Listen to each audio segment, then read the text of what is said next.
Hello beautiful people. Welcome to the Fiction Moon. In today's episode, we explore, what if Harry found an ancient Titan contract at age 8 that made him the true king of all magical creatures? Hit like, subscribe, and join our community of story lovers. Let's begin. Chapter 1, The Hollow Beneath St. Jerome's. The thing about running from Dudley Dursley was that Harry had gotten very good at it. Not the running itself, though he was faster than anyone at St. Gregory's Primary expected a small, underfed boy to be, but the thinking part. The part where you had to calculate, mid-sprint, whether cutting through Mrs. Figg's garden was faster than going around the church, whether Piers Polkiss had already circled to the left, whether Dudley's asthma would slow him down enough that Harry could afford to slow down too. It was the kind of thinking that happened in the body rather than the head, and Harry had been doing it since he was old enough to understand that being caught meant something bad, even if no one ever told him exactly what. Today he went right. Right meant past the church, St. Jerome's, a squat building the color of old teeth that no one seemed to actually attend, through the gap in the fence where two boards had rotted away, across the stretch of dead grass that hadn't been tended since before Harry could remember, and toward the tangle of old oak trees that leaned against the church's north wall like they were trying to hold it up. Or hold it down. Harry had never decided which. He heard Dudley's voice. He went right, go right, you idiots. And made a split-second decision that surprised even himself. He went down. There was a depression in the earth between the largest oak's roots, hidden by a drape of dead ivy, and Harry had noticed it before the way he noticed most things, quietly, carefully, filed away without thinking too hard about why.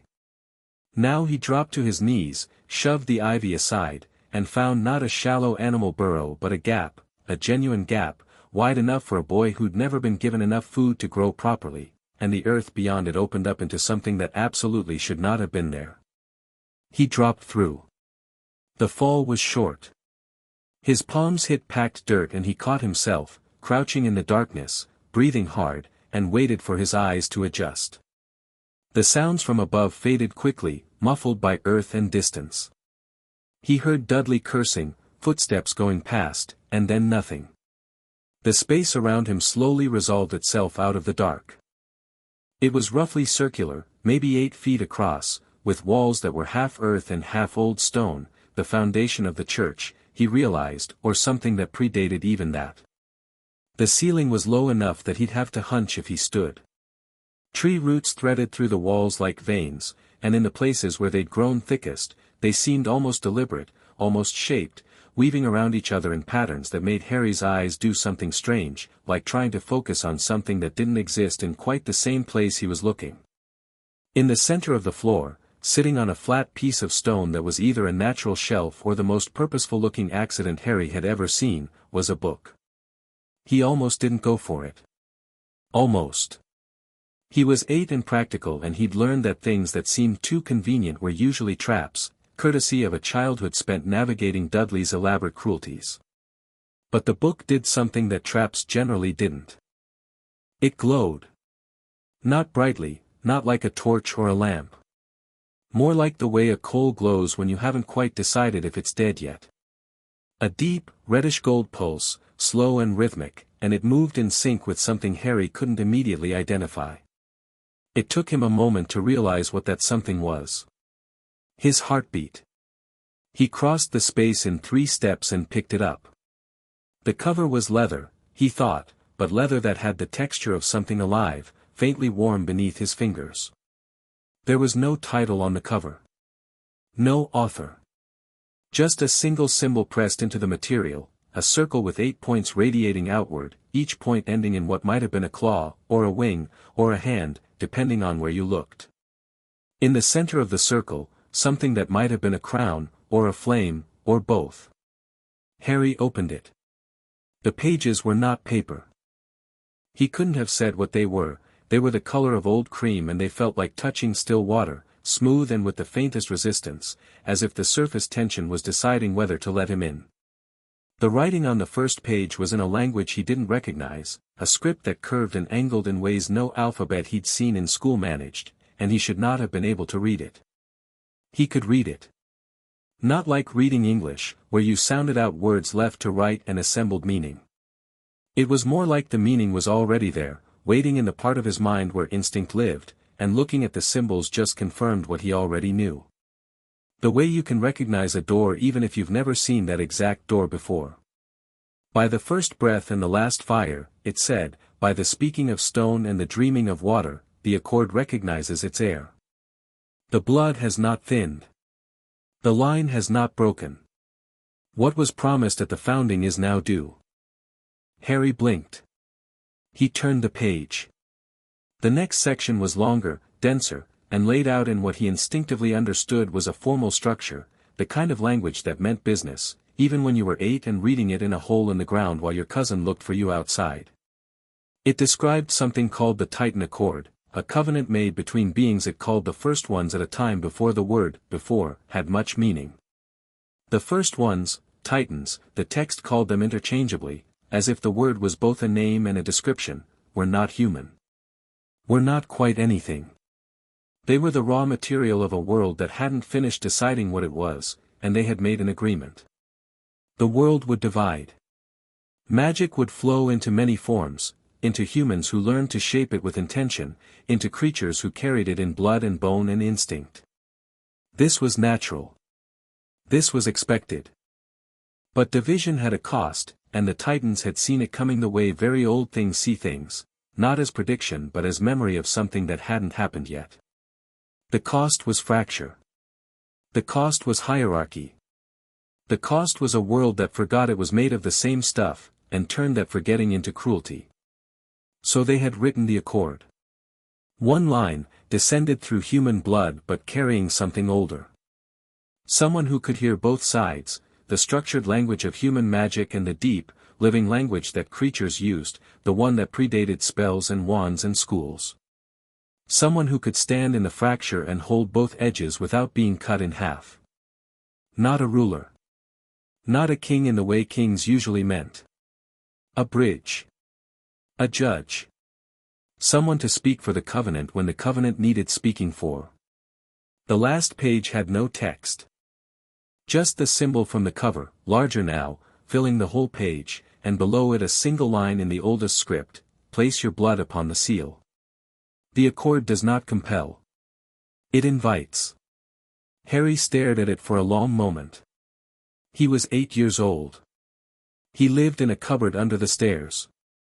He wore Dudley's cast-off clothes and ate what was left after everyone else had finished, and he was very, very tired of being small and invisible and unimportant to the people who were supposed to care if he existed.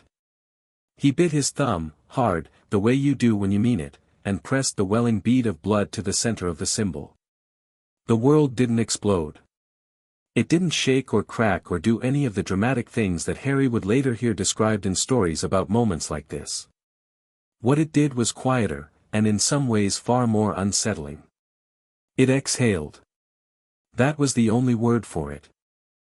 The hollow, the earth above it, the church, the trees, the whole stretch of dead autumn grass, everything let out a breath it had been holding for a very long time. The roots in the walls shifted. Not much. Just enough. Like a dog settling when its owner comes home. The book sealed itself shut with a soft, final sound. Harry stood up, tucked it under his arm, and climbed back out into the gray October afternoon, where Dudley and his friends were long gone and the street was empty and a single crow sat on the church fence watching him with eyes that were, he was almost certain, the wrong color to belong to a crow. Gold. Deep, liquid, certain gold. It watched him for a moment that felt longer than it was. Then it dipped its head, not the random bobbing of a bird, but a deliberate bow, and flew away south. Harry walked home. Number 4, Privet Drive had a system, and the system was this: Harry existed in the margins. He ate in the kitchen before the Dursleys woke, or after they'd finished, and whatever was left was his. He existed in the cupboard and in the garden when he was needed to weed, and in the corner of rooms when he was unavoidable, and in none of the spaces where a child might be expected to actually be, like the sitting room with the good television or the table at mealtimes or anywhere that Dudley might notice him and feel the need to fill the empty space with his fists. Harry had been fine with this system, on a practical level, because the alternative was worse.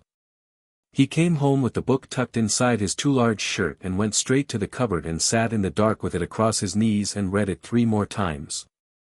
By the end of the 3rd reading, he understood 3 things clearly. First, the book was telling the truth.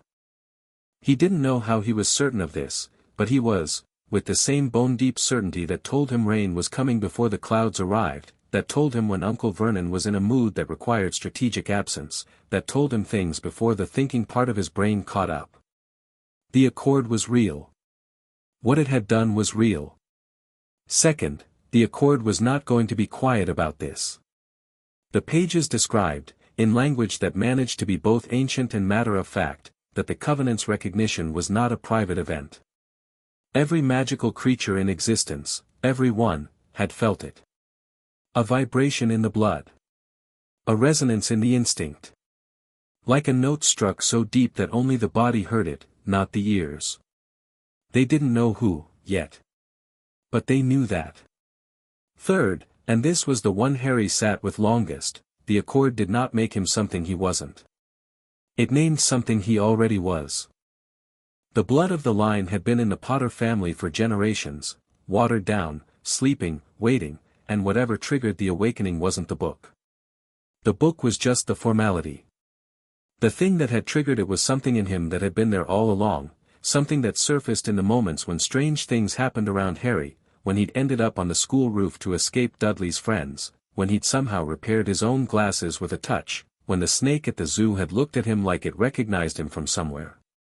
He fell asleep with the book open on his chest and dreamed of a sky full of wings. The next morning he found the egg on the doorstep. He was up before the Dursleys, always was, and he opened the front door to get the milk bottles and nearly stepped on it. It was roughly the size of a rugby ball, matte black shot through with veins of deep copper, sitting in the center of the welcome mat like a delivery someone had signed for and left without knocking. There was no note. No box. Just the egg, radiating a warmth that had nothing to do with the morning temperature, which was hovering somewhere around frigid. Harry stared at it. The egg did not stare back, being an egg, but it did pulse with the same rhythmic warmth as the book. He picked it up, because what else do you do, carried it inside, wrapped it in the worst of Dudley's cast-off jumpers, shoved it in the back of his cupboard, and pulled the door shut 30 seconds before Aunt Petunia came downstairs. The egg took 3 days to hatch. Harry managed those 3 days with the focused logistics of someone who has always had to manage things quietly. He kept the cupboard door closed, which wasn't unusual. He put a chair against it at night, which was easier to explain than what was actually behind it. He slept sitting up on the second night when the egg began to make small, percussive sounds, tapping sounds, from the inside, and he murmured things to it through the dark, not knowing what language he was using until he noticed that the words he was speaking weren't English. They weren't quite anything he could have named. Low, rhythmic sounds that came from somewhere in his chest rather than his throat. The egg quieted when he spoke them, and tapped faster, almost eagerly, when he stopped. On the 3rd day, while the Dursleys were out, Vernon at work, Petunia at her neighbor's, Dudley at some birthday party, Harry sat on the cupboard floor with the egg in his lap and felt it crack. The creature that came out was the size of a large cat, soaking wet with something that smelled like hot iron, covered in scales so dark they were almost blue-black, with wings that were currently stuck flat to its body and would take, Harry somehow knew, a few days to be usable. Its eyes, when they opened, were amber. Not gold, amber, like old tree resin, and full of a lucidity that was absolutely wrong for something that had existed for approximately 40 seconds. It looked at Harry. Harry looked at it. "Hello," he said, in whatever language he'd been using. The dragon, because that's what it was, unambiguously, terrifyingly, magnificently a dragon, made a sound that started as a hiss and became something more like a purr, and head-butted him in the sternum hard enough to make him grunt. Harry put his arms around it. "You can't stay here," he told it seriously. "They'll lose their minds." The dragon made a sound that managed to convey something very close to obviously, "I know that, I'm not an idiot, I've been alive for 40 seconds and even I can see this is a cupboard," and Harry found himself laughing for the first time in longer than he could remember. A real laugh, surprised out of him, that felt like something unclenching in his chest. He named it Varek, because that was the name that came to him when he looked at it, and he was beginning to understand that the things that simply came to him were worth trusting. Getting Varek out of Privet Drive without anyone seeing was the second hardest problem he'd ever solved. The hardest was where to take him. The answer to both problems turned out to be the same: the forest that began at the edge of Little Whinging and technically belonged to nobody, a dense stretch of old growth that the council had been trying to develop for 15 years without success, for reasons that Harry now suspected had nothing to do with planning permission. He went at 2 in the morning, Varek wrapped in the old jumper and tucked inside his overlarge coat, and he found a hollow in the forest, bigger than the one under St. Jerome's, properly cavernous, and settled Varek in a nest of dry leaves, and sat with him until dawn. When he walked back to Privet Drive, a family of thestrals, black, skeletal, winged horses that he couldn't see yet but could hear, could feel, the way you feel a presence in a dark room, walked with him to the edge of the trees. Not following. Flanking. Like an escort. He was 8 years old, and the world was rearranging itself around him. He found he didn't mind. The thing about the Dursleys was that they were afraid of Harry in a way they'd never quite admitted even to themselves. Vernon managed it as contempt, because contempt was something he could put a suit on and take to the office. Petunia managed it as resentment, because she had spent her life resenting things she didn't understand. Dudley managed it as aggression, because that was the only tool in his box. But the fear was there, underneath all of it, and after the morning they found a single black dragon scale on the welcome mat, copper-veined, warm to the touch, the size of Vernon's palm, the fear moved closer to the surface. Vernon said nothing about it. This was, in Harry's experience, far more significant than if he had. They gave Harry more food. Not out of kindness, he was under no illusions about that, but the same way you increase the distance between yourself and something you're not sure how to categorize. Small, baffling overtures, an extra piece of toast, the television not turned off when Harry was mid-program, Dudley veering away from a confrontation once, twice, a third time, looking at Harry with something behind his eyes that didn't have Dudley's usual stupidity in it. Harry took the food, watched the television, and felt almost guilty about how little he minded. He spent every hour he could manage in the forest. Varek grew at a rate that made Harry's breath catch in his chest, not alarmingly fast, not explosively, but steadily, the way things grow when they're happy and well-fed and in the right place. Within a month he was the size of a large dog.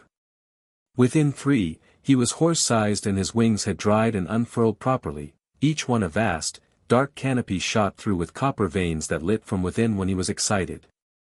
But Varek wasn't the only one. 3 weeks after Harry first entered the forest, he found the centaurs. There were 4 of them, waiting in a clearing that the trees seemed to have stepped back from to create, their breath misting in the cold morning air, their human torsos bare despite the temperature in the way that always made Harry think their relationship with cold was fundamentally different from his. The one who spoke first was silver-haired and had eyes the color of the night sky between stars, not black, not blue, the specific color of the space between. "You felt different to us," the centaur said. Not a question. Not even a greeting. Just a statement of fact delivered with the bluntness of something that had been waiting to say it. "Yeah," Harry said. "I know. The Accord." The centaur looked at him for a long moment. "You read it. Signed it." The 4 of them did the thing the crow had done, that deliberate, unambiguous dip of the head that wasn't a bow in the human ceremonial sense but something older than ceremony, something that meant I see you for what you are and what you are is real. The silver-haired one's name was Arion. He became Harry's first teacher. Not in the things Harry would later learn at Hogwarts, not spells, not potions, not the structured grammar of human magic. Arion taught him to read the stars the way centaurs read them, as a language, not a map. He taught him the difference between what the sky said and what the sky meant, and why those were never quite the same thing. He taught Harry to sit with discomfort without resolving it, which turned out to be the most useful skill anyone had ever given him. Other teachers came, in time. A sphinx who appeared at the eastern edge of the forest and said not a word but posed a question with her eyes that took Harry 3 days of thinking to answer, and when he answered it correctly she bowed, not the centaur's bow but a lion's bow, front legs folded, head level, and then spoke to him in a language of pure structure and riddle that rewired the way he asked questions. He never asked what again after that without also asking why, and for whom, and what it costs. An ancient Kelpie in the river that cut through the forest's eastern section, who could not speak in any language Harry had but could demonstrate, could show him what it meant to move with something rather than against it, could show him the difference between force and flow, could show him that a thing with no rigid form is very hard to break. A family of nifflers who raided his pockets with zero apology and taught him, more practically than any of this, to always know exactly what he had and where it was and what it was worth. Varek, who grew larger every month and whose language deepened as he grew, from the simple, warm communication of a hatchling into something more complex, nuanced, edged with history. Dragons, Harry learned, carried memory in their blood. Not just their own but older memory, the way sediment carries the shape of water that's long since moved on.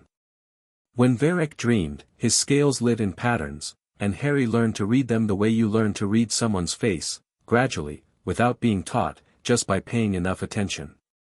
3 years passed. Harry turned 9, then 10. He was, objectively, still a boy living in a cupboard in Surrey who wore second-hand clothes and had no friends at school and whose relatives tolerated him the way you tolerate a structural crack in the wall, aware of it, careful around it, hoping it doesn't get worse. Nothing about his external circumstances had changed dramatically. But he had changed, in ways that didn't always show on the surface and didn't need to. He carried himself differently. Not arrogantly, he had no interest in arrogance, which he'd understood from the Sphinx was just fear wearing a mask, but with a stillness that made people pause. Teachers at St. Gregory's had started directing questions at him rather than away from him, which surprised everyone including Harry. Dudley's gang had, over the course of those 3 years, downgraded him from primary target to avoided entity, which was the best possible outcome from Harry's perspective because it required no conflict on his part, just the unspoken communication of someone who was not going to be available for that particular dynamic anymore. He read everything he could find about the magical world, not much, in a Surrey suburb, but enough. He found a used bookshop in the next town that had, inexplicably, a shelf of magical texts mixed in with the philosophy section. He found that owls appeared when he needed to send messages, which he'd tested twice to be certain, both times receiving replies in handwriting he didn't recognize from correspondents who seemed to accept his existence with the same calm matter-of-factness as Arion had. He was ready, he thought, for whatever came next. He was not quite prepared for Hagrid. The letter came on his 11th birthday, but that was merely the official version of events. The actual letter, the one that mattered, had arrived 3 days earlier, delivered not by an owl but by a creature he'd never seen before, small, fast, with scales rather than feathers and eyes that moved independently like a chameleon's. It had landed on his windowsill in the early morning, extended one leg with a rolled piece of parchment tied to it, waited with professional patience while Harry untied the message, and then departed. The letter was written in a hand that was both old and precise, the letters formed with the attention of someone who understood that how you wrote something was part of what you said. Mr. Potter, it read, or, more properly, heir to the accord, we have been aware of your existence since the night 3 years ago when every creature in Britain felt the covenant seal. I write not to instruct you, as I suspect instruction is not what you require, but to inform you of the following: your Hogwarts letter will arrive in 3 days. Accept it. The school has been many things, not all of them good, but it is where the human side of your nature must now be educated, as the other side has been seeing to itself. There are those at that school who will see you clearly. There are those who will try to use you. There are those who are afraid of you without knowing why. You will recognize all three. You always have. Go. Learn what they teach. It is not everything, but it is not nothing. The accord will do the rest. Petey Harry had read it twice and then tucked it between the pages of the Accord book and made himself porridge and thought about it while he ate. He wasn't surprised. He had been, in some part of himself, waiting for the other shoe to drop since he was 8, and a letter saying go to magic school was a shoe he could work with. 3 days later, Hagrid arrived. He came on a flying motorcycle. Harry heard it from 2 streets away, woke up, was dressed and sitting on the doorstep with his tea when the bike descended, and he was enormous, louder than his size even suggested was possible, and he looked at Harry with an expression of such genuine, overwhelming delight that Harry felt something warm and unexpected move through his chest. "Harry Potter!" Hagrid bellowed. "You must be Hagrid," Harry said. Hagrid stopped. Blinked. "How did you? Dumbledore sent someone ahead," Harry said, which wasn't quite the truth but was close enough and spared them both the complexity of explaining the Accord. "Come in. I've got tea." Hagrid accepted the tea, in a bucket-sized mug that appeared, inexplicably, to have already been in the kitchen for this purpose, and sat on the bench in the garden because he didn't quite fit through the door with comfort, and looked at Harry with those warm, overwhelmed eyes. "You don't seem surprised," Hagrid said. "Most kids, I knew I was a wizard," Harry said. "Or knew I was something." The knowing came in pieces. Hagrid's expression shifted through several things at once. "Did your aunt and uncle, they didn't tell me anything," Harry said. "I figured it out myself." Hagrid looked at number 4's door with an expression that was trying very hard to be polite and not succeeding. Harry let that go. Hagrid's emotions were very near the surface, visible and clean, and Harry found that quality more reassuring than not. "I'm very glad to be going to Hogwarts," Harry said, and meant it, and watched Hagrid's expression resolve itself from complicated to simply glad. "Right," Hagrid said. "Then we've got some shopping to do. Diagon Alley tomorrow, Gringotts, then the list." He pulled a slightly crumpled letter from his coat and handed it over. Harry read through it with the focused attention he gave to any new document, noting what was required and doing rough calculations about whether he'd have money, which was an open question since he'd never had any, officially. "There's an account," Hagrid said, as if reading this thought on Harry's face, which was not something Harry usually allowed, but Hagrid had the kind of open, warm emotional intuition that made you less careful. "Your parents left well provided for. Vault at Gringotts." Harry thought about this. A vault. His parents. Things he'd never been given to think about because no one had thought to give them to him. "Tell me about them," he said. "My parents." Hagrid told him. They sat in the garden until the sun went down and Hagrid, who was the unself-consciousness crier Harry had ever sat across from, wept openly at several points without appearing to mind, and Harry listened to the story of James and Lily Potter with the careful attention of someone taking inventory, noting what rang true, what resonated, what filled in gaps in what he'd always sensed about himself without being able to name. When Hagrid finally left, late, the motorcycle ascending into the dark with a thunder that probably woke half the street, Harry sat in the garden for another half hour and looked up at the stars the way Arion had taught him, not looking for prophecy but just listening to what the sky was saying. It was saying something complicated and old, in a language that sat right at the edge of understanding. He thought it might be saying, "Now it begins."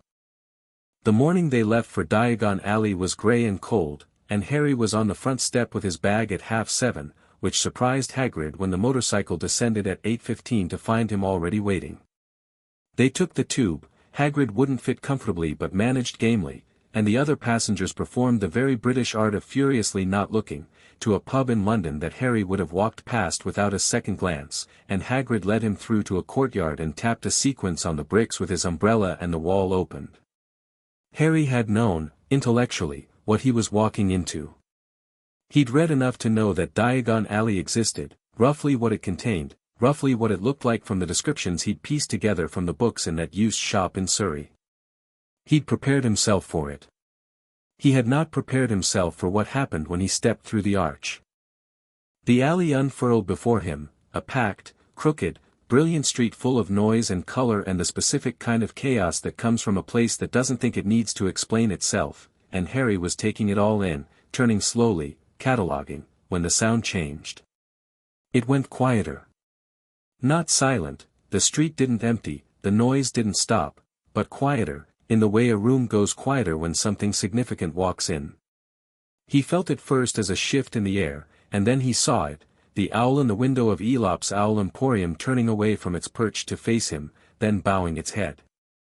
The three cats sitting on the ledge outside Madame Malkin's, all three raising their heads from sleep to look at him directly. The owl in the next shop.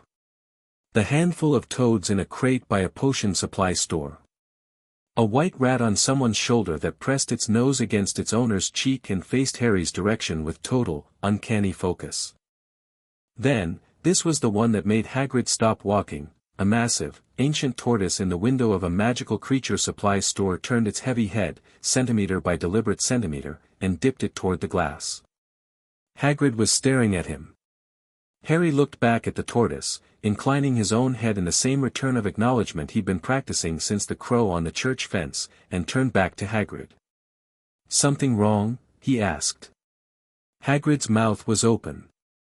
He closed it. Opened it again. Have you been, Gringotts first, you said?" Harry said. Hagrid, a man who had spent years around magical creatures of all kinds and had seen genuinely strange things, took another moment to close his mouth properly and then cleared his throat. "Right. Gringotts." "Yes." They walked. Every creature they passed did the same thing, that small, unambiguous acknowledgement, the head turned, the dip, the attention. It was quieter in the way that things that are not being done for show are quiet. Not a performance. Just recognition, simple and consistent, rippling down the alley ahead of them like a signal passed between posts. The human wizards noticed something was happening, even if they couldn't quite see what. Harry saw them turning, frowning, checking over their shoulders in the way people do when the back of their neck tells them something that the front of their brain hasn't caught up with. In the window of Ollivander's, a single white feather drifted against the inside of the glass, moved by no perceptible air current, and settled against the pane at Harry's eye level. He raised an eyebrow at it. "Curious," he murmured, to no one in particular. "More than curious," said a voice to his right, dry and amused. He turned. The woman was old, genuinely old, the kind of old that looks like a choice rather than an accident, with a face full of lines that had all been made by different expressions and silver hair twisted up in a knot that seemed to be defying gravity by principle. She wore robes the color of dark water and she was looking at him with eyes that were completely familiar. Not because he'd met her. Because they were the same color as Arion's eyes. The color of the sky between stars. "You're the one who wrote to me," Harry said. "PT. I am," she said. "You worked that out faster than I expected." "I had 3 days." He held out his hand. "Harry Potter." She looked at his hand, then shook it. Her grip was very firm. "Petronia Theron." "I am, in human terms, there isn't a word for what I am in human terms, which is a problem I've been having for roughly 400 years. The creatures would call me a keeper. A memory of the accord, held in human form." Harry considered this. "Are you going to teach me something?" "I already did," she said. 3 days ago." "Did you go to Hogwarts?" Harry said. "I'm going in September."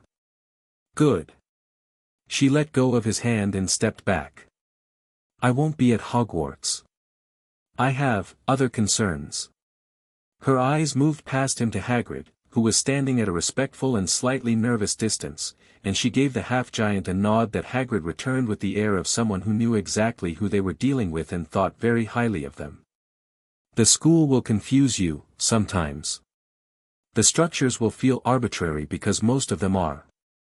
Don't let that make you contemptuous. Contempt is just boredom that's given up. Pay attention to the things that don't have structures." "Like what?" "Like the things that happen when you're not paying attention," she said. "Those are usually the most important." And then she walked away, into the crowd, and was simply, not there anymore. Harry stared at the space where she'd been. Hagrid appeared at his shoulder. "That was, I know," Harry said. She doesn't show up often." "How did you?" "She wrote to me," Harry said again. "Hagrid, can we go to Gringotts? I want to see the vault." They went to Gringotts.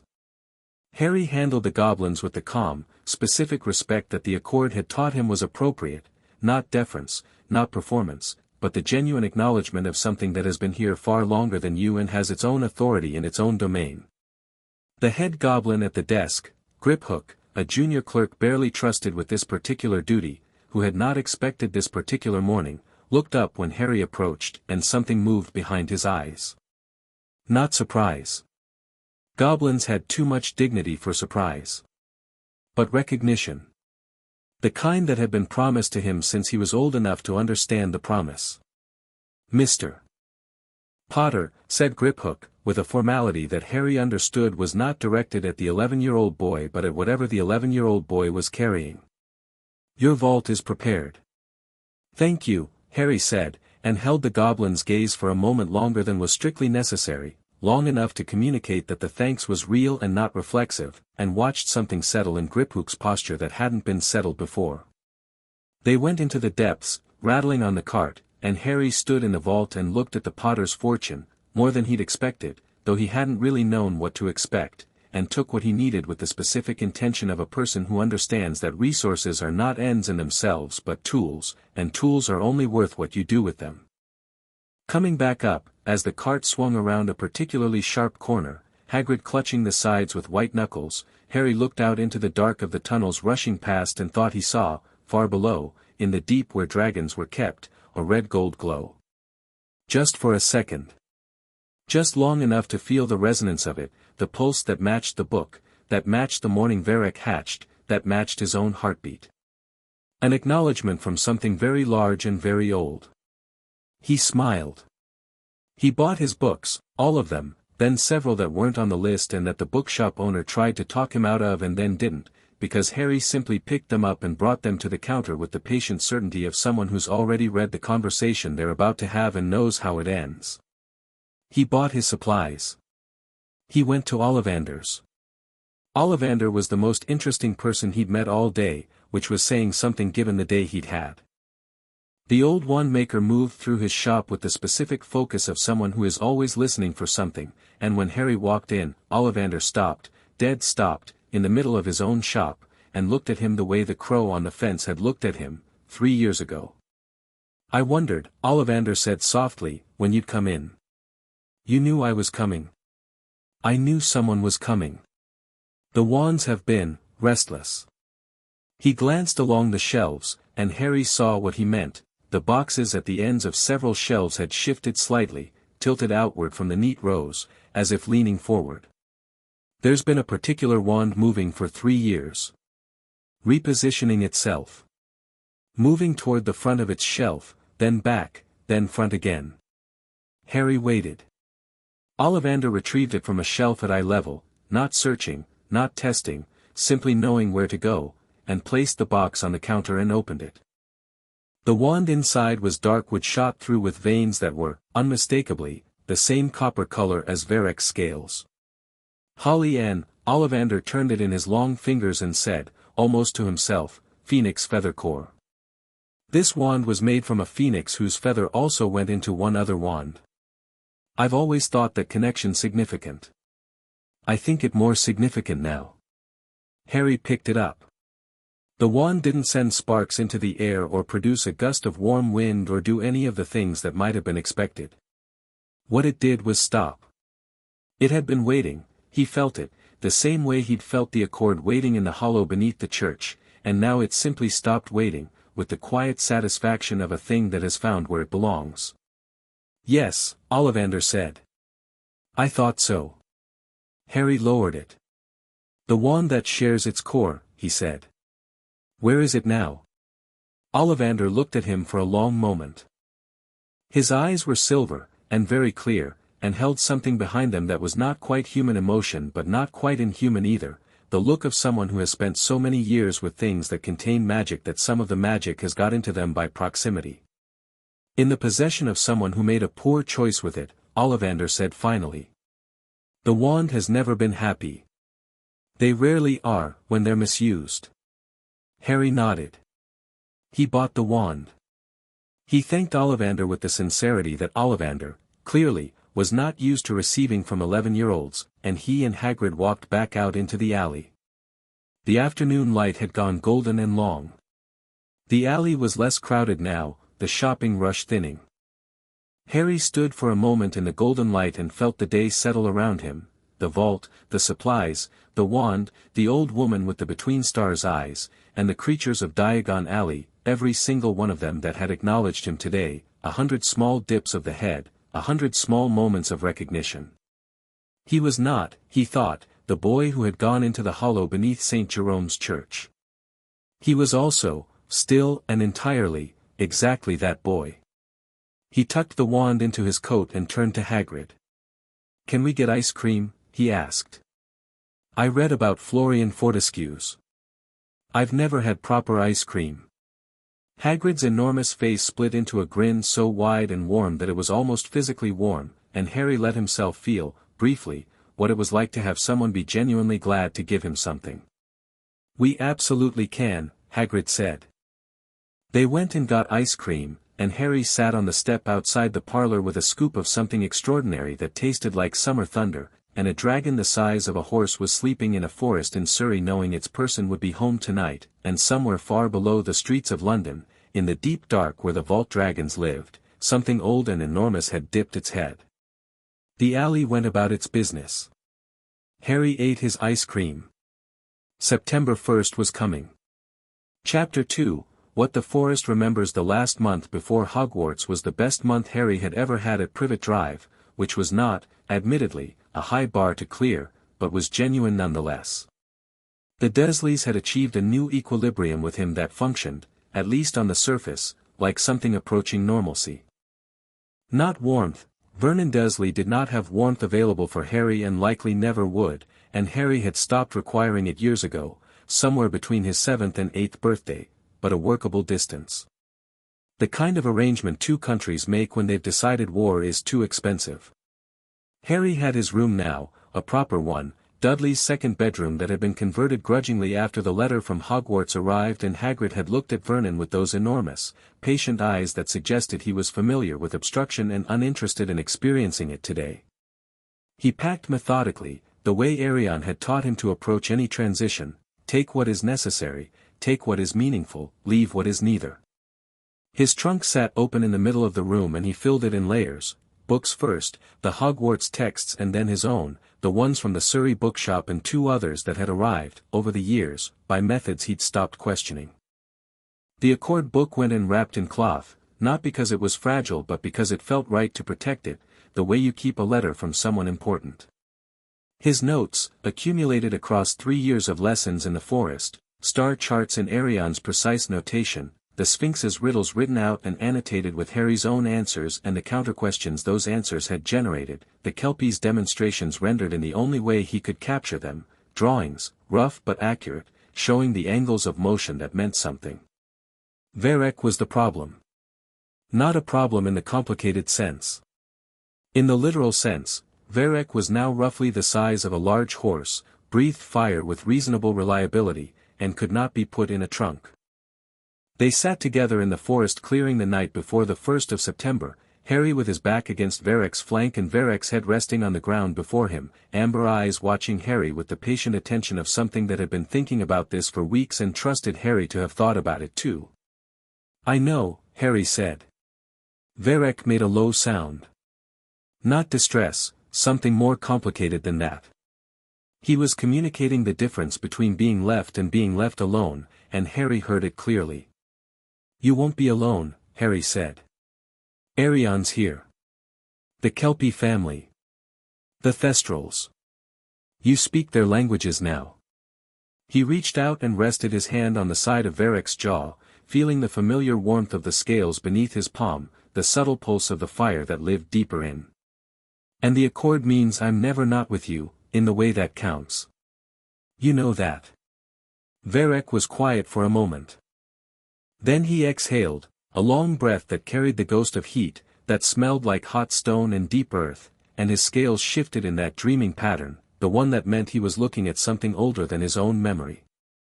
The copper veins lit along his neck, his jaw, the underside of his wings. Harry watched the pattern. He'd learned to read it the way you learn to read weather, not all at once but in cumulative understanding, each pattern adding to the dictionary. This one said, "I remember something I wasn't there for. I remember you going, and coming back changed, and it being right." Dragon memory was not linear. Harry had stopped being unsettled by this. "I'll come back for the holidays," he said. "And you'll be bigger than the clearing by then, so maybe we figure out the mountain situation earlier rather than later."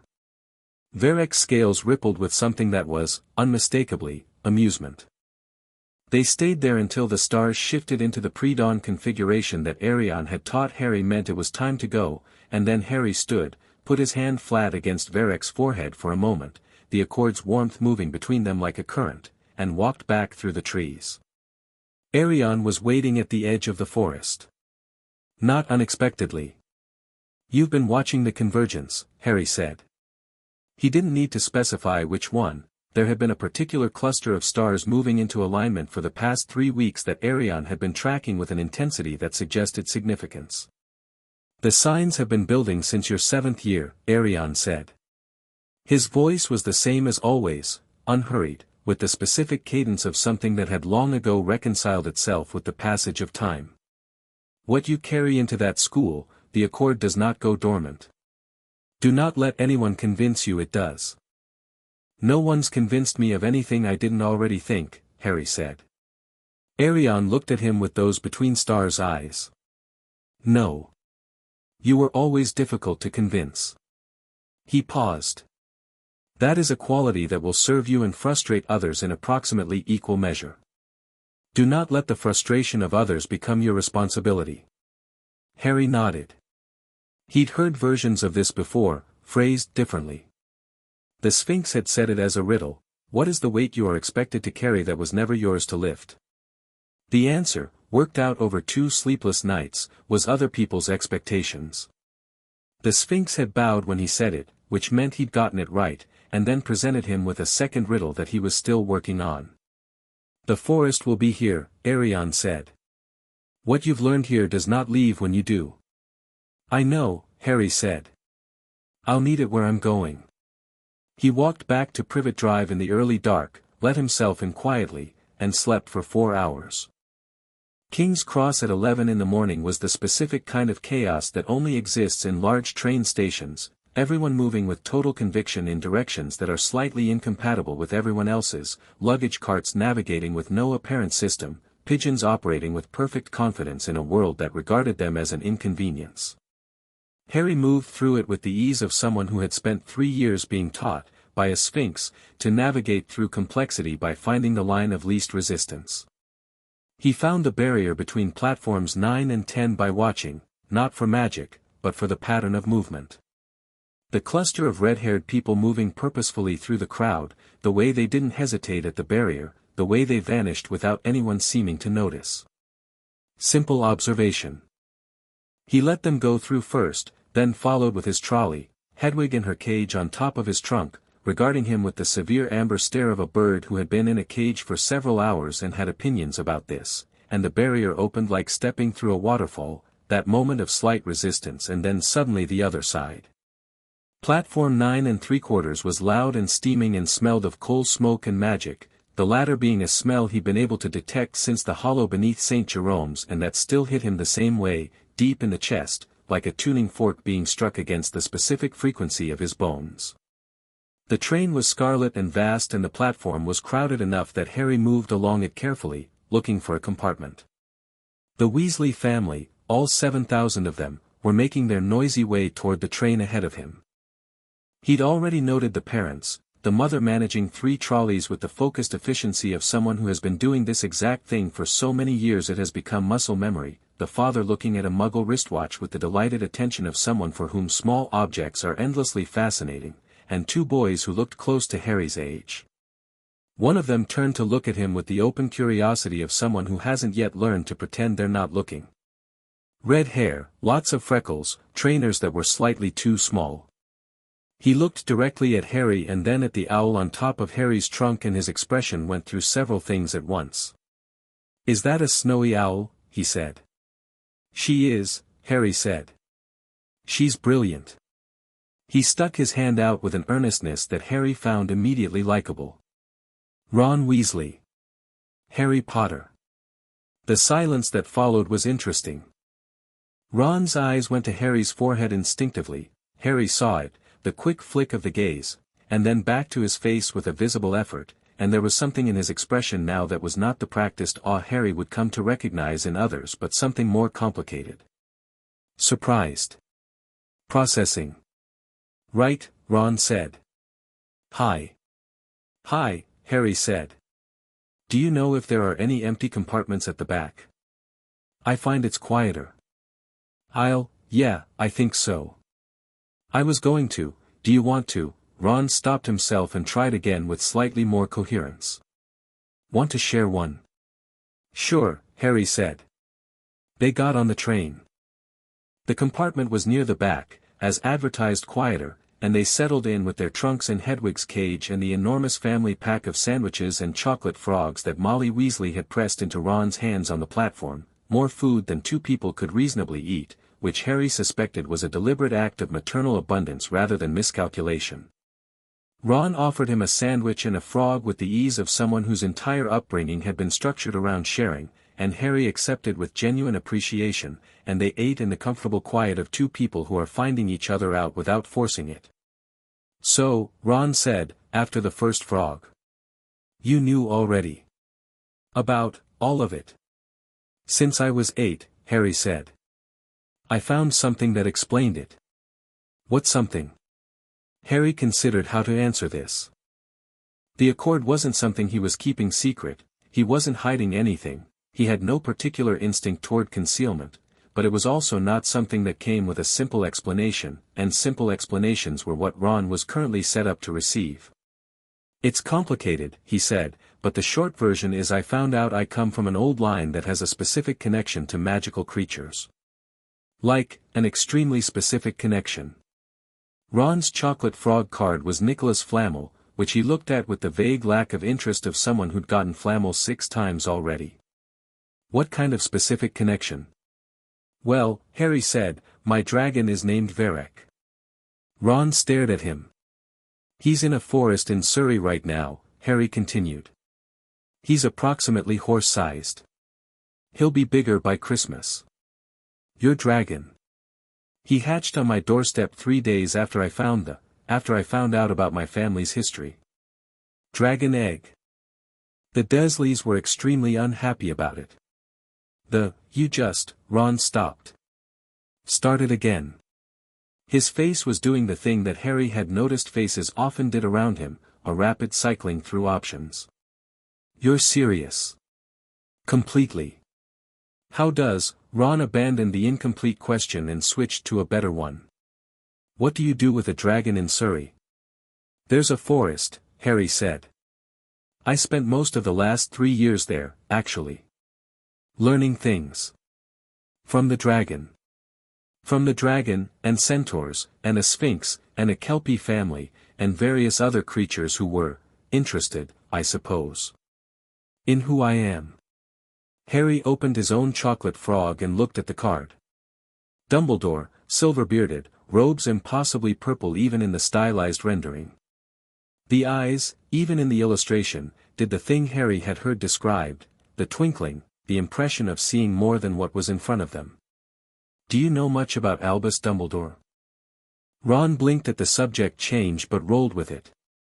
"He's the headmaster. Greatest wizard alive, my mum says. She's met him twice and gone a bit starry-eyed both times. What do you think?" Ron frowned slightly. "I think, he seems clever. My dad says he's the only reason you know who didn't take over completely, that he was the only person he who must not be named was ever afraid of." "Voldemort," Harry said. Ron flinched. Not an exaggerated flinch, something real and quick, the reflex of someone who'd had a name conditioned into fear. He looked at Harry with something that was partly startled and partly something close to respect. Yeah, Ron said quietly. Him. He's not gone, Harry said. It wasn't something he'd told anyone except Varek, and Varek had simply dipped his head in the way that meant I know. Not properly. He'll be back, eventually. I have thoughts about that. Ron was quiet for a moment. You're not afraid of him. Should I be? Ron thought about this seriously, which Harry appreciated. He didn't brush it aside or offer false reassurance. He actually thought about it. Most people are. Everyone's still afraid, even 10 years later. Even people who think the danger's past. Fear is useful information, Harry said. It tells you something is there that needs addressing. It's not useful as a permanent state. He leaned back against the compartment wall. Do you know why everyone's still afraid, even people who think the danger's past? Because, Ron paused. Because they don't know if it's really over. Because they were afraid before there was specific cause to be afraid, Harry said. The fear came first, and then the reasons. That's the thing about Voldemort, he understood how to make fear self-sustaining. It runs even after you've removed the cause. He looked at the Dumbledore card again. I think Dumbledore understands that too. They're more similar than people find comfortable. Ron looked at him for a long moment. You're a bit different, aren't you? Probably, Harry said, without particular apology. I mean that as a good thing, Ron said quickly. I've got 6 siblings and everyone has opinions about everything all the time and nobody actually stops to think. Like that. Just think through a thing. Harry smiled. You do. Ron looked surprised. Just now. When I asked if you thought the fear was justified. You didn't just answer. You thought about it first. Ron considered this with the slightly suspicious expression of someone who is not used to being complimented on their intelligence and isn't sure if this is a trap. Then something settled in his face and he relaxed back into his seat, and Harry recognized the specific quality of that relaxation as the moment when someone decides, on a level below conscious thought, that they trust you. My brothers they're all very sure of themselves, Ron said. It's a bit exhausting. Brothers are, Harry said, with the confidence of someone who has never had one but has read widely. Or so I understand. Ron laughed. It was a good laugh, unguarded, real. Harry filed it away in the category of things worth having more of. The compartment door slid open. The girl who looked in was already clearly a person with a mission. Brown hair in need of management, robes already perfectly arranged, a look on her face that said she had a specific purpose here and would accomplish it efficiently. Have either of you seen a toad? A boy named Neville's lost one. Not in this compartment, Harry said. We can help look, Ron offered, then looked at Harry as if checking this offer was appropriate. Harry nodded. Oh, that would be brilliant, actually. She stepped in. I'm Hermione Granger. I've read about the train but it's much longer than the descriptions suggest and I've already checked 6 compartments. Harry Potter. This is Ron Weasley. Hermione's reaction was different from Ron's. Where Ron had gone to his forehead instinctively, Hermione's eyes went to his face and stayed there, cataloging, assessing, doing something rapid and complex behind her brown eyes that Harry recognized as evaluation. She was checking him against data she already had. You're the one who defeated you-know-who as a baby, she said. I didn't defeat anyone, Harry said. I survived something. There's a difference. Hermione blinked. Technically that's a fair distinction. I read about it in the rise and fall of the dark arts and also in great wizarding events of the 20th century, which is more reliable, and neither of them was very specific about the mechanism, because nobody knows the mechanism, Harry said. Including Dumbledore, I'd wager. She sat down without being asked, with the unconscious confidence of someone who is so involved in a conversation that physical logistics become secondary. You've thought about this. I think about most things. Most people don't. They just accept the narrative. She said it with the specific frustration of someone who has been trying to have this conversation for a long time and keeps finding no takers. Then she seemed to notice she'd sat down without asking and straightened. Is that, fine, Harry said. We were going to find the toad anyway. They found Neville in the next car, round-faced and anxious, wearing his robe slightly wrong in a way nobody seemed to have told him about.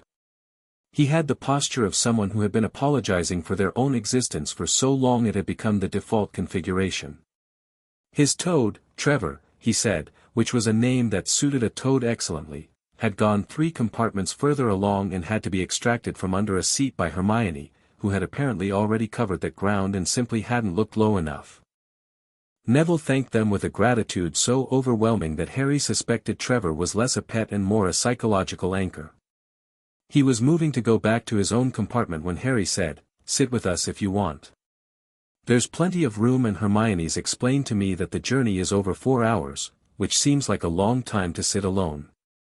Neville looked at Harry with an expression that Harry had learned, over the years, to recognize, the face of someone who has been told, implicitly and repeatedly, that they are not worth the inclusion they're being offered, and doesn't yet know how to accept it without checking whether it's a joke. "Really?" Neville said. "Really," Harry said. "Trevor's welcome too. Hedwig won't bother him. She's professional." Hedwig, in her cage, inclined her head with enormous dignity, which settled the matter. They were joined, briefly and uninvited, by Draco Malfoy. Harry had noticed him on the platform. It would have been difficult not to. He was the kind of person who organized himself to be noticed, with the 2 large shadows he brought with him and the practiced ease of someone who has grown up being told that every room he enters should immediately understand his importance. He had a good face, actually, sharp and pale with gray eyes that were intelligent and missing nothing, and Harry thought that whatever Draco Malfoy might have become under different circumstances would probably have been interesting. He slid the compartment door open without knocking and assessed the occupants with the quick, reflexive judgment of someone who's been trained to sort people into categories. "So it's true," he said. "They're saying the compartment with Potters in is easy to find because of the owl." "She has a reputation," Harry agreed. "I'm Malfoy. Draco Malfoy." Ron made a small sound. Draco heard it and his eyes flicked to Ron with the particular quality of contempt that is specifically designed to make the recipient feel small, the kind that knows exactly where to aim. Harry looked at Draco with the same attention he'd given to every new creature he'd met in the forest, curious, unafraid, looking for what was actually there rather than what was presented. What was there, beneath the performance, was someone who needed certain things to be confirmed by other people's reactions and was not going to find that confirmation in this compartment. "I know who you are," Harry said pleasantly. "Your father is on the Hogwarts Board of Governors and has been since 1989. The Malfoy family has been in Slytherin for 6 generations, which you're probably expecting to continue." He paused. "The name means, bad faith, in Old French. I've always thought that was an interesting choice for a family motto." Draco stared at him. Whatever he'd expected from Harry Potter, awe, deference, the scramble to impress, it clearly wasn't this. "I was going to say," Draco continued, recovering gamely, "that you don't want to go making friends with the wrong sort." He glanced at Ron. "I can help you there." "Can you?" Harry said. Not a question. Not hostile either, he said it with the tone of someone genuinely evaluating the offer and finding it confused. "My family has considerable influence in the wizarding world." "I know," Harry said. "With the Ministry, primarily, and with several old families. Your father was also a Death Eater, which he managed to sidestep by claiming Imperius, which I find slightly hard to believe given his subsequent behavior, but that's a matter for the Wisengamot eventually." He said all of this in the same conversational tone, without heat, watching Draco's face. "I'm not interested in influence networks, Malfoy. I find them less interesting than the actual work." Draco had gone through several colors. He settled on a sort of controlled paleness. You're very confident for someone who's never been to Hogwarts." "I'm confident because I've been educated," Harry said. "Not arrogant, I know the difference. Arrogance is when you think you know everything. I'm aware I don't know everything. But I know enough to know I'm not in the market for what you're offering." Draco opened his mouth, closed it, and took a different approach. "The creature's thing," he said, and something shifted in his tone. The performance quality dropped slightly, something underneath showed through. Genuine curiosity, Harry recognized it immediately. "On the platform. Every creature in the alley," my father said. "He was there yesterday and noticed it. He said something changed." "Something did," Harry said. "What?" Harry considered him. The genuine curiosity was real and it was interesting, and underneath the performance was someone who would, Harry suspected, become someone worth knowing if he ever decided to be himself instead of his father's projection. "Something that was always going to happen, happened," Harry said. "Your father is afraid of it. He shouldn't be, but he is, and I suspect that fear is going to become your problem eventually. When it does, when he tries to make it your problem, you might consider whether his reasons for being afraid are actually your reasons." Draco said nothing. The gray eyes were doing the thing that intelligent eyes do when they've been given something to actually process, rather than react to. "You're welcome to sit," Harry said. "Or not. Either is fine." Draco stood in the doorway for another moment, then straightened, re-established the performance, and left. Ron exhaled audibly. "That was complicated," Hermione said. She was looking at Harry with the expression she'd have for most of the next 7 years, calibrating. "You meant all of that?" "I meant every word," Harry said. "He's not stupid. And he's not evil. He's been trained, which is different. Training can be undone. His father was a Death Eater," Ron said flatly. "My brothers say Lucius Malfoy is one of the most dangerous people in the wizarding world." "He is," Harry agreed. "And he's going to be a problem, eventually. But Draco isn't Lucius." He settled back and opened a chocolate frog. Yet. Hogwarts arrived as darkness fell, which Harry suspected was not accidental. Whoever had arranged for first years to arrive by boat across a lake at night in their first hours at school had understood something important about threshold moments.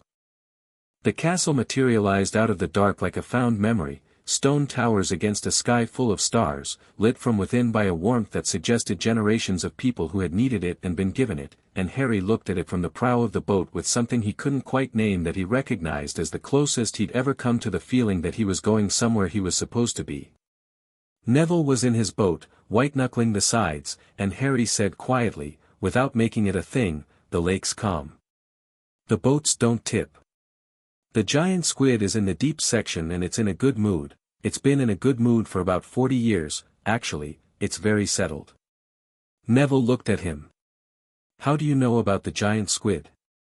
"I know a lot of creatures," Harry said. "The squid has a name. Archimedes. He chose it himself, which I think shows good taste." Neville laughed, surprised out of it, the same way Harry had been surprised out of a laugh the day Varric had headbutted him, and released the sides of the boat, and the crossing finished with Neville slightly less arranged in the shape of his own anxiety. The boats docked.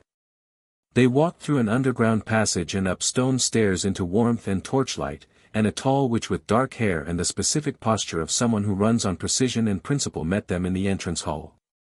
Her name was McGonagall, and Harry had read about her, deputy headmistress, transfiguration professor, the first woman to be a head of house at Hogwarts in the modern era, and the reading had not quite captured the quality of the person, which was something that happened with interesting people. She looked at the cluster of first years with an assessment that was professional and thorough and just, and then her gaze reached Harry and, like everyone else today, like Griphook and Ollivander and Petronia Theron, something behind her eyes shifted. She knew. Not everything, Harry thought. But something. The something that had rippled out 3 years ago, felt by every creature in Britain, was not entirely limited to non-human magic, it seemed. Some humans, the ones who were old enough and perceptive enough and had spent enough years around magic in its raw form, had felt it too. McGonagall was clearly one of them. She said nothing about it. She explained the sorting, gave them the moment in the side chamber to settle, and then led them into the Great Hall. The Great Hall was everything the books had described and better, the ceiling charmed to show the sky outside, the 4 long tables, the hundreds of candles, the collective attention of what felt like 1,000 older students turning to look at the new arrivals. Harry registered all of it, but what occupied most of his attention was what happened in the first 5 seconds after he walked through the doors. The owls and the Ollery sent a ripple through whatever frequency the accord operated on. He felt it, distant but clear. Then closer, the toads that various students carried, the cats in their owners' laps or at their feet, the one brave mouse belonging to a second-year Hufflepuff who was technically not supposed to have it. The portraits, which were not alive in the creature sense but were alive in their own way, painted beings with their own awareness, seemed to notice him in the same collective, turning way. But it was the sorting hat that made the hall go still. The hat sat on its stool and it sang its song, a new one each year, Harry had read, but this year the song finished in the usual way and then the hat paused. In 11 odd centuries of sorting, it had never paused. The whole hall felt the pause, a held breath that filled the room.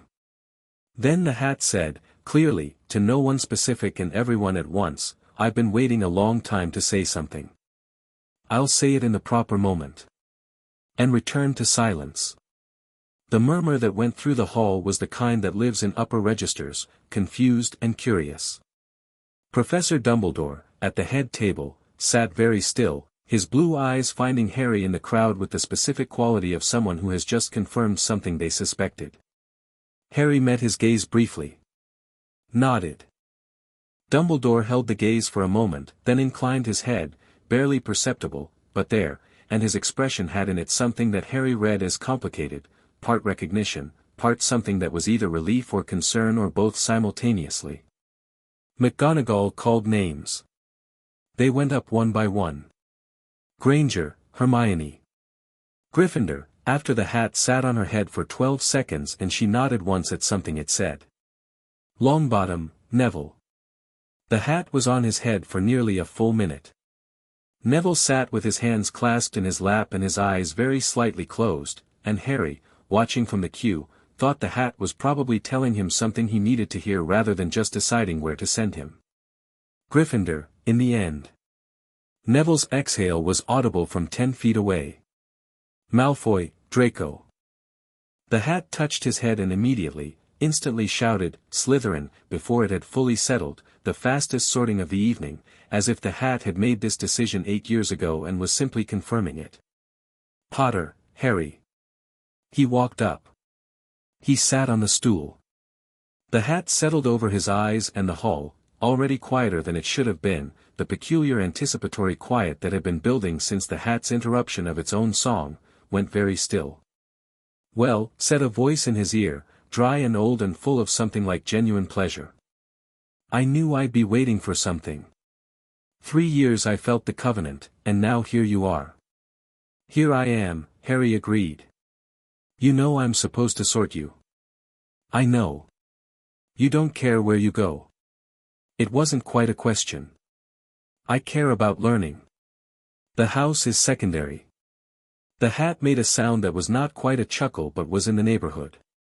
A Potter who doesn't care about houses. A remarkable event. A pause. I could put you in any of the 4, you know. You have everything. The Slytherin ambition, but it's aimed at something the founders of that house didn't anticipate. The Hufflepuff loyalty, to something broader than any house has dealt with. The Ravenclaw mind, and more information in it than most of my students have at 17. And the Gryffindor courage, which in you is the specific type that comes not from a lack of fear but from a decision that fear is not in charge. I know, Harry said again. Then you know what I'm going to say. Tell the hall what you said you'd tell them in the proper moment. The hat paused. When it spoke again, it spoke both to Harry and through the air of the hall, in a voice that carried without effort the way very old things sometimes speak, Gryffindor, and one thing more. The accord has returned to the world. Those with ears, listen. Those with eyes, see. The king of magical creatures sits among you and does not ask for ceremony. He asks for sense. The hat was lifted from his head. The hall was absolutely, completely silent. Harry stepped off the stool and walked to the Gryffindor table and sat down next to Neville, who moved over to make room with the thoughtless ease of someone who does that kind of thing naturally. In the silence, a single voice, Percy Weasley, head boy, who was experiencing a significant reordering of his worldview and handling it through the application of more formality, said, slightly too loudly, "The hat doesn't, the hat's never." The hall exhaled. The noise came back in a wave, everyone talking at once, the Slytherin table with particular intensity, the Ravenclaw table with the focused energy of people who needed to understand what they'd just heard immediately, the Hufflepuff table with something more like steady, collective processing. The Gryffindor table looked at Harry with expressions ranging from delighted to uncertain to the specific blankness of someone for whom too much information has arrived at once. Harry reached for the pumpkin juice and poured himself a glass. "That was something," Ron said, sliding into the seat on his other side, having been sorted, Gryffindor. For seconds, the hat had barely touched his head, in the commotion. "The hat's been waiting to say it for 3 years, Harry said.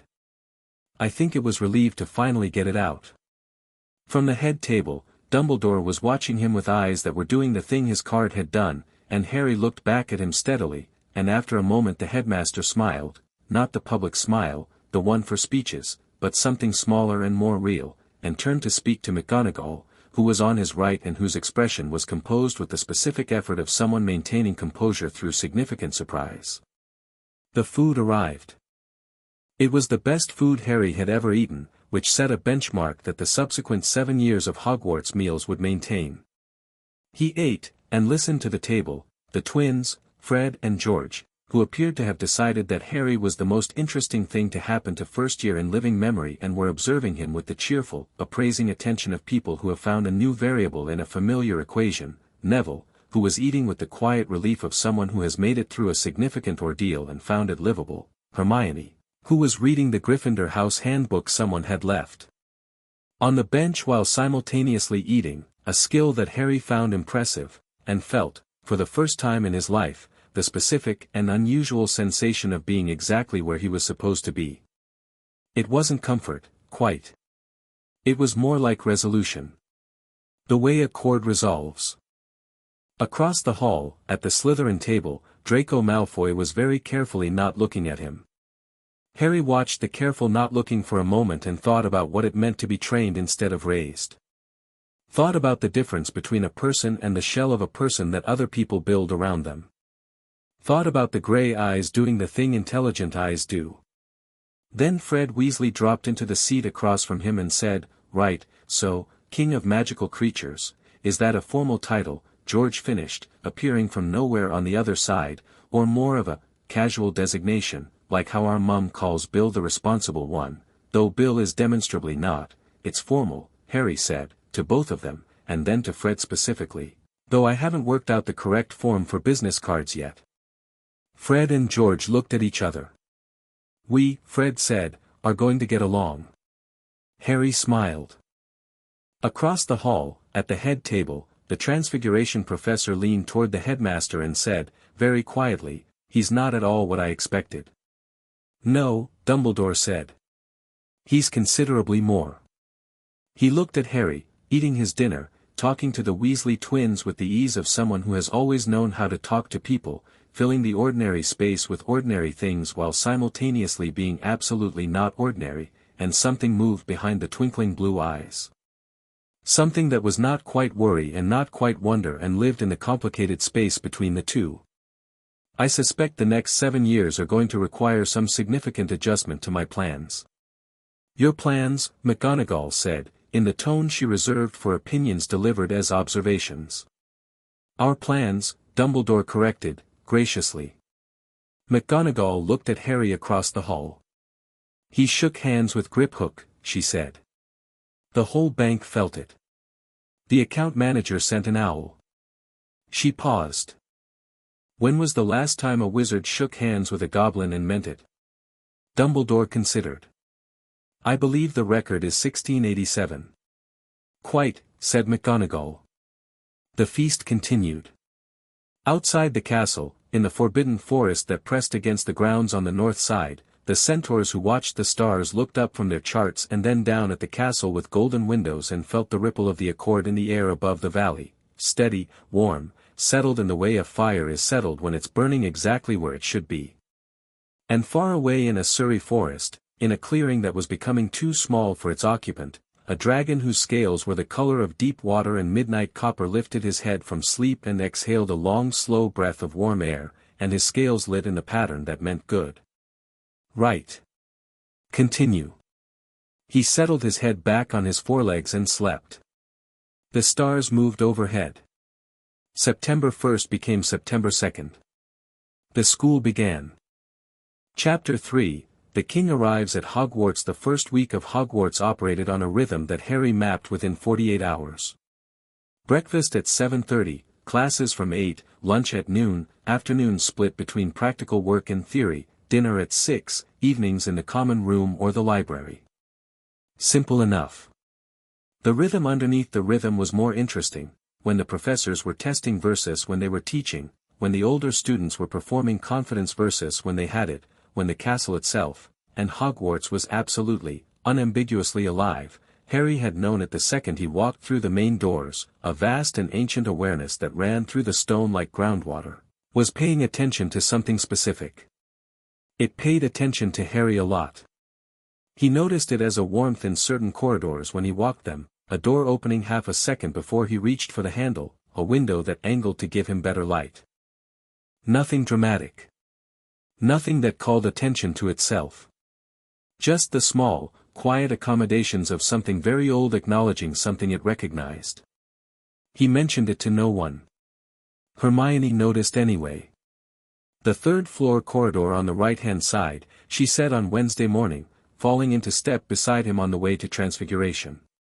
She had a book open and was walking without looking at it, which meant she'd already read it and was using it as a thinking prop. The door at the end. It opens for you. It does, Harry agreed. It doesn't open for anyone else. I tried it 4 times. The brass handle doesn't even turn. Probably best not to spread that around, Harry said. Forbidden corridor generally suggests they prefer people not go in. You're not curious. I'm curious about everything, Harry said. Curiosity and immediate investigation are different things. There's something in there that needs to be kept somewhere. It's not the right time. Hermione walked in silence for a moment. How do you know it's not the right time? The castle would have told me. She looked at him with the calibrating expression. The castle talks to you. Not in words, Harry said. More like, the way weather talks. Pressure and temperature and the angle of the light. You can learn to read it. Hermione was quiet again. Then, can you teach me? He looked at her. She met the look with the directness she applied to everything, without embarrassment, which was one of the things he'd catalogued in the first 2 days as a quality worth having around. No performance. Just genuine want. I can try, he said. It might not work the same way for everyone. The castle might respond differently to different people. That's fine, she said. Data is data even when the results are inconsistent. She closed the book. Also, I noticed that Professor Flitwick looked at you during the register on Monday and then looked at his notes again and then back at you and his eyes went wide for just a moment. Like he'd confirmed something. Charms professors often know a lot about magical theory beyond spells, Harry said. The older ones, especially. Flitwick's been here a long time. You think he felt it? What happened 3 years ago? I think some humans are more sensitive to that frequency than others, Harry said. And I think the teachers at this school have been waiting to see whether the Sorting Hat was being literal. It was being literal, Hermione said. Completely, Harry agreed. McGonagall's Transfiguration class was the best lesson of the week, not because McGonagall was showy, she was the precise opposite of showy, but because she was the most honest teacher Harry had encountered in any formal educational setting. She said what was difficult. She said what would take time. She said this is an imprecise science and anyone who tells you otherwise is either wrong or selling something, and then she showed them how to do it precisely, and the gap between what she said it would be and what it actually was amounted to zero. She set them to turning matchsticks into needles. Most of the class got varying degrees of thinning and sharpening. Hermione got a perfect needle within 3 tries, and the satisfaction on her face was something Harry thought probably dated back to the first time she'd gotten a difficult thing right, which had probably been early and had probably been the moment she understood what she was. Harry turned his matchstick into a needle on the second try, then, because he was curious and because the understanding of the transfiguration had arrived with a depth that suggested he could push further, turned it back into a matchstick, then into a needle again, then into a very small silver fish that swam in a small circle on the desk before he turned it back. McGonagall was at his elbow before the fish had finished its second circuit. "Mr. Potter." "Professor." She looked at the small fish. Then at him. Her expression was the one that had clearly been practiced over decades of dealing with students who surprised her, the one that maintained composure without suppressing the underlying reaction entirely. The curriculum for first year does not include reverse transfiguration. No, Harry agreed. But understanding how the transfiguration worked seemed to naturally suggest how to undo it. And once I understood the undoing, the fish was just an extension of the same principle. He paused. "I hope that's not a problem." "It is not a problem," McGonagall said, in the tone of someone who is having a rapid internal recalibration. "It is, in fact, quite extraordinary. The fish is a Grindylow-adjacent structure, technically, which suggests you're intuitively applying cross-category logic to." She stopped herself, with the slight air of someone who has started a sentence and realized it will take them somewhere unexpected. "We will discuss your curriculum needs at a more suitable time." "Of course," Harry said. She moved on. But Harry caught, as she turned, the expression that flashed across her face, just for a second, and it was not the composed professional face. It was something more personal. Something that looked, quietly, like relief. He thought about that for the rest of the morning. The flying lesson happened on Thursday and was, in the context of Harry's history with flight, the most straightforwardly enjoyable formal education experience he'd ever had. Madame Hooch lined them up on the training pitch, brooms at their sides, and gave her introductory speech about mounting and positioning. Harry listened with the specific attention he gave to any new formal framing of something he already understood viscerally, looking for the places where the formal version and the experiential version aligned, and the places where they diverged, because the divergences were usually where the interesting things lived. He'd flown with Varek. Not on Varek, not yet. Varek was still consolidating his wing muscles and the weight ratios were wrong until he grew another quarter, but beside him, the few times Harry had found broomsticks left in the forest by older students. He understood flight the way he understood most things, from the inside, from the sensation, from the 1,000 small adjustments that the body learns before the brain does. Neville's broom shot upward and took him with it before Madame Hooch was done with the instructions. Harry tracked the trajectory in the first half-second, the angle, the speed, the point where Neville's grip would either stabilize or fail, and was in the air before Madame Hooch finished the sentence that started with, "Nobody is to." He wasn't showing off. That was the thing. He went up with the specific efficiency of someone solving a problem, leveled out at Neville's height, saw that Neville's grip was loosening from his wrist rather than his fingers. Brooms need finger grip, not wrist tension, something that took most people a full lesson to learn, and pulled alongside him and said, "Fingers, Neville, not your wrist," in the calm tone of useful information rather than instruction, and watched Neville's knuckles shift and the broom smooth out from its wobbling. Neville grabbed the broom properly and the wild flight stabilized. He looked at Harry with white-faced relief. "Good," Harry said. "Now down, slowly. Lead with your thoughts, not your grip." They descended together, and Harry landed at the same time as Neville, not because he needed to be slow, but because landing alone while Neville was still figuring it out seemed unkind. Madame Hooch, who had gone the specific shade of pale that comes from watching a student very nearly crack their head open from 30 feet, said, 5 points to Gryffindor, Potter, with the crispness of someone who is extremely relieved and not going to show it, and I'd appreciate it if you told me how you learned to fly before anyone taught you. I'll explain after class, Harry said. He didn't fully explain after class, because the full explanation involved a dragon, which seemed like more than Madame Hooch was currently prepared for.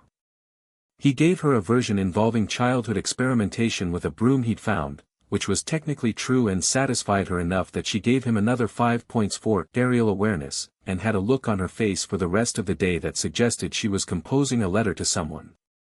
Draco had watched the whole thing from the ground. After class, when most of the others were heading back inside and Neville was still coming down from the adrenaline in the gradual way he came down from most things, Draco fell into step near Harry, not quite beside him, not quite behind, the position of someone who wants to say something and hasn't decided whether to actually say it. Harry waited. You didn't have to, Draco said finally. He was looking straight ahead, at the castle. Do things only if there's a reason to. Harry said. Go up after him. Hooch would have caught him. Maybe, Harry said. Or maybe not. The broom was moving fast. He paused. I went because I could, and because he needed it. That's enough reason. Draco said nothing for a moment. Then, Pansy Parkinson says her father says the accord thing the hat said is old superstition. That it doesn't mean anything real. Pansy Parkinson's father is welcome to think that, Harry said. The centaurs in the Forbidden Forest think otherwise. As does every goblin at Gringotts. As does, from what I understand, the entire magical creature population of about 6 continents.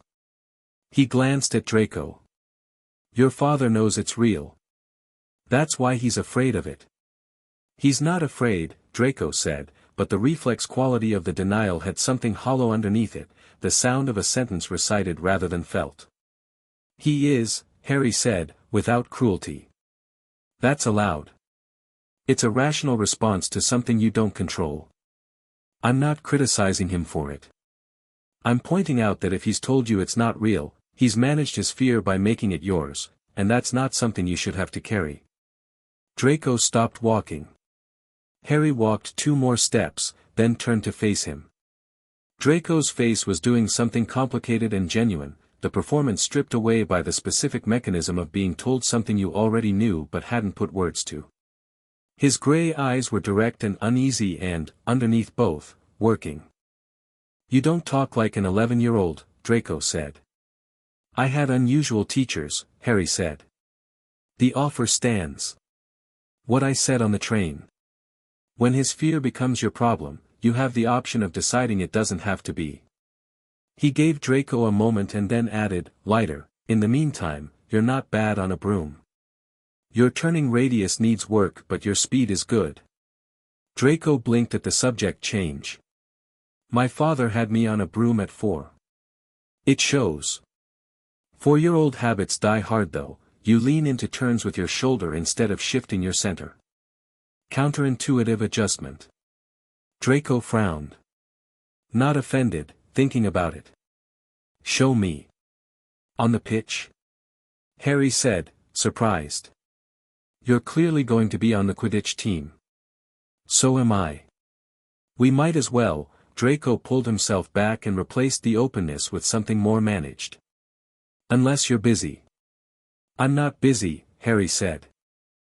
They spent 40 minutes on the pitch while the sun went at a slant across the grounds and the light went gold, and Draco worked on his turning radius with the focused intensity of someone who does not like being told they have a habit to correct and therefore corrects it with extreme thoroughness, and Harry called adjustments from alongside him with the easy authority of someone who is doing a thing he genuinely enjoys.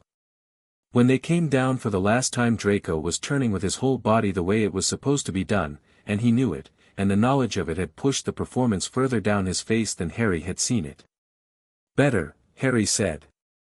Better, Draco agreed, which in Draco's language, Harry was already learning to suspect, meant substantially improved, and I'm glad you told me. They walked back to the castle from different directions, with the deliberate casualness of two people who are not going to acknowledge this publicly, which was a compromise Harry was willing to make for the moment. Saturday morning, Harry went to see Dumbledore. He didn't send a letter. He didn't request an appointment through a professor. He went to the gargoyle outside the headmaster's office at 9 in the morning, stood in front of it, and said clearly, "Acid pops." The gargoyle didn't move. Harry looked at it. "I'll wait," he said. The gargoyle looked at him, inasmuch as stone things look at anything, and then, with the specific reluctance of something following a protocol it finds slightly embarrassing, stepped aside. Dumbledore was behind his desk and had clearly been expecting someone, but whether he'd been expecting Harry specifically was harder to read. The office was full of the soft mechanical sounds of silver instruments doing things Harry couldn't fully identify, and a magnificent bird on a perch in the corner, Phoenix, the recognition immediate and deep, the resonance of it moving through the accord like a warm current, turned its head and regarded Harry with flame-colored eyes. Harry bowed to it. The phoenix stood from its perch, spread its wings briefly, and settled again. An acknowledgement. Dumbledore watched this exchange with blue eyes that were doing the complicated thing. "Fawkes," he said, as if Harry might not have known, "is not usually demonstrative with strangers." "I'm not entirely a stranger to him," Harry said. He sat, because the chairs in front of the desk were there for sitting in, and waiting to be offered a seat seemed like an unnecessary ritual. "He knows what I carry." Dumbledore looked at him for a long moment. Then he set down his quill and folded his hands on the desk, and the performance of Dumbledore, the wise, benevolent, carefully constructed public face, dropped by maybe 30%, which was not complete but was, Harry suspected, more than most people ever saw. "You've been waiting to talk to me," Dumbledore said. "Since before September," Harry said. "You've had plans for me since I survived Voldemort. I'd like to understand what they are." A pause. "That," Dumbledore said, "is a direct opening." "I find directness saves time," Harry said. "And I think we both know that indirect conversations between us are going to be exhausting, because you're very good at them and I'm not going to be moved by them, which means we'd go in circles for however long it took you to figure that out." He held the headmaster's gaze. "I'm not being rude. I'm genuinely interested in your perspective. I'm asking you to give it to me in its actual form." Dumbledore was quiet for a long moment. One of the silver instruments made a soft ticking sound. Fawkes shuffled on his perch. "The prophecy," Dumbledore said finally. "There's a prophecy," Harry said. "Not surprise. Confirmation. You knew.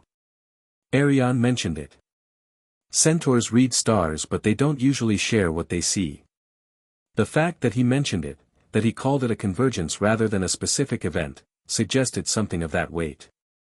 Harry met the blue gaze. "Tell me the wording." "It's fragmentary," Dumbledore said carefully.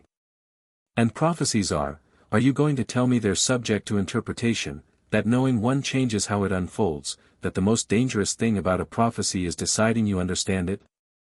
Harry said. "Because all of that is true. It's also the case that I need to know what it says." The pause this time was longer. Fawkes made a single, low musical note. "The one with the power to vanquish the Dark Lord approaches," Dumbledore said quietly, reciting from memory with the specific quality of someone who has carried words in their mind for so long they've become permanent. "Born to those who have thrice defied him, born as the 7th month dies, and the Dark Lord will mark him as his equal, but he will have power the Dark Lord knows not, and either must die at the hand of the other, for neither can live while the other survives." Harry sat with the words. They settled into the part of his mind that processed things without rushing them, and he let them sit there, turned them, looked at them from different angles. "He marked me as his equal," Harry said. "The scar." "Yes. The power he knows not." Harry looked at his own hands, then at Fawkes, then back at Dumbledore. "He knows I have the accord. He'll know when he returns. He's not gone, I don't think he's actually gone, he's diminished and displaced, but, he is," Dumbledore said. "I believe he exists in some form. A parasite. Looking for a host. He won't understand the accord, Harry said slowly, working through it as he spoke. He understands power as domination. As subjugation. The accord is a covenant, it's fundamentally relational, it's about communication, about being the bridge between kinds. He'd see it as a power source and not understand why it doesn't work the way power sources work for him.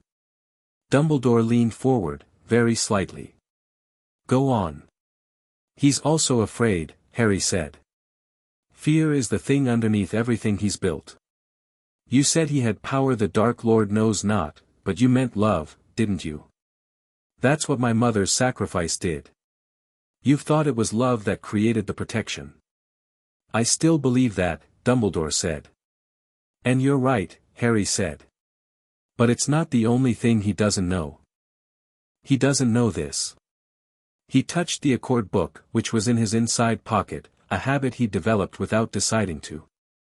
He spent his whole life treating magic as a thing to be mastered. He's never once considered that it might have its own opinion about him. Silence. Fawkes made another sound, longer and more complex, and the office seemed brighter for a moment, a warmth from no specific source. You're 11 years old, Dumbledore said, and the tone was not dismissive, it was something far more interesting. Almost wondering. I had good teachers, Harry said. Dumbledore looked at him, a full, open look, the remainder of the performance down, and in the blue eyes was something Harry recognized because he'd seen it in Arion's eyes and in Griphook's and in Ollivander's, the specific look of someone who has been waiting, without admitting they were waiting, and has now found the thing they were waiting for. I had plans, Dumbledore said carefully. Structures. For how to manage the situation. For how to prepare you. I know, Harry said. Some of them are good plans. Some of them I think you should revisit. Such as? Leaving me with the Dursleys was understandable, Harry said, and meant it. He'd worked through the logic years ago and could follow the reasoning even if the reality had been unpleasant. The blood protection was real. But you assumed the circumstances were adequate. They weren't. I don't say that for sympathy. I say it because the plan had a flaw you should know about. Dumbledore held his gaze. The expression on his face was difficult to read, and Harry let it be difficult rather than trying to read it too fast. I'm sorry, Dumbledore said. Simple. No qualifier. I should have checked. Yes, Harry said. You should have. I accept the apology. He said it without drama because it was without drama. He had processed this long ago, in the forest, with Arion, in the context of a world that had mostly forgotten him and was now, abruptly, very interested, and he had decided on the far side of that processing that resentment was not something he had time for. Going forward, I'd prefer to be included in decisions that concern me. Not consulted after the fact. Included. You are 11, Dumbledore said again, but this time there was almost a smile with it. And next year I'll be 12, Harry said, and the year after 13, and the situation we're in is not going to wait for me to reach some threshold of age that makes my perspective officially valid. You know what I carry. You know what the accord means. Treat me accordingly. The smile appeared properly this time, behind the eyes first and then at the corners of his mouth. Not patronizing. Genuine. The smile of someone who has been surprised in a way they find unexpectedly refreshing. I will, Dumbledore said. With the caveat that I am 900 years older in experience if not in fact, and there are things I know that you don't, and when I press on certain matters I would ask that you extend me the same consideration. Fair, Harry said. I'll tell you when I think you're wrong. You tell me when you think I am. We disagree in good faith. Agreed. They shook hands across the desk. Fawkes sang. 2 clear notes, low and then high, and then settled. Harry stood. One more thing. The 3rd floor corridor. What's in there that needs keeping? Dumbledore looked at him. Something that is safer here than anywhere else. Is it a philosopher's stone? The pause was fractional but Harry caught it. I only ask, Harry said, because if someone in this school is going to try to steal it, I should probably know. And I suspect, based on the current Quirrell situation, that the vector is already present. The Quirrell situation, Dumbledore said, very carefully. He smells wrong, Harry said. Not to me, well, to me, but I mean in a way that the creatures in the castle have noticed. The toads, the owls, the cats. They don't go near him. That's not a personality thing. That's a presence thing. He picked up his bag. I don't know what it is yet. I'm watching. He walked to the door and then turned back. Thank you for the conversation. It was useful. Likewise, Dumbledore said. Mr. Potter, I wonder if you know how unusual this conversation was. Harry considered. I suspect most 11-year-olds don't open with demanding to know your plans for them. Most people don't, Dumbledore said. Regardless of age. Harry smiled at that, genuinely, the way the ice cream had pulled one out of him, the way Fred's certainty had pulled one out, and left. The troll arrived on Halloween, which, in Harry's assessment of how theatrical dark magic tended to be, was about as predictable as it got. He was at the feast, which was extraordinary. The pumpkins alone were a feat of charms work that made him want to ask Flitwick how the light effects were managed, when Professor Quirrell came in and performed the fainting announcement. Harry was watching Quirrell's face when it happened, the two wide eyes, the tremor in the voice that was being performed rather than felt, the fraction of a second where the expression assembled itself before it appeared. Lying, Harry had learned from the Sphinx, has a specific shape. It's not the words. It's the gap between the intention and the execution. He leaned over to Ron. The troll's in the dungeon, he said quietly. Or it was. It's not there now, it's been moved. Ron blinked. How? Quirrell's directing attention to the dungeon. Meaning the thing he wants people not to think about is somewhere else. Harry was already looking at the exits. Hermione didn't come to the feast. Ron went still. She heard something Parvati said about her, she was upset. Harry was already moving. The teachers were directing the prefects were herding students in the wrong direction, and Harry and Ron slipped out in the reverse flow of traffic with the ease of two people who are moving with purpose rather than panic, which looks different enough that authority figures don't instinctively stop it. The corridors were empty and dim, most torches spelled down for the holiday atmosphere, and Harry moved quickly with Ron slightly behind him, trusting Harry's lead in the way that Harry had noticed he did, not blindly, but with the specific trust of someone who has decided that the person in front knows what they're doing and reserves the right to override if they disagree. The smell reached them first. Old stone and wet animal and something beneath both of those, the ozone iron smell of magic being done crudely, forced rather than shaped. It's on this floor, Harry said. Girls' bathroom, second, there was a scream. They ran. The troll was mountain species, which Harry had read about and which was, up close, substantially larger than the illustration suggested. 12 feet of pale, thick-skinned, catastrophically stupid creature that had gotten into the bathroom and was currently not thinking about much beyond the loud small thing that was cornered behind a row of sinks. Hermione, to her credit, was not panicking, she was calculating, her back flat against the far wall, watching the troll's movements with the focused attention of someone figuring out a problem rather than experiencing it, which was exactly the right instinct and also going to be insufficient against 12 feet of mindless aggression. Ron grabbed a wooden stall door, the only thing large enough to be a distraction, and hurled it across the room. The troll turned. Harry was already moving, not toward the troll but around it, toward Hermione, and as he moved he spoke. Not English. Not the language of spells, he hadn't had charms long enough for anything that would work at this scale. The deep language. The one that came from the chest rather than the throat, the low rhythmic sound that he'd spoken to Varrick's egg in the dark of the cupboard at Privet Drive. It was not a language the troll understood. Mountain trolls were not magical creatures in the Accord sense, they were animals, essentially, large and powerful and empty of the kind of awareness that the Accord connected. But they were creatures, and creatures responded to tone the way humans respond to volume, and what Harry was projecting into his voice was not a command but an authority.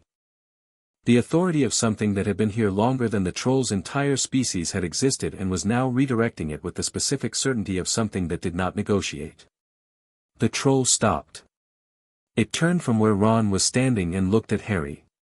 Its tiny eyes, beady, red-rimmed, usually carrying nothing beyond the immediate present, found Harry's and held them, and something moved through them that was not intelligence but was in the neighborhood of recognition, the animal sense of something above you in the order of things.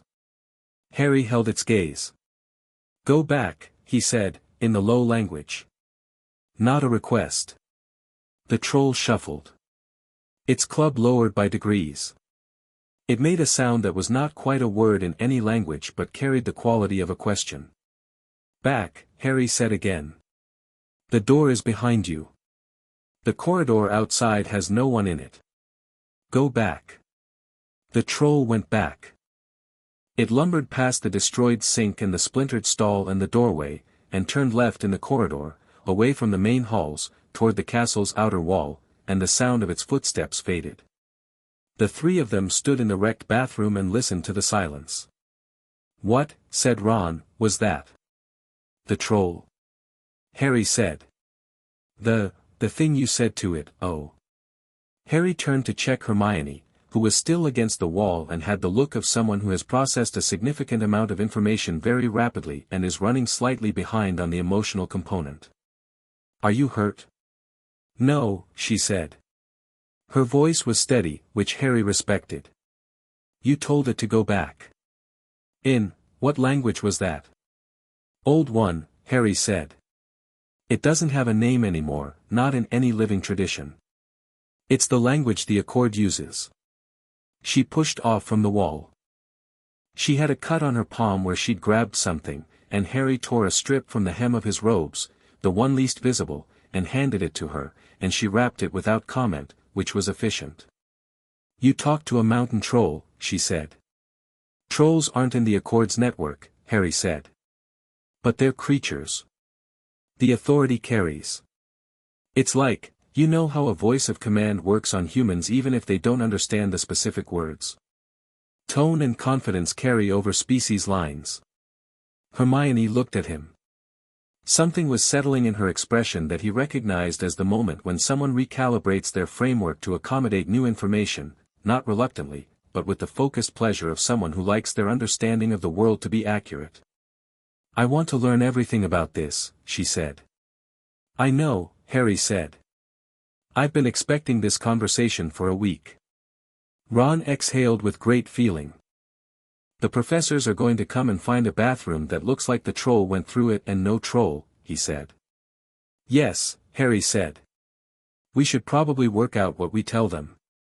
"The truth?" Hermione said. "Version of it," Harry said. "Enough to explain the bathroom without requiring a 3-hour conversation about the Accord." He looked at the door. The troll headed toward the exterior wall on this floor. If someone reset the charms on the exterior doors, it'll find its way out. "Did you do that?" Ron said. "The doors." "I'll do it in a second," Harry said. He moved to the doorway, focused on the specific quality of the castle's awareness that he'd been learning to communicate with since the first day, and felt the exterior door at the end of the north corridor unlock with the small, distant click of something cooperating. "Done." Ron stared at him. "I told you," Harry said. "The castle talks to me." "Yeah," Ron said. "But you didn't tell me you could talk back." McGonagall arrived 2 minutes later, with Snape and Quirrell behind her. She took in the wrecked bathroom and the 3 first-years standing in it and went through a cascade of expressions that she managed with professional competence. "Can someone explain, Hermione was in here when the troll entered," Harry said. "Ron and I came to find her when the teachers sent everyone to their dormitories and we realized she wasn't in the feast. We got between the troll and Hermione and it eventually left through the exterior door at the north end of this floor, which appears to have been unlocked." He met McGonagall's gaze. "Someone let it in, Professor. And I don't think it found this particular bathroom by accident." McGonagall looked at him. Then at Quirrell, who was in the doorway and had his eyes on Harry with an expression that was doing the thing Harry had noticed before. Two assembled, the gap between intention and execution. Quirrell's eyes dropped from Harry's quickly. McGonagall gave Harry 5 points, gave Ron 5 points, gave Hermione 5 for presence of mind, and then suggested all 3 of them return to Gryffindor Tower and that further discussion could wait until morning. In the corridor, away from the professors, Ron grabbed Harry's arm. "Quirrell," he said under his breath. "I know," Harry said. "The troll was a distraction," Hermione said, very quietly, the pieces clicking together in real time. "While the teachers were dealing with it, he could have gone to the 3rd floor." "Could have," Harry said. "But the stone's still there." "How do you? The castle would have told me otherwise," Harry said. Hermione stared at him for a long moment. Then she turned and started walking toward the tower, and after a moment she said, quietly, "I want that conversation about learning to read the castle. I want it soon." "Tomorrow," Harry said. "Library. After breakfast." They walked back in the torchlight, the castle settling around them, old stones warm with something that was not temperature, and Harry felt the specific quality of the night's event settling in his own chest. Not triumph, it wasn't that. More like the satisfaction of a problem engaged with rather than avoided, and underneath it the first clear outline of what was already coming, the shape of a year that was going to require considerably more than sitting in class and taking notes. He was okay with that. Ron seemed to be thinking similar thoughts. "You're going to be a lot of work, aren't you?" he said. Not a complaint. The tone was actually the opposite. "Probably," Harry said. "Good," said Ron. "I was worried this year was going to be boring." They pushed through the portrait of the fat lady, who looked at Harry with the same quiet, tilted head acknowledgement that portraits always gave him, and who murmured something in the old French that matched the Accord script, which he filed away, and entered the warmth of the common room, where a fire was burning bright and orange and exactly as fires should, and the night settled into itself, and the year continued. Chapter 4. What the centaurs foretold. The Forbidden Forest had a different quality at night than it did during the day, and a different quality in winter than in autumn, and Harry had been in it enough times across enough seasons to know all its variations the way you know the moods of someone you live with. In November it was bare-boned and clear, the canopy stripped back so the stars showed through in patches, frost on the ground that crackled under his feet with a sound that traveled further than he'd like. He went at midnight, through the gap in the grounds fence that the castle had quietly stopped locking the 3rd time he'd used it, and was 20 feet into the tree line before the cold properly hit him. It didn't slow him down. He'd been going into the forest every week since term started, not the organized attention-style visits that older students occasionally described, but his own, on his own schedule, and McGonagall knew about it in the way that certain things at Hogwarts became known without being formally acknowledged. She hadn't said anything. He suspected she'd decided, with the pragmatic intelligence that made her the best professor in the building, that forbidding it was both futile and counterproductive. The centaurs were already waiting. There were 6 of them tonight, which was more than usual. Arian's group from Surrey Forest had their counterparts here, a herd that had lived in the Forbidden Forest since before Hogwarts was built, who had felt the Accord sealing 3 years ago from this same ground and had been watching the castle's north windows since September with the patient attention of things that have learned to wait on a geological scale. The eldest was named Bane, and he was not like Arian. Where Arian was measured, Bane was sharp, opinions held with the force of things that had been calcified by long certainty, the stargazer who had watched so many human follies from the tree-line that his default position on the subject was fully formed and rarely revised.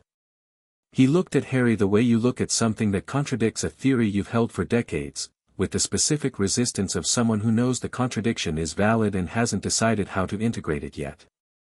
"The Mars configuration," Bane said, in place of a greeting. "I saw it," Harry said.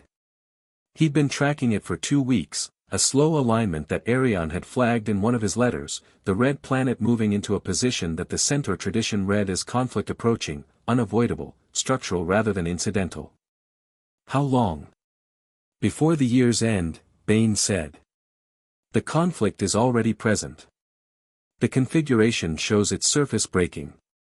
Quarrel, Harry said. The centaurs exchanged looks, not surprised, but the look of people confirming something between themselves. The stars do not name him, said a younger centaur named Ronan, chestnut-coated, with the slightly softer edges of someone still calibrating his certainties. But something rides with him that is not his own. Something old and damaged. I know what it is, Harry said. I've known for a while. I needed to understand how much time I had. Before the year's end, Bane repeated, with finality. Okay. Harry sat on a fallen log that had been there so long it was more moss than wood, and pulled his coat tighter. Then I need to work out the third floor before the year ends. The stone has to move. The stone is not your primary concern. Bane said it bluntly, which Harry preferred to the alternative. Tell me what is. The claws, Bane said. Harry went still. He'd been working on the Accord book's hidden clause since October, a section in the deepest part of the text that was written in a hand different from the rest, as if added later, in a script that even the Accord's own translation mechanism didn't resolve cleanly. He had fragments. The word judge appeared 3 times. The word reckoning appeared twice. There was a phrase that might have translated as before the fracture widens and another that might have been what was wrongly taken must be returned. You've translated it, Harry said. We read the sky, Bane said. The sky has been saying the same thing since the covenant sealed. The clause is not supplementary. It is the purpose beneath the purpose. He paused, and something moved behind his dark eyes that was the closest Harry had seen a centaur come to urgency. The Accord does not only recognize you as heir, child. The full clause names you as the appointed judge of magical law. Not wizarding law. Magical law. The law that was agreed before the ministry existed, before the Wisengamot, before any human institution decided it had authority over the magical world. Silence. The frost crackled somewhere in the dark. An owl moved through the distant canopy without sound. That's, Harry said carefully, significantly larger than I thought. Yes, Bane said, and there was something almost dry in it. What does it mean in practice? Judge of magical law, that means what, specifically? I can overturn ministry decisions. You can rule on any matter where the law as written conflicts with the law as it was meant, Bane said. The Accord predates every human legal institution in the magical world. In cases of conflict between written human law and the Covenant's intent, your ruling is final. Harry sat with this for a long time. The centaurs let him sit with it, which was something he valued about them. They understood that significant information needed space, that the impulse to fill silence was a human anxiety rather than a virtue. Sirius Black, Harry said eventually. The centaurs said nothing. He was imprisoned without trial, Harry said. I read it when I was researching my parents. It's in the records, publicly available records, that he was sent to Azkaban without the Wisengamot convening a formal hearing. That's not just a violation of ministry procedure. That's a violation of the fundamental covenant, Bane said. Yes. Harry looked at his hands. He's been in Azkaban for 10 years. Yes. And I can do something about that. Not yet, Bane said, and the sharpness in his voice now was protective rather than harsh, which was something Harry noticed and filed. The clause requires that the judge act from established standing. You must be known. Your authority must be acknowledged. You cannot rule on a case of this magnitude as an unknown first-year student, not because the ruling would be wrong but because it would not hold. The institutions are afraid of you and afraid of the Accord. Fear makes humans defensive. You must give them enough time to understand what you are before you require them to accept what you can do. How long? The stars suggest 3rd year, Ronan said quietly. The convergence Arion identified suggests a moment of institutional crisis at that time. A crack in the ministry's certainty. That is your window. 3rd year. 2 more years. Harry thought about Sirius Black in Azkaban for 2 more years, and the thought landed in his chest with a weight that he allowed himself to feel for a moment, cleanly, without pushing it away. This was something Arion had taught him: feel the things that deserve to be felt. Don't perform them, don't prolong them past their natural shape, but don't refuse them either. He let the weight sit. Then he let it become something else, not indifference, but resolve. The specific transformation of grief into direction. "All right," he said. "3rd year. I'll be ready." He looked at Bane. "Is there anything I should be doing between now and then to establish the standing you're describing?" "You're already doing it," Bane said. "Every interaction in that school. Every time you speak to a creature and are seen to do so. Every time you act from the Accord's authority rather than wizarding convention. You are building a record." He paused. "Be visible. Do not hide what you are." "I'm not hiding anything," Harry said. "No," Bane agreed. "You are not." And there was something in his tone that was, finally and unambiguously, approval. Harry spent another hour in the forest, talking through what he'd learned of the Accord's clause with Ronan, who was interested in the linguistic aspects in a way Bane was not, the way certain words in the original Titan script had multiple simultaneous meanings, the way the clause seemed designed to be understood differently at different moments of reading, revealing layers based on the reader's readiness. He walked back to the castle as the first gray of dawn was edging the sky, let himself in through the side entrance that the castle kept unlocked for him, and went to the library. He wrote for 2 hours before breakfast. Everything he'd learned, everything confirmed, the shape of what was coming. The writing was for himself, working out, not recording. When he was finished he folded it into the Accord book and went down to eat. December arrived with snow and the Quidditch season in full swing.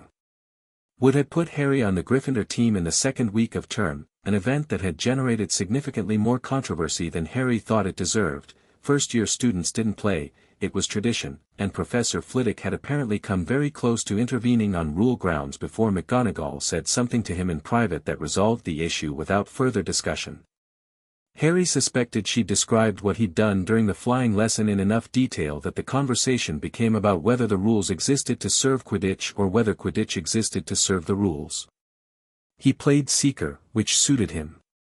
Not because the Seeker was the most important position, debates about Quidditch strategy were ongoing and Ron had strong opinions, but because the Seeker's job was fundamentally about attention.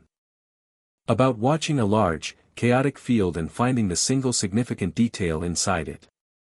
This was something he'd been doing all his life. The first match was Gryffindor against Slytherin, and the stands were full and loud in the specific way that Hogwarts Quidditch crowds were loud, which was different from Muggle sports crowds in a way Harry had been thinking about since Wood first walked him through the rules. Muggle crowds were excited by score. Hogwarts crowds were excited by magic, by the fact that the thing was happening at all, by the feeling of being inside something that was also inside a tradition. He found the snitch in 11 minutes.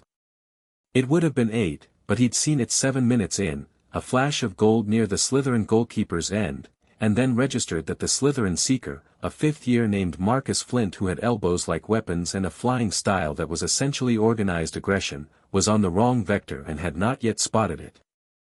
He spent 90 seconds doing a false search pattern near the Gryffindor end, pulling Flint's attention, then cut across the pitch at full speed when Flint committed to the wrong direction. The snitch was already in his hand by the time Flint realized what had happened. The roar from the stands was something he felt in his sternum. He landed and the team converged on him, Wood actually lifted him off the ground briefly, which was alarming, and in the noise and celebration Harry looked across the pitch at the Slytherin end and found Draco, who was not celebrating, but who was watching Harry with his head slightly tilted and his expression stripped of its usual performance in the aftermath of genuine surprise. Harry raised an eyebrow at him across the distance.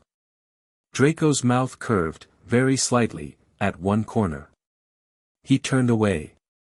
In the stands, Harry noticed, a cluster of centaurs was visible at the edge of the Forbidden Forest, not doing anything, not calling attention to themselves, just present. Watching. Bane had his arms crossed and his expression was as unreadable as always, but Ronan had his head slightly dipped, and that was enough. He allowed himself one full moment of simple happiness. Then he walked off the pitch and went back to being Harry. Snape's potions class was the most consistently interesting conflict of the term, and Harry had decided early on that it was interesting in the way difficult terrain is interesting, worth navigating carefully, revealing of important things, actively hostile in ways that had more to do with the terrain's own history than with anything Harry had done. Snape's first class had begun with the attempt that Harry had been briefed on by older students, the rapid-fire questioning, the public performance of a student's ignorance, the pedagogical method of establishing authority through the demonstration of other people's inadequacy. He'd done it to Neville first, which Harry had expected and watched, and then he'd done it to Harry. Potter, Snape had said, with the specific quality of someone deploying a name as a weapon, what would I get if I added powdered root of asphodel to an infusion of wormwood? Draught of living death, Harry had said, without pause. One of the most powerful sleeping potions known.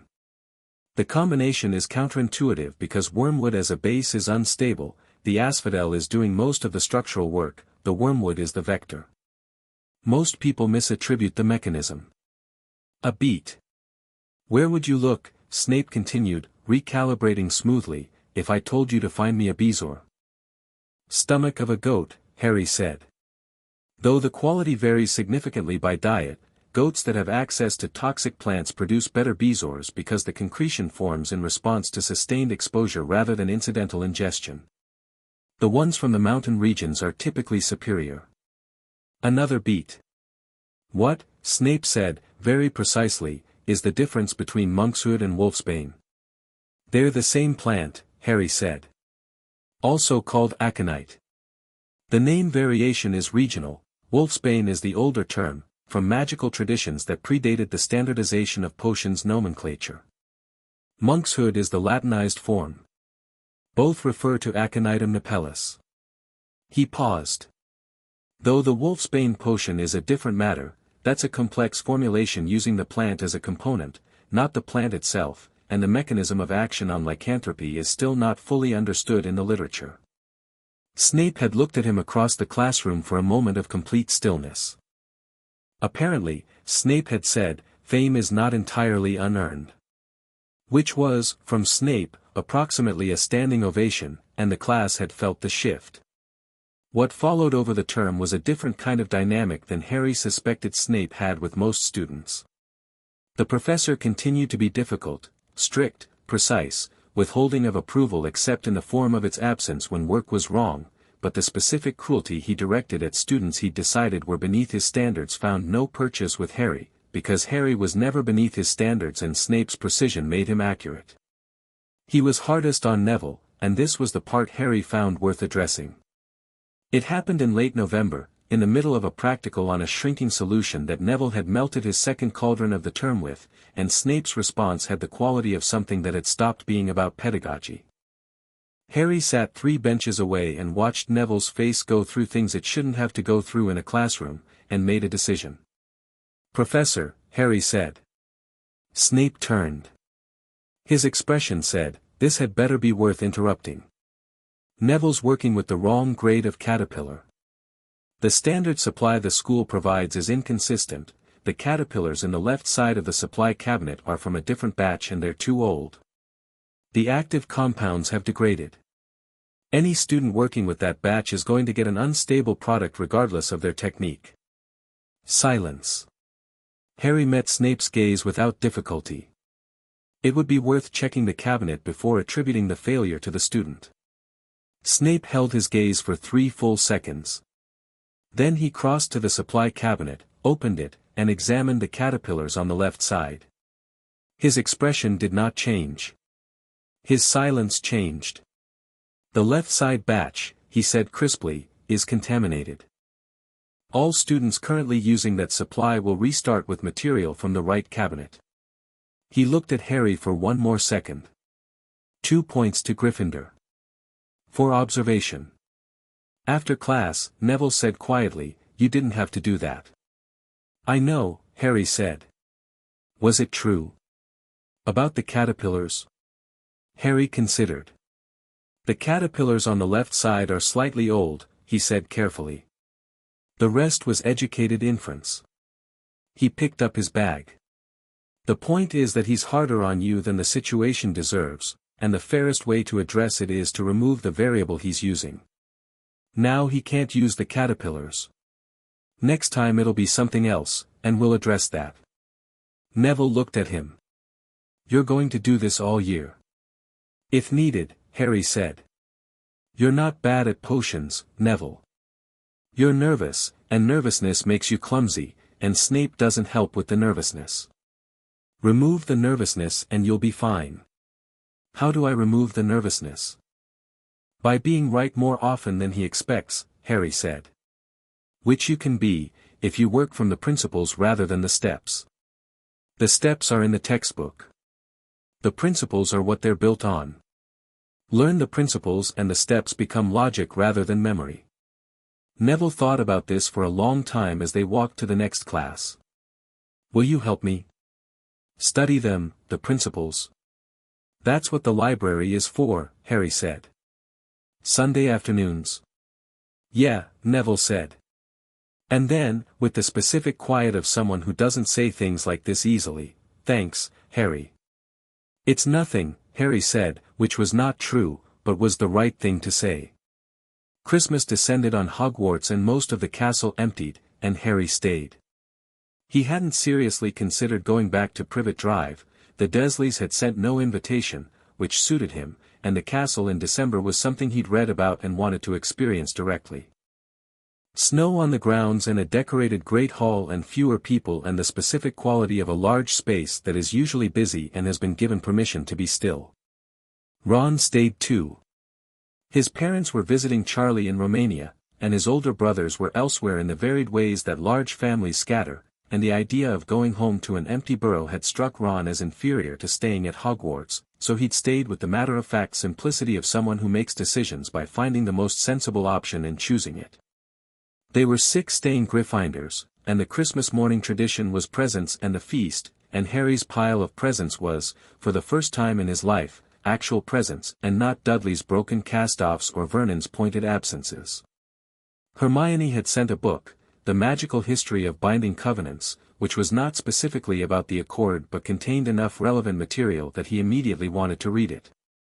Ron sent a gift that his mother had included in the family package, hand-knitted jumper, deep green, with a small symbol on the chest that was not the usual Weasley initial but was the 8-pointed circle from the Accord's cover, which meant that either Mrs. Weasley knew more than he'd given her credit for, or she'd asked Ron what Harry would want on it and Ron had said something that resulted in that. He made a note to thank her properly. The jumper was warm and fit better than anything he'd ever owned, which was a low bar but a warmly felt one. There was also something unexpected, a parcel with no note, containing a silvery, liquid-like material that folded like water when he picked it up. An invisibility cloak.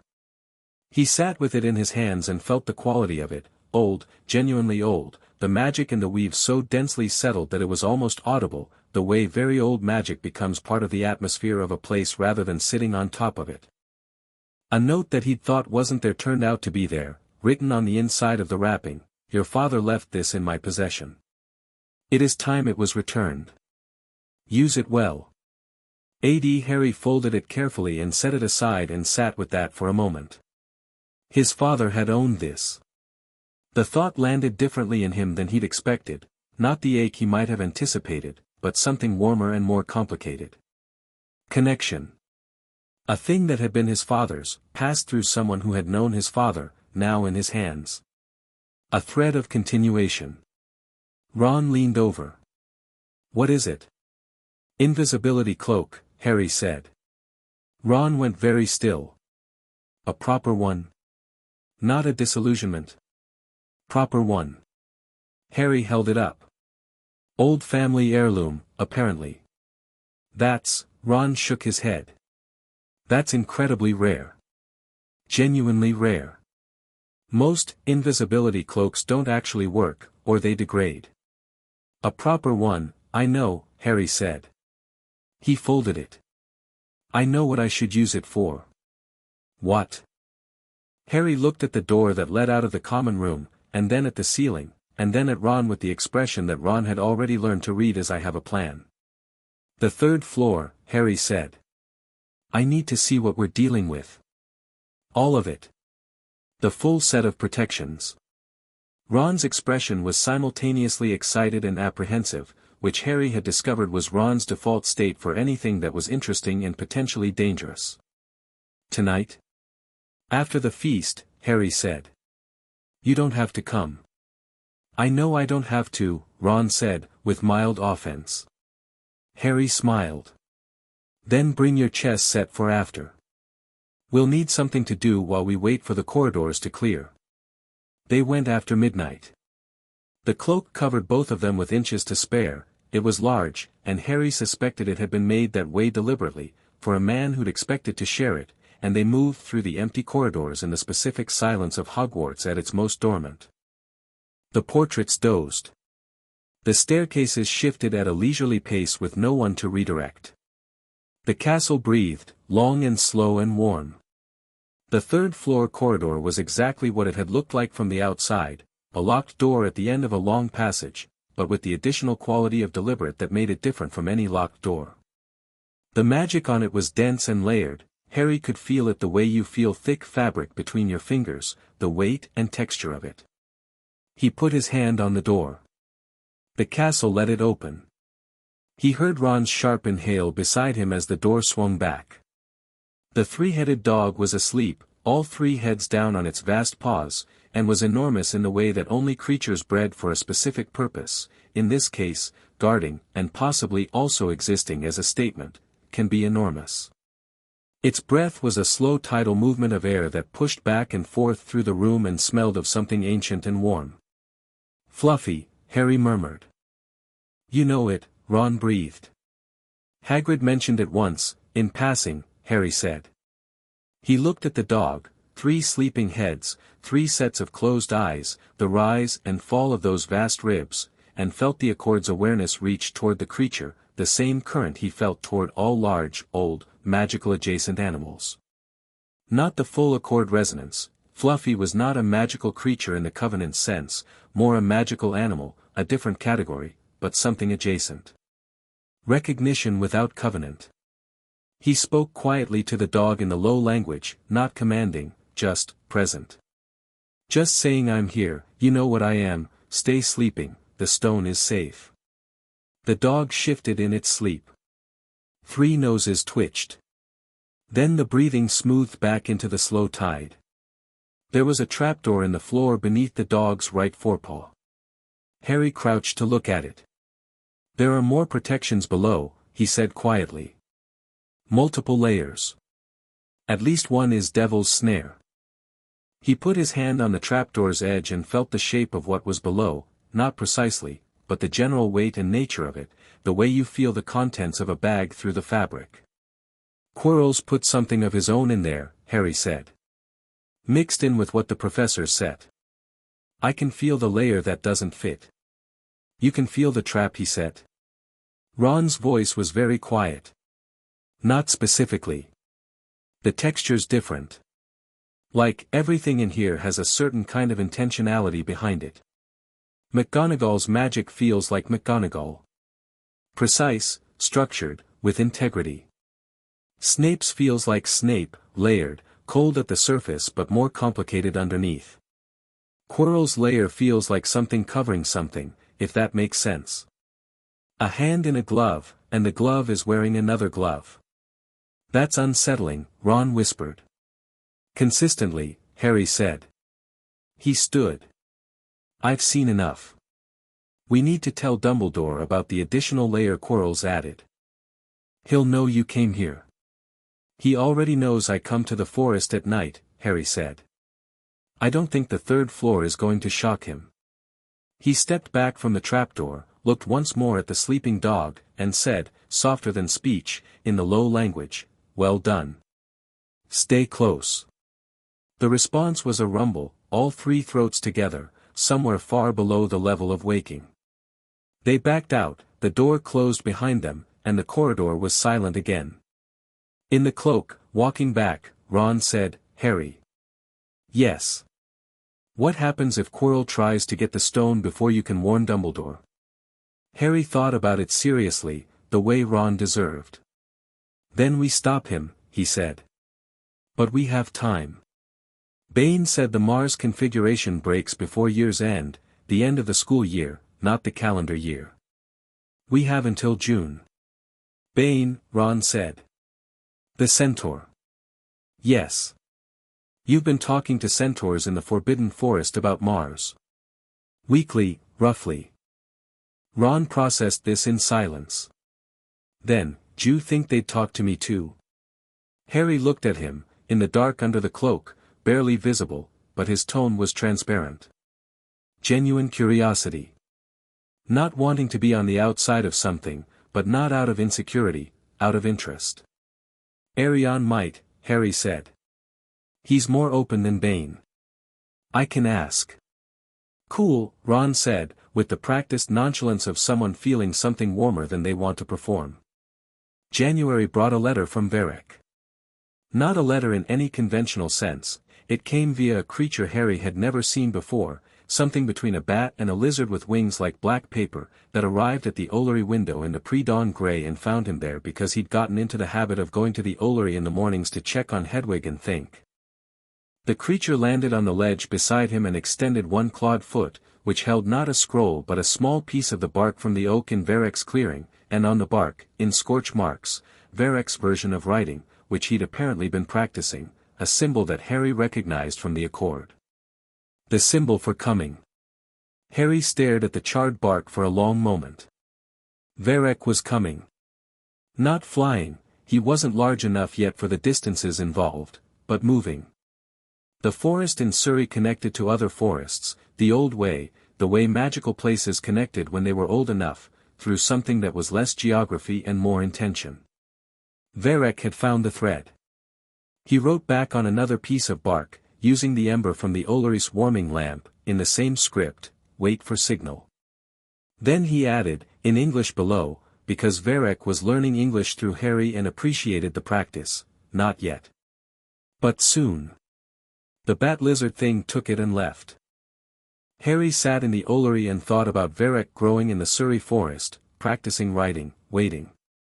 The patience of a dragon was vast and strange, they experienced time differently, compressed at some scales and expanded at others, but underneath the patience was a loyalty so fundamental it wasn't quite an emotion anymore. It was more like gravity. The way things fell toward each other. He thought about Sirius Black. About the accord clause. About Bane saying third year with the finality of someone reading something written in light that doesn't lie. He thought about the prophecy. Either must die at the hand of the other. He sat with that one a long time. He didn't find the thought terrifying, which was the thing that would have alarmed most people. He found it clarifying. A constraint. Not a sentence but a fact, and facts were workable. The Sphinx had taught him that the only questions that mattered were the ones you couldn't answer yet, and the only answers that mattered were the ones that changed what you did next. What did this answer change about what he did next? Nothing immediate. He was still going to class, still learning, still building the foundation that Bane said was the precondition for everything else. The prophecy didn't accelerate that. Voldemort was going to return in his own time, on his own terms, and when he did, Harry would have everything he needed. The accord was not a weapon. It was a covenant. It functioned over time, through relationship, through the accumulated weight of recognition and truth. He needed to keep doing what he was doing. He went to Transfiguration. McGonagall stopped him after class in February.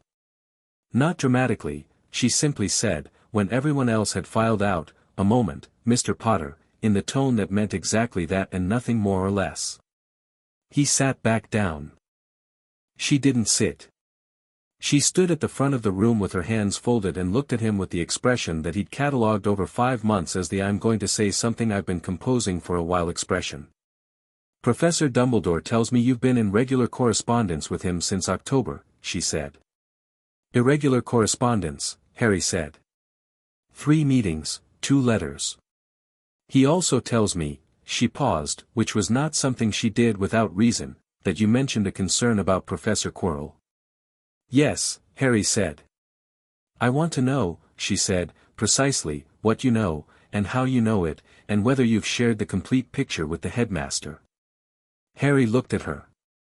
He liked McGonagall in a way that was distinct from how he liked other people. It was the liking you have for something that is exactly what it says it is, no gap between presentation and reality, reliable in the way that reliable things are quietly extraordinary. He made a decision. The complete picture, he said, is that Quirrell has something in him that isn't Quirrell. Something dark and displaced, using him as a host. I don't know if Dumbledore knows what specifically, he seemed to when I mentioned it in October, but he was careful about what he confirmed. McGonagall sat down.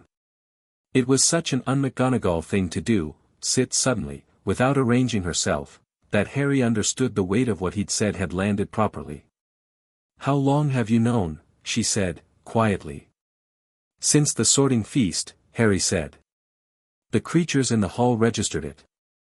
The avoidance pattern, no animal willingly goes near Quirrell. I noticed that, she said. Then, with the control of a very good professional managing a significant internal response, you believe the thing in Quirrell is connected to Voldemort. I believe it is Voldemort, Harry said. Or what's left of him. McGonagall looked at him for a long moment. The September composure was intact, but something behind it was working hard. Albus believes something similar, she said finally. He's been monitoring the situation. I know, Harry said. He's letting it play out. Watching what it goes for, what it avoids. Learning. He met her gaze. It's not a bad strategy, but it has a time limit. Bane says the crisis point is before June. Bane, she said. Elder Centaur of the Forbidden Forest heard. I've been talking to them, I know who Bane is, McGonagall said, with the tone of someone who has been at this school for 40 years and has a full context. He came to me in my second year of teaching to complain about a student who'd been coming into the forest at night. He's not easy. He's not, Harry agreed. But he's honest. Yes, McGonagall said. That he is. She was quiet for a moment. What I'm going to tell you is not something I'd tell most students, and I want you to understand why I'm telling it to you anyway. Because I already know most of it, Harry said. Because you've already demonstrated that you can handle it, she said, which was different, and he understood the difference. The stone will be moved before June. Albus is already preparing a secondary location. The trap we're watching for is whether whatever is guiding Quirrell makes an attempt before then, whether the need becomes too urgent for patience. That's my window, Harry said. If it makes an attempt, Dumbledore's away. That's when it moves. Yes, McGonagall said. So we need to make sure someone's watching the corridor, Harry said, and that Dumbledore is reachable. McGonagall looked at him. And who do you suggest watch the corridor? Harry looked back at her steadily. No, she said, with the firmness of someone who absolutely means it. You just told me you trust me with the full picture, he said. There is a significant difference between trusting you with information and, Professor, Harry said, I've been in the forest with 6 centaurs at midnight discussing Mars configurations and ancient binding covenants. The corridor is indoors and better lit. A long pause. McGonagall breathed through her nose in the way she did when she was making herself not smile. You are, she said carefully, not like other students. No, Harry said. But I am your student, which means this is partly your problem too. He paused. I'm not going to do anything reckless. I have too much to do after this year to risk it on something avoidable. But if Quirrell moves, and Dumbledore's away, and no one's watching, I'll be watching, McGonagall said. Good, Harry said. Then I'll be with you. She opened her mouth. Indoors, he said. Well lit. You there. She pressed her lips together and stood up and gathered her papers with the brisk efficiency of someone ending a conversation before it produces a conclusion she's not ready to reach yet. Class dismissed, she said, despite there being no class. Dinner is at 6. Thank you, Professor, Harry said. Don't thank me for anything, she said. Nothing has been agreed to. He picked up his bag and walked to the door and then turned. The fish, he said. In the first lesson. The small silver one. She looked at him. Was that the moment you decided to trust me? He asked. McGonagall was quiet for a moment. The fish, she said, was the moment I decided you were going to be an enormous complication. And the trust? Her expression did the thing, the not smile held by composure. November 2nd. When you told Professor Snape that Longbottom's caterpillars were contaminated. You could have said it privately. You said it in class, so the correction was public, so he couldn't undo it without calling attention to himself. She paused. That was the moment. Harry nodded. He hadn't done it for her approval and she knew that, which was why she'd said it. Good night, Professor. Good night, Mr. Potter. He went out. The corridor was empty and long, the torches throwing gold light across old stone, and Harry walked down it with the sound of his own footsteps and the castle's breathing, the slow warm pulse of something ancient and present, and thought about everything ahead, the stone, the claws, the convergence, Sirius Black in Azkaban for 2 more years, Varric growing in a Surrey forest, the prophecy sitting in his chest like a compass needle pointing somewhere he hadn't yet gone. He was fine. He was, in fact, more than fine. He was the heir of a covenant that had been waiting since before the first human wizard wrote the first spell, and he was learning everything he needed to know, and the year was not finished yet. He went to dinner. Outside, at the edge of the forbidden forest, Bane stood in the dark and watched the castle's lighted windows and read the stars above the valley, and the stars said what they'd been saying since the autumn: the bridge is here. The fracture begins to close. The storm is still coming. But the bridge is here. He watched for a while. Then he went back into the trees. Chapter 5, The Language Beneath Language. The chamber opened in April. Harry knew it was coming the way he'd known the troll was coming, not prediction, but pattern recognition. The attack started in February. Mrs. Norris first, found petrified in a corridor near a flooded bathroom, Filch arriving seconds later to find the words on the wall and the tabby cat stiff as old wood. Then a group of Hufflepuffs in March, Justin Finch-Fletchley and a ghost Harry didn't know well, and then Hermione, which was when it stopped being something he was watching and became something he was moving on. He'd found her in the hospital wing on a Tuesday morning, stone still in a bed with a mirror fragment still clutched in her petrified hand, and he'd stood next to the bed for a long moment and felt the cold specific weight of seeing someone he'd chosen be taken out of the world, temporarily, by something that had been allowed to operate because no one had moved fast enough. He put his hand on her frozen one. I'll sort it, he said. Not a promise made outward. A statement made inward, the kind that sets the direction of everything after it. He'd already worked out it was a basilisk. The mirror in her hand confirmed it, she'd figured it out herself, which was so entirely Hermione that it made something ache in his chest, and the method of death was indirect in every case. No one looked directly. The ghost survived because ghosts had nothing left to petrify. Filch's cat survived because she'd seen the reflection in a puddle. Justin Finch-Fletchley had been looking at the ghost. The pattern was consistent, massive snake, lethal gaze, moving through the pipes. It had been in the walls the whole time, called by a voice Harry knew the second he understood what he was hearing. He'd heard it twice, once in October in a corridor near the Charms classroom, a whisper in the walls that he'd assumed was his own subconscious processing, and once in February, a longer passage that had the quality of command rather than movement. He'd heard it and understood it and had not, at the time, understood why he understood it, because Parseltongue was a specific ability with a specific human magical mechanism and he had not known until that moment that he had it. He did have it. He also had something beyond it. The deeper tongue, the language of the accord, the one that came from the chest, contained within it what Parseltongue was a fragment of.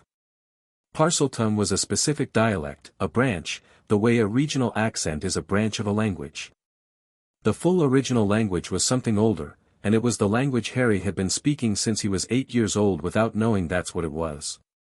The basilisk in the chamber did not speak Parseltongue. It spoke the old language. The full one. He understood this with total certainty when he heard the second whisper in February, because the syntax was wrong for Parseltongue, too complex, too dense, with grammatical structures that Parseltongue couldn't accommodate, and right for the language of the accord. The basilisk was ancient. Ancient enough to predate the split between the full language and its human derivative. He didn't tell anyone this immediately. He needed to understand it fully before he acted, because acting on incomplete understanding was how people got petrified. He spent 3 weeks in the library. Hermione's absence from the library was something he felt as a specific texture, a wrong quietness at the table they'd claimed as theirs, going through everything available on basilisks, on the founding of Hogwarts, on Salazar Slytherin specifically. Most of it was thin. Slytherin's history was preserved in the way that history is preserved when the person writing it was not neutral, partial, shaped, missing the parts that complicated the narrative. What Harry found that mattered was in an obscure text called The Founding Conflicts and Their Magical Legacies, 3rd edition, buried in the restricted section under a charm that made it very hard to see unless you were looking for it specifically, and Harry had been looking for it specifically because the Accord book's hidden clause had referenced it by an older title. Slytherin's creature was not just a basilisk.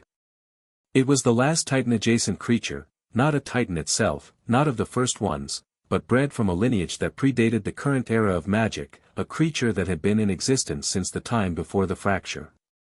When Slytherin built the chamber, he'd done it to keep the basilisk rather than to weaponize it.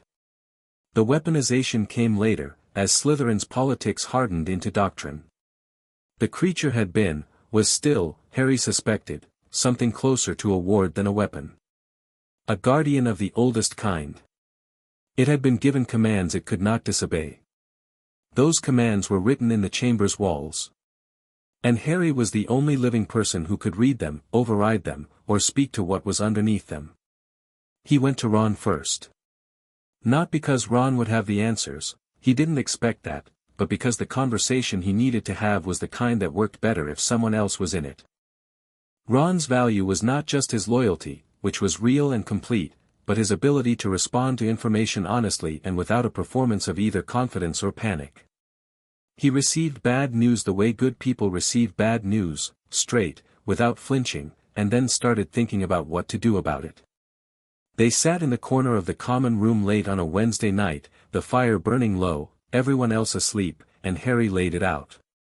The basilisk. The chamber. The accord connection. The old language. The commands written in the walls. Ron listened without interrupting, which was not something he managed in every conversation, which meant he understood this was the kind of listening that required it. When Harry finished, Ron was quiet for a moment. "So you can talk to it," he said. "Yes. And it's been commanded to attack Muggleborns. That's what the text suggests. The commands are from Slytherin's original enchantment, overlaid with whatever Tom Riddle's diary has been directing." Ron's eyes went to the hospital wing's general direction, though it was 3 floors away. "Hermione." "Yes," Harry said. Ron's jaw tightened. "What do you need from me?" "I need you to be ready to move fast," Harry said. "And I need you not to tell anyone what I'm planning until after." "After what?" "After I've gone into the chamber and sorted it out." Ron stared at him. "I need to do it alone," Harry said. "Not because I don't want company, because the basilisk responds to the Accord's language, and the Accord's authority is specific to me. If I go in with someone else and something goes wrong, the basilisk doesn't distinguish. But if I go alone, I control the variables." "What do you mean, if something goes wrong?" "I mean I've thought about every scenario, and in the scenarios where something goes wrong, none of them improve with a second person present," Harry said. "In the scenarios where something goes right, the second person's presence doesn't change anything." Ron opened his mouth, closed it, thought about this seriously. "That's actually logical," he said, in the tone of someone unhappy about something being logical. "I hate that that's logical." "I know," Harry said. What's your actual plan? You're going to walk into a chamber with a 1,000-year-old basilisk and talk to it. Essentially. And if it doesn't want to talk? It will, Harry said. It's been waiting a very long time for someone to speak to it in its own language. The accord suggests it's been, aware. Present. Trapped in its own commands with no one capable of addressing them. He paused. Imagine being given an order you couldn't refuse and spending 1,000 years waiting for the person who could ungive it. Ron looked at him. You feel sorry for it. I feel sorry for the situation, Harry said. The attacks aren't malice. They're compulsion. That's different. The people in the hospital wing might not see the distinction. The people in the hospital wing will be unpetrified when the commands are lifted, Harry said. Madame Pomfrey has the mandrake potion nearly ready. Once the source is addressed, they can be treated. Ron was quiet for a moment, sitting with the full shape of it. When? Tomorrow night, Harry said. The bathroom on the second floor, Myrtle's bathroom. The entrance is there. I've worked out the mechanism. And you want me to, be ready to tell McGonagall where I am, if I'm not back by dawn, Harry said. And don't tell her before that. She'll try to stop me, and stopping me would mean someone else going instead, which would be worse. Ron held his gaze. Harry. The basilisk kills people. Not me, Harry said, with the calm certainty of someone who has thought this through completely and is not performing confidence. How do you know? Because the accord predates the basilisk's commands, Harry said. The Covenant's authority is older than Slytherin's enchantments. The creature will recognize it the same way the mountain troll recognized it, the same way Fluffy recognized it. Different mechanism, the basilisk has the actual language, not just the instinct, but the result is the same. You're completely sure? Harry met his eyes. I'm completely sure. Ron held the gaze for 3 full seconds. Then he exhaled slowly and nodded. Dawn, he said. If you're not back by dawn. Dawn, Harry confirmed. Ron looked at the fire. For the record, he said, this is the worst plan I've ever agreed to. For the record, Harry said, it's the only plan. Yeah, Ron said. That's the worst part. He went the next night. Myrtle's bathroom was cold and dim, the perennial puddles on the floor reflecting the moonlight from the high frosted windows, and Myrtle herself was present, in the way she was always present, hovering near the ceiling with the specific quality of someone who would very much like to be noticed but has developed a defensive hostility toward the noticing. You've been here before, she said, descending slightly.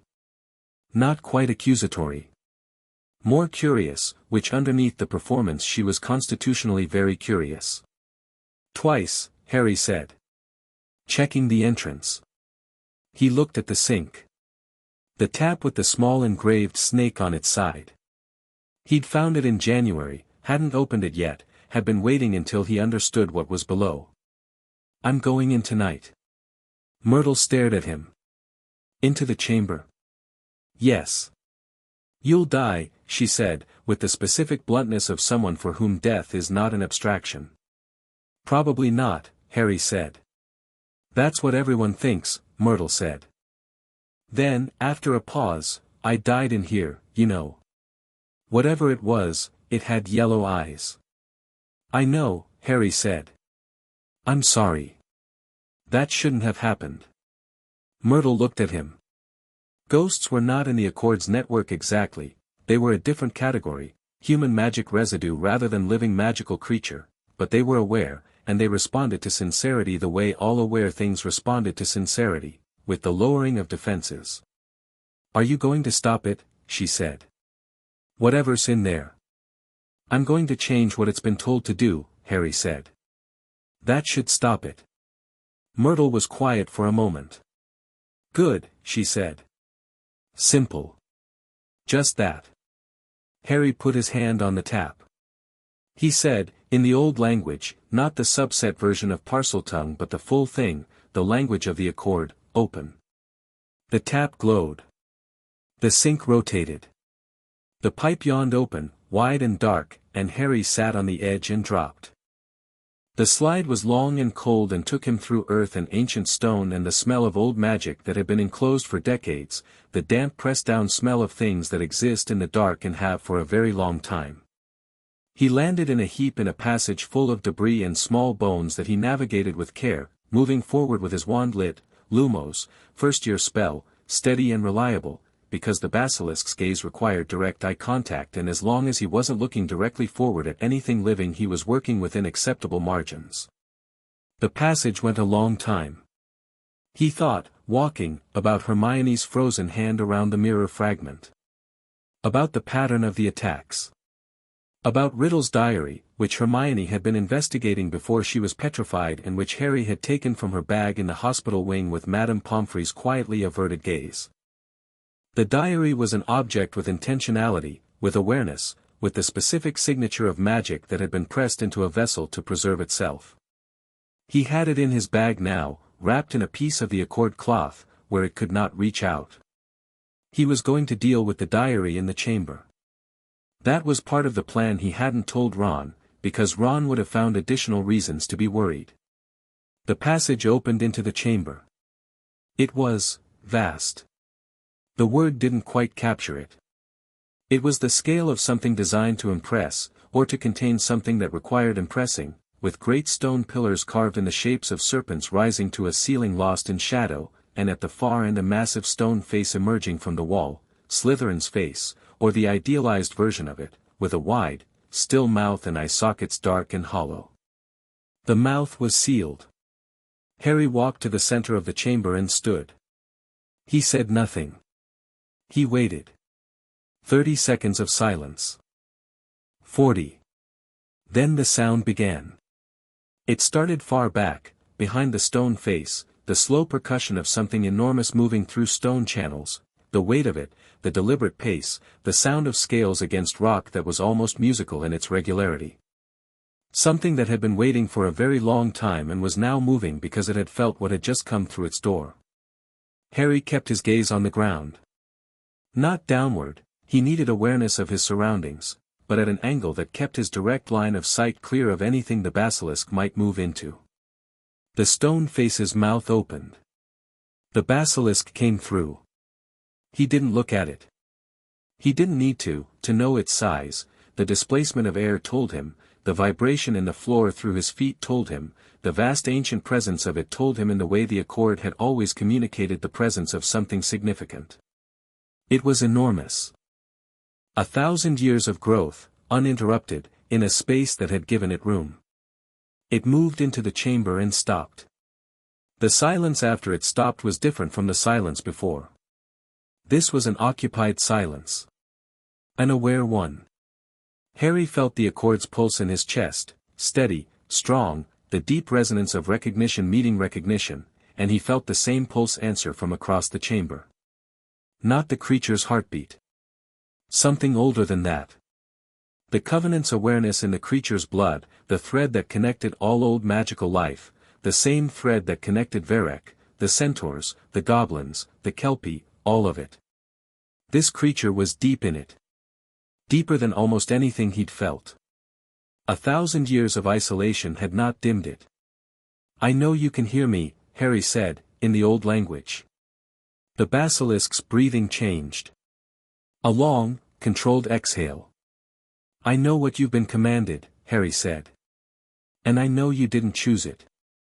A sound from across the chamber, not words, but the shape of a word, the intention of speech before the speech itself. "I'm going to look at you," Harry said. "I need you to close your eyes. The Covenant requires that we meet properly." Silence. Long enough that a person with less certainty might have interpreted it as refusal. Harry waited. Then, the change in the chamber's quality that meant eyes closed.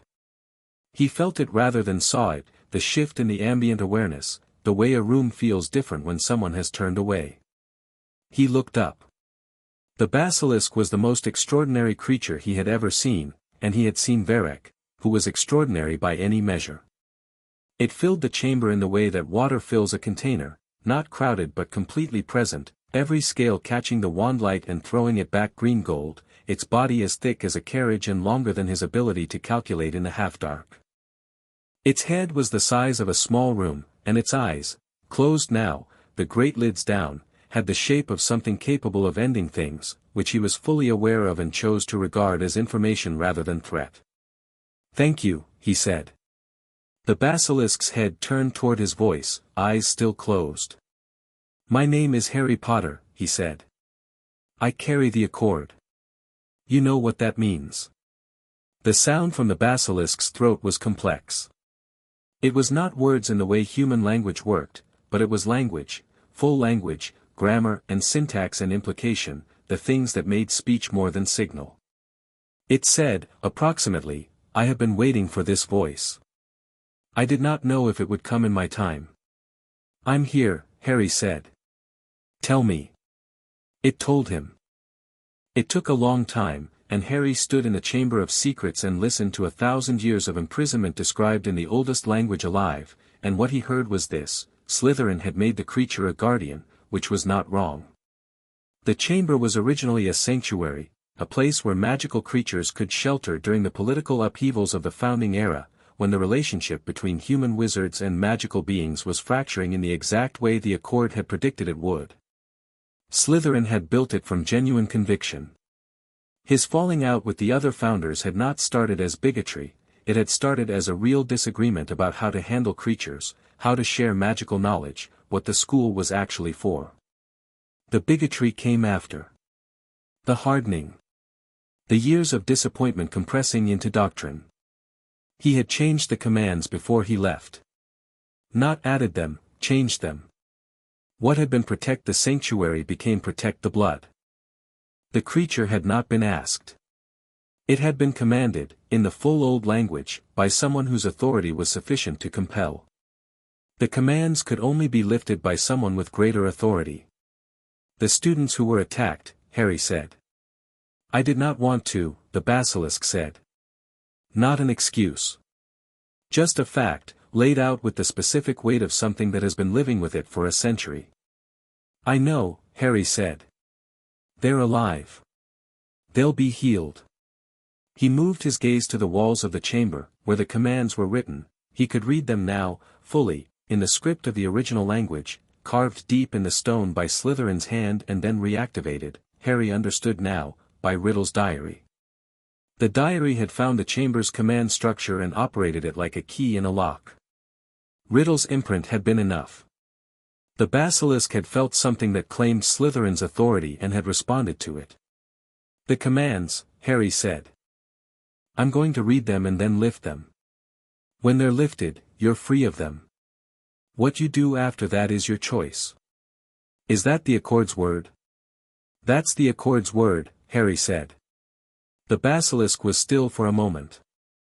Then, quietly, "I have not had a choice in 1,000 years." "I know," Harry said again. "I'm sorry it took this long."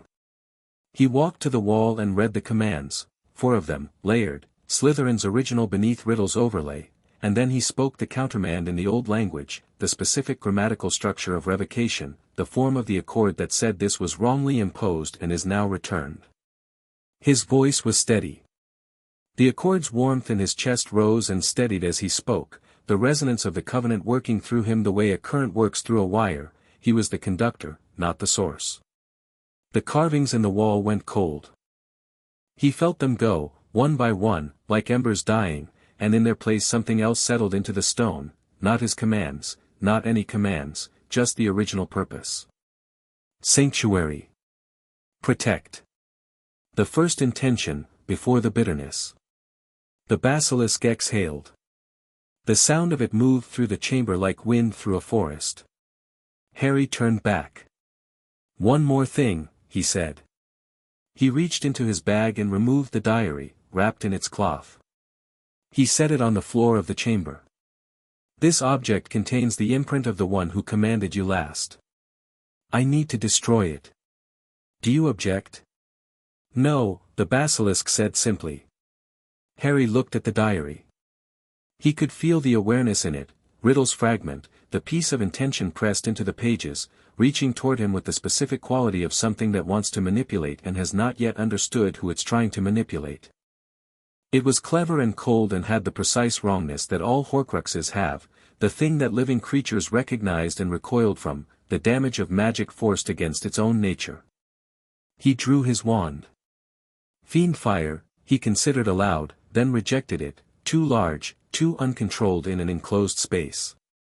He thought about it differently. He was the Accord's heir. The Accord was older than Voldemort's magic. The object in front of him was a fragment of a man who had spent his life treating magic as something to be dominated. He put his hand directly on the diary. "No," said Riddle's voice from inside it, coming up through the pages, the imprint pressing against its container. Low, cold, with the precise intelligence of someone who has never had to manage fear and therefore doesn't know how. "You can't." "I can," Harry said, in the old language. The Accord's warmth rose through his hand into the book, and the book had no response for it. Nothing in Riddle's experience or knowledge or considerable intelligence had prepared him for something that functioned on a completely different axis from anything he understood.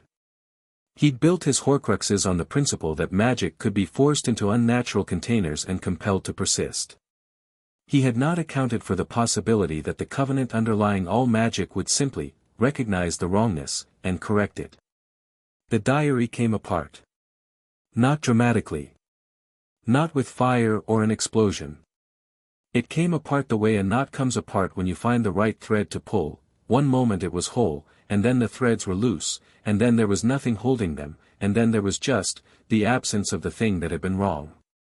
Harry picked up the cover, which was still intact. A blank book. Just a book now. He put it in his bag. He stood up and looked at the basilisk. It looked back. Its eyes, open now, were gold. Not amber, not yellow-green the way the text described. Gold. Deep, settled, ancient gold, the color of the crow on the fence at St. Jerome's Church, the color of Hedwig's eyes, the color of the Accord's warmth in his chest. The color of things that had found what they were looking at. "What will you do now?" Harry said. The basilisk was quiet for a long moment. Then, "The chamber was made as a sanctuary. I was made to guard it. I would like to do what I was made to do." "The students of Hogwarts," Harry said. "They'll need to understand what's down here. They won't come unless the thread is gone." "The thread is gone," Harry said. "You are not a threat. I'm a basilisk." "You're a guardian," Harry said, "who was given wrong instructions." "That's different." He considered. "Dumbledore should know you're here. Properly. He can make the decision about the chamber, with you, as you should have been consulted from the start. Is that acceptable?" "The headmaster of this school," the basilisk said. The tone in it was careful, not hostility, but the wariness of something that had been making itself vulnerable for several minutes and was checking the limits of that. "His name is Albus Dumbledore," Harry said. "He's complicated. But he's not Slytherin and he's not Riddle. I'll be present for the conversation if you want." A long pause. "Yes," the basilisk said. "I would want that." "Then I'll bring him," Harry said. "What's your name?" Another pause. Longer. The quality of this silence was different, older, more personal. "Nothis," the basilisk said. "It means necessity. Slytherin named me." "Nothis," Harry said. "I'll be back with Dumbledore tomorrow. Is that all right?" "Tomorrow," Nothis said, and the word in the old language had the weight of something that has been waiting for a very long time and finds the specific distance of one day almost funny in its smallness. "Yes. Tomorrow is fine." He came out of the bathroom pipe at 3 in the morning, covered in chamber dust and feeling the specific hollowness that came after large expenditures of something that wasn't quite energy but was in the same neighborhood. He sat on the bathroom floor for a moment with his back against the cold stone wall. Myrtle was still there.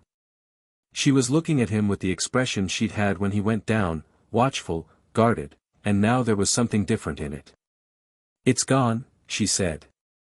The commands that drove the attacks are gone, Harry said. The creature itself is still there, but it's not going to hurt anyone. Myrtle looked at him for a long moment. You spoke to it. Yes. What did it, can it speak? In a way it's been alone for 1,000 years, Harry said. And you've been here for 50, and it's been 50 feet below you the whole time. He looked at her. I could ask Nothiz, that's its name, whether it wants company. There are no commands anymore. It could choose. Myrtle's expression was the most open he'd seen it, no performance, no defensive sharpness, just the genuine response of someone who has been offered something unexpected. Nothiz, she said, trying the name. Old language, Harry said. Means necessity. That's sad, Myrtle said. It's a little sad, Harry agreed. But the necessity is done. Whatever it is now is up to it. He stood up and gathered himself and walked out of the bathroom and up 3 flights of stairs to the hospital wing, where Hermione was still stone still in her bed. He sat beside her in the dark for a few minutes. The mandrake potion, he said quietly. Pomfrey said it's ready. I'll talk to Dumbledore tomorrow and then you can be unpetrified and I'll tell you everything and you're going to have opinions about all of it. He looked at her frozen face. Even still, even stone cold, there was something in Hermione's expression that communicated, I already have opinions and I've had them for some time. He smiled. I know, he said. Save them. He walked back to Gryffindor Tower. Ron was in the common room. Not asleep, sitting in the chair nearest the fire with the alert stillness of someone who had been waiting and was too wound up for sleep. He looked at Harry from across the room and said nothing for a moment, just checked him over with the thoroughness of someone doing a damage inventory. Alive, Ron said. Completely, Harry said. Did it work? Yes. The diary? Gone. Ron exhaled. It was a long exhale, the kind that had been stored for several hours. You look terrible, he said. I feel fine, Harry said, sitting down in the chair across from him. Just, tired. It takes something out of you, the accord work. Not magic exactly. More like, attention. Sustained attention at a very high level. Ron handed him a chocolate frog from somewhere about his person. Harry took it without comment and ate it. The basilisk, Ron said. What was it like? Harry thought about how to answer this. The most extraordinary thing I've ever seen, he said. Older than Hogwarts. Been in that chamber since before any of us existed. And it spent 1,000 years following orders it couldn't refuse. He looked at the fire. Its name is Nothiz. Ron absorbed this. You named it? Slytherin named it, Harry said. 1,000 years ago. It still carries that name. And it's not going to hurt anyone. No. The commands are gone. It's going back to what it was built for. Harry paused. I'm going to take Dumbledore down tomorrow to meet it properly. Ron looked at him with the expression Harry had learned meant he was working through something. How's Dumbledore going to take being told to follow you into a pipe to meet a basilisk? Harry thought about this. Probably better than most, he said. He's used to unusual information. And he's been waiting to understand what's in that chamber for 2 years. You're going to enjoy this, Ron said, with mild exasperation and significant affection. A little, Harry admitted. They sat in companionable silence for a while, the fire burning down, the castle quiet and dark around them. Somewhere 3 floors below, in the girls' bathroom, Myrtle was probably floating near the sink that led to the chamber, trying the name Nothiz to herself in the way people try out something new. Somewhere below that, in the Chamber of Secrets, a creature older than Hogwarts was resting with its eyes open, gold bright in the dark, for the first time in 1,000 years unbound. Ron, Harry said. Yeah. Thank you. For waiting. Ron shrugged in the way he shrugged things off when they mattered. That's what you do, he said simply. Harry looked at the fire. Yeah, he said. It is. He brought Dumbledore down the next morning, and the conversation between the headmaster and Nothis was long and careful and one of the most interesting things Harry had witnessed, because watching Dumbledore, who was very good at most things, navigate a situation where his expertise was incomplete was revealing in the way that only genuinely challenging situations reveal a person. He handled it well. He was honest about what he'd known and hadn't known. He was direct with the creature in a way that acknowledged Nothis' age and history without performing deference he didn't feel. Nothis, for its part, was not warm. 1,000 years of isolation didn't produce warmth on short notice, but it was present, and it answered what was asked, and at the end of the conversation when Dumbledore asked what it needed, it said 3 things. The commands removed from the chamber's walls formally. The entrance unblocked from the upper side so that the air moves. An occasional conversation with someone who speaks the full language. Dumbledore looked at Harry. I'll come when I can, Harry said. When you can, Nothis agreed. They came back up through the pipe. Dumbledore managed it with considerably more dignity than the descent, which had been, objectively, undignified, and stood in the bathroom while Dumbledore straightened his robes and gathered himself. I owe you an apology, Dumbledore said. For what specifically? Harry said. For thinking I had more time to manage this situation than I did, Dumbledore said. I was monitoring. I should have been acting. He looked at Harry steadily. You managed it better than I would have. I had different tools, Harry said. You had different tools, Dumbledore agreed. And the wisdom to use them correctly. Those are not the same thing, and both were required. He was quiet for a moment. The diary. I have it, Harry said. The Riddle imprint is gone. It's just a book. He paused. But the method he used to create it, the magic that made it what it was, that's a technique. And I don't think he used it only once. Dumbledore looked at him with a stillness that confirmed what Harry suspected. This was not new information to Dumbledore. It was confirmation of something he'd been building a theory around for years. No, Dumbledore said. I don't believe he did either. Horcruxes, Harry said. You know the term. Hermione's research, Harry said. Before she was petrified. She was heading in that direction. The word came up in a text she'd flagged. He met Dumbledore's eyes. We should talk about this properly. When Hermione's unpetrified and I can think it through with someone who processes information quickly. You want to include Miss Granger in this conversation. She'll have already worked out most of it, Harry said. And the part she hasn't worked out, she'll find the fastest way to address them. He started for the door. Is there a reason not to? Dumbledore looked at him. None I can produce, he said. Good, Harry said. When she's awake.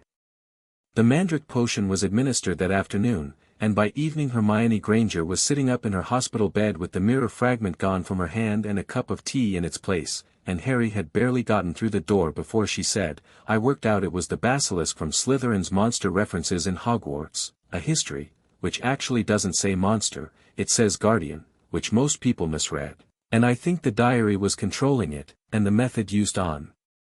The diary is called a Horcrux, Harry said, sitting down at her bedside. Hermione stopped. I know, Harry said. I'll start from the beginning. He told her. She listened with the calibrating intensity of someone receiving a lot of information very fast and organizing it correctly as it arrived. When he got to the part about Nothis, the basilisk, the chamber, the commands, the conversation, she was quiet for a full minute, which for Hermione was geological. You went down alone, she said. Yes. Into the chamber. Yes. With 1,000-year-old basilisk. It couldn't look at me, Harry said. I asked it to close its eyes and it did. You asked, she stopped herself.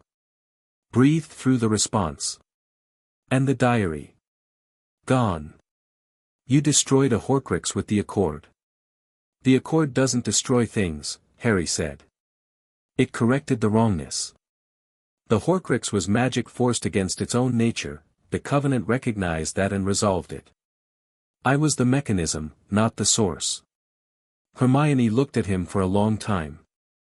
If there are more, she said slowly, you could potentially do the same thing to each of them. Potentially, Harry said. I need to understand more about how they work before I'm certain. He paused. Which is why I want to research it with you. She looked at him. Then she looked at the mirror fragment that was now on her bedside table, which she'd been holding in her petrified hand for weeks, and something moved across her face that was not fear. Hermione didn't fear things in the conventional sense, but the real and human acknowledgement of how close things had been. I figured it out in time, she said. The mirror. You did, Harry said. You're the reason the pattern was clear enough to work from. She nodded. Once. The processing of that put away and filed. Tomorrow, she said. Library. Bring the accord book. I want to understand the mechanism fully before we theorize about the other Horcruxes. Tomorrow, Harry agreed. He stood to leave and she said, Harry. He turned. Thank you, she said. For going down there. That's what you do, Harry said, using Ron's words, meaning the same thing. Hermione's mouth curved. Ron said that to you, didn't he? Last night, Harry said. She looked at the window, at the spring evening beyond it, the grounds going gold with the late sun.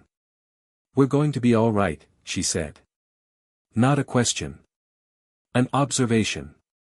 We're going to be much more than all right, Harry said. He went out. The castle was warm around him, the end-of-year quiet already beginning to settle, exams 3 weeks away and the year that had been a great deal more than he'd expected drawing toward its close. He walked down to the great hall for dinner and as he passed the corridor where the stairs to the Chamber of Secrets descended, he felt, far below, the pulse of the accord moving through the stones. Nothes, settling. Choosing its own shape for the first time in 1,000 years. Harry nodded at the floor, which looked like nothing, and went to dinner. Chapter 6, The Accord's True Claw's third year arrived with a new kind of weight. Not heavier than what had come before, Harry had survived a mountain troll, spoken to a basilisk, destroyed a Horcrux, and spent most of 2 years in clandestine conversation with centaurs about the shape of the future. Weight was not the issue. The issue was that the weight was now pointed at something specific, and specific weight pulled differently than general weight. Sirius Black had escaped Azkaban in August. Harry had known before the announcement. He'd received a letter from Petronia Theron, the second letter in 2 years, same precise handwriting, same dark watercolored parchment, 2 days before the Ministry's public statement, which said simply, the moment approaches. The convergence Arion identified is this year. Be ready. The injustice has been patient. Do not make it wait longer than it already has. P.T.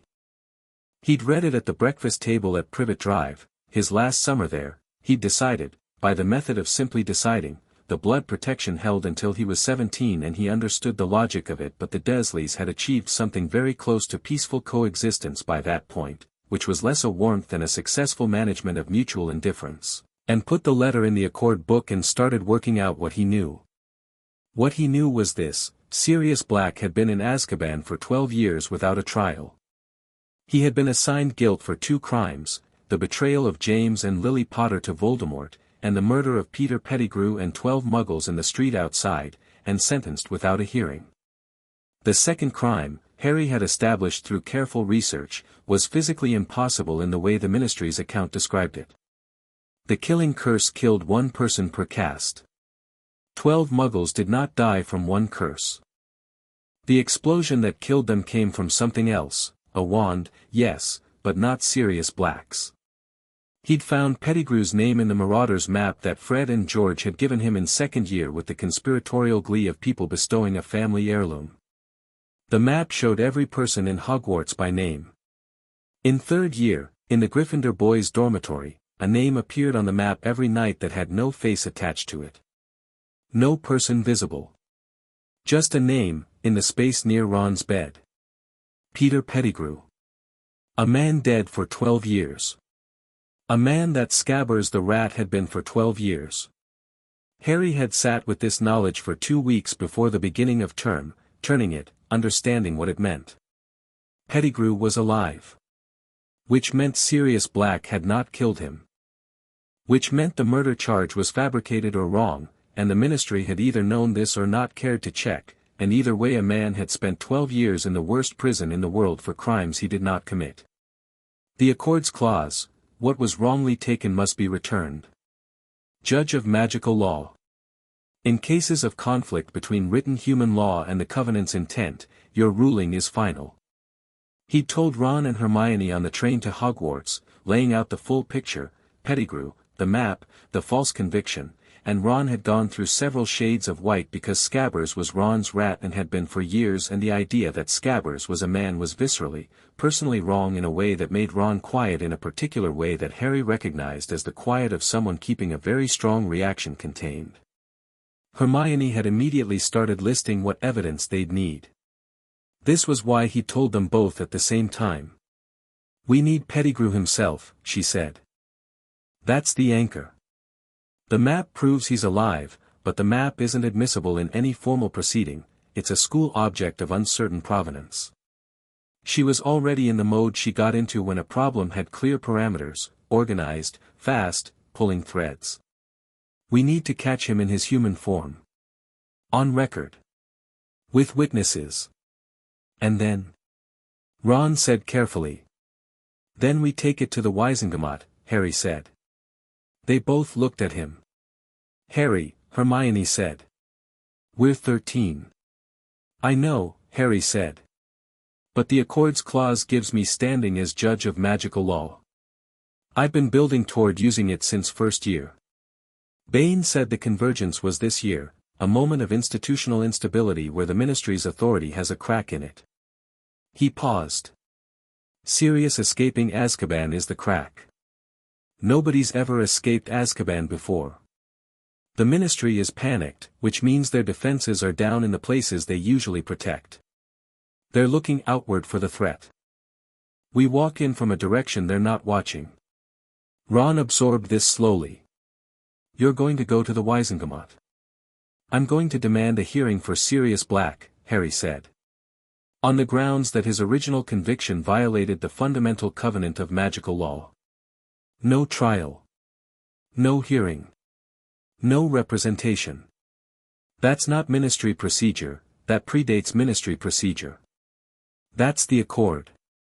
Hermione was looking at him with the expression that was full and complex and had developed specifically in response to Harry over the past 2 years. Not awe, she was not constitutionally inclined toward awe, but something like the feeling of a theory that keeps being confirmed, expanding outward in ways that required continuous revision of the frame. We catch Pettigrew first, she said finally. Then the Wisengamot.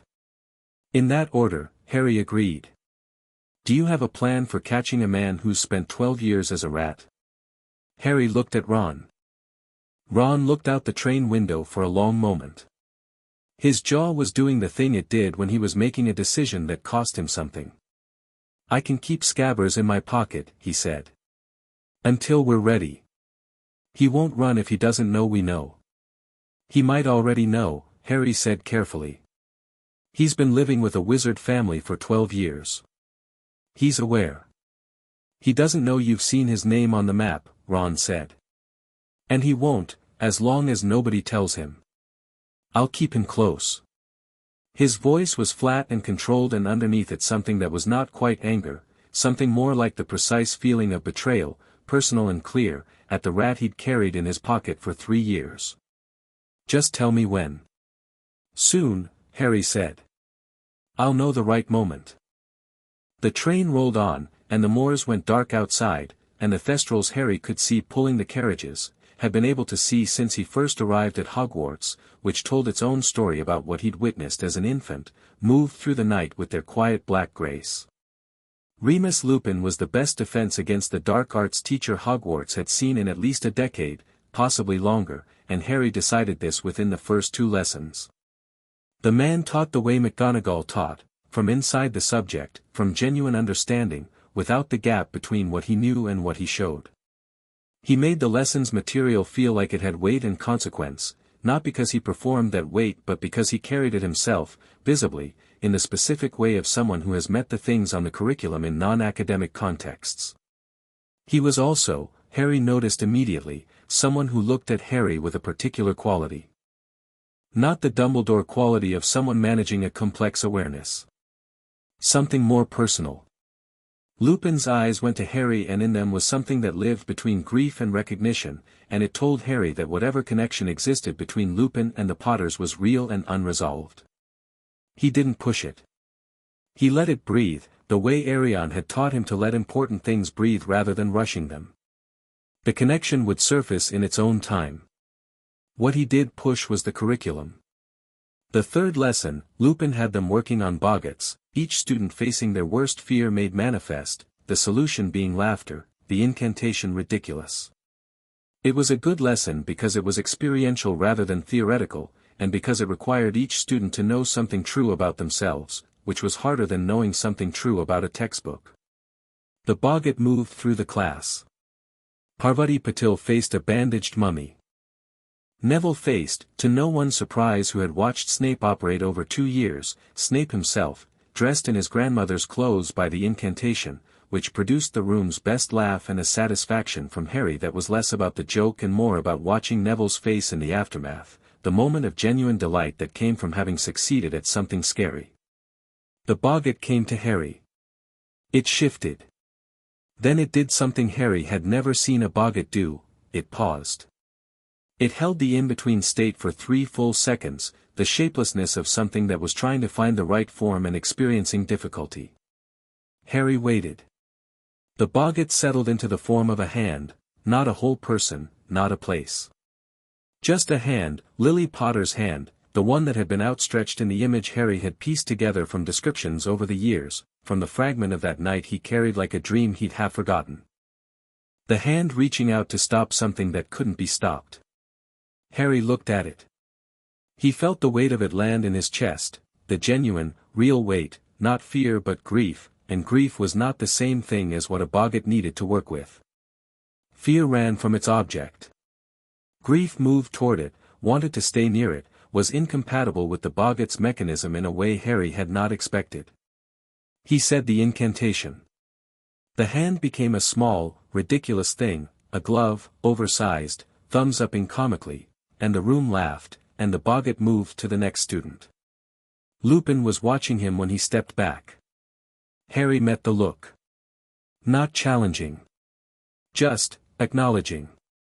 After class, Lupin said, "A moment, Mr. Potter." The others filed out. Harry stayed. Lupin sat on the edge of his desk, not the formal behind-the-desk position, but the lateral to the student position that communicated a specific kind of conversation, and looked at Harry with the full quality of whatever it was he'd been managing since September. "The boggart," he said. "It found something real," Harry said. "I was surprised it paused first." "They pause when they can't find a clear fear," Lupin said. "You're not particularly afraid of things, are you?" "I have concerns," Harry said. "Fear is different." Lupin looked at him for a long moment. "You look like your father," he said. "But you have your mother's eyes, and the way you hold yourself is hers." The stillness. Harry held the look. "You knew them." "Very well," Lupin said. "For many years." He was quiet for a moment. "I should tell you, I know about Sirius Black. More than the Ministry's account. James and Sirius they were brothers in everything but blood. The idea that Sirius would," he stopped. "You don't believe it either," Harry said. Lupin's eyes came back to him sharply. "What do you know?" "Enough," Harry said. "I know Pettigrew isn't dead. I know he's been in this castle since September." He paused. "I know what I'm going to do about it, and when the time is right I'll need someone who knew all 3 of them, Sirius, Pettigrew, my father, to be part of the evidence. Someone whose testimony has weight. Lupin stared at him. You have a plan. I've had one since August, Harry said. You're 13. People keep saying that, Harry said, without irritation, as if the age changes what's true. Lupin was silent for a moment. The grief in his face moved and settled into something that was more present, less submerged. You're going to bring him out, he said slowly. Serious. I'm going to get him a trial, Harry said. A real one. The one he should have had in 1981. The ministry isn't the final authority, Harry said. The accord is. I'm going to stand in front of the Wiesengemot and invoke the Covenant's clause. I have standing. I have the evidence. He met Lupin's eyes.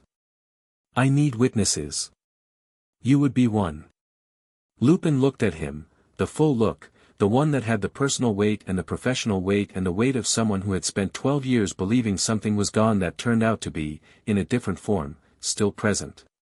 What do you need from me? Tell me everything you know about that night, Harry said. October 31st, 1981. Not what the ministry recorded. What you know. They talked for 2 hours. The moment to catch Pettigrew came in November, on a night when the castle was sleeting outside and the corridors were empty and the map showed a cluster of names in the Gryffindor dormitory with one name slightly separate from the others, as if trying to be inconspicuous. Harry had told Ron, tonight. Ron had said, all right. Nothing more. They went up to the dormitory after dinner, Harry with the map, Ron with Scabbers in his pocket feeling like lead. Hermione had asked to be part of it and Harry had agreed because there was nothing that called for excluding her and several things that called for having her present, specifically, the moment after, which was going to require someone with the organizational intelligence to document what they'd seen in a form that would be usable later. Harry opened the dormitory door. Pettigrew, through some instinct that 12 years as a hunted animal produces, felt the shift immediately. Ron's grip tightened on his pocket and Scabbers fought it, and Harry said, in the full old language, not to Pettigrew, not even to the room, but to the accord's authority underlying the moment, transform. The compulsion was not to Pettigrew directly. The accord did not compel humans. What it did was command the magic itself. The Animagus transformation was a magical state, and magical states recognized the Covenant's authority, and the magic that was holding Pettigrew in his rat form responded the way all magic responded to the accord, by becoming honest. Scabbers exploded outward. The rat was gone and in its place was a man, small and gray-haired and shaking, with watery eyes that shot around the room in the rapid assessment of something that has been caught and knows it, and the specific face of someone who has lived with guilt for a long time and carries it in the lines around their mouth and the way they hold their hands. Ron stumbled back. Hermione made a sound that was not quite a word. Harry said nothing. He looked at Pettigrew the way he looked at all new things, directly, assessing, without letting the assessment become judgment before it had the information it needed. Peter Pettigrew, Harry said.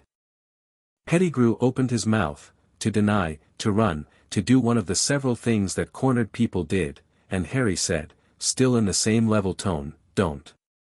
Pettigrew closed his mouth.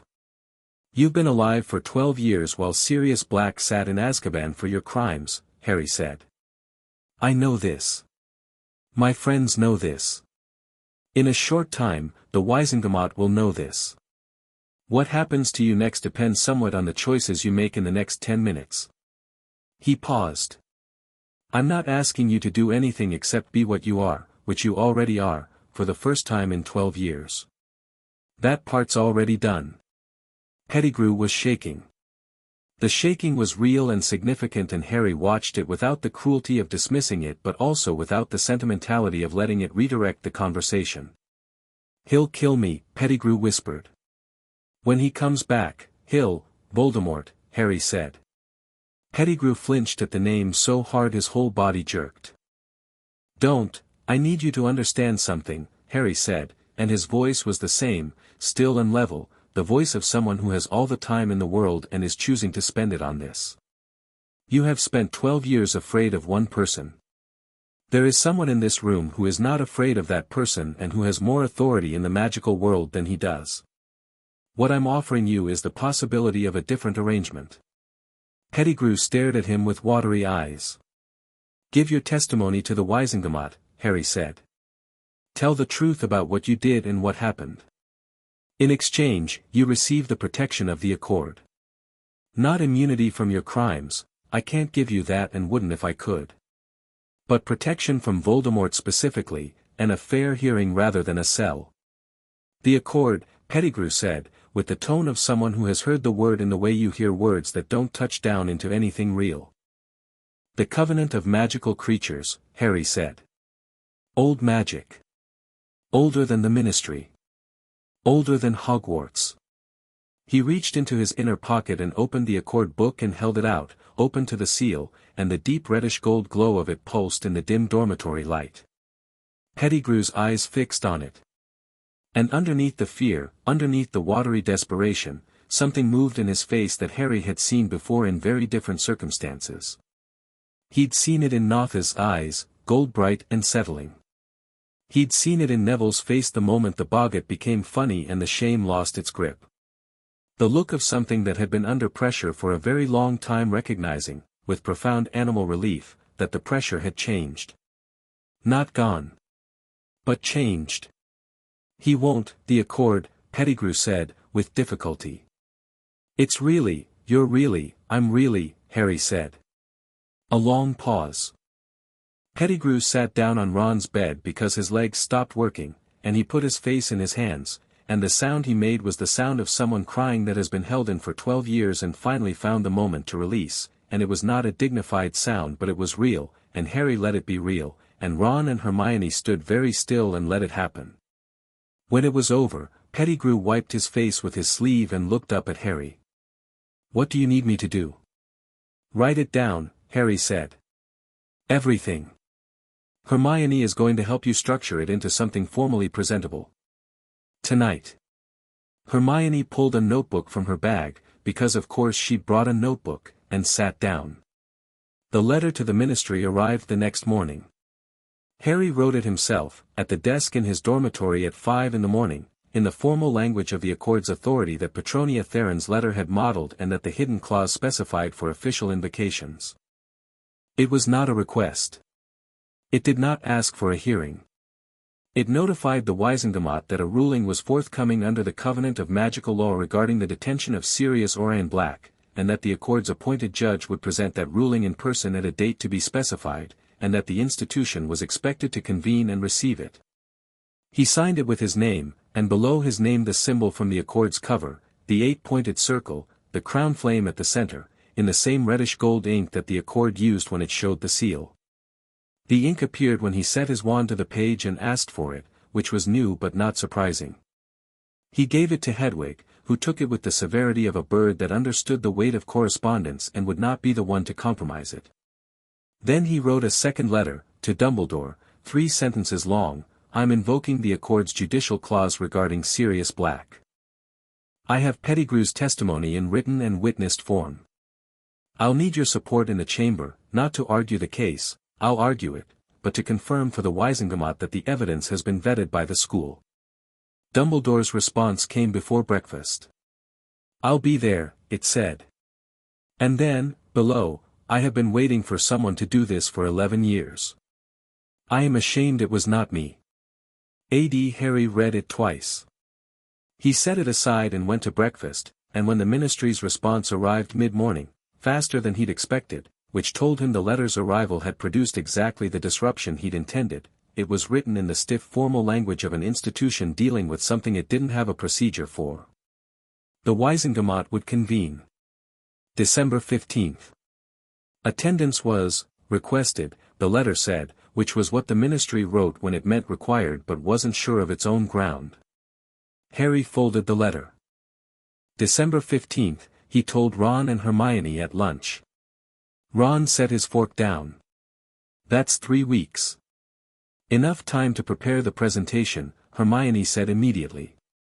She'd been in preparation mode since Pettigrew's testimony had been written and witnessed, moving through the work with the organized intensity of someone who knows exactly what winning looks like and intends to build toward it. We need to structure the argument in 2 tracks. The Accord's legal standing comes first, then the evidentiary case. If we lead with the evidence, they'll try to discredit the source before we've established that the Accord's authority supersedes their procedural rules. Agreed, Harry said. Lupin's testimony is crucial, she said. And Pettigrew's written statement. And, the map, Harry said. It won't be formally admissible, but it establishes the timeline of Pettigrew's presence in the castle, and once Pettigrew himself confirms it in testimony, the map becomes corroboration rather than primary evidence. Hermione looked at him. You've been thinking about this since August.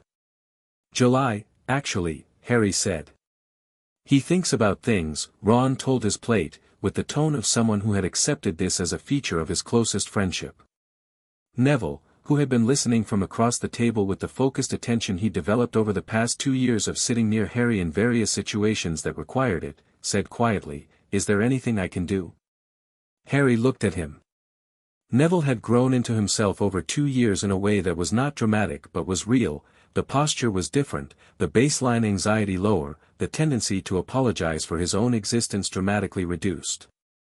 He still doubted himself in the moments before things, but less in the moments during, and not at all in the moments after.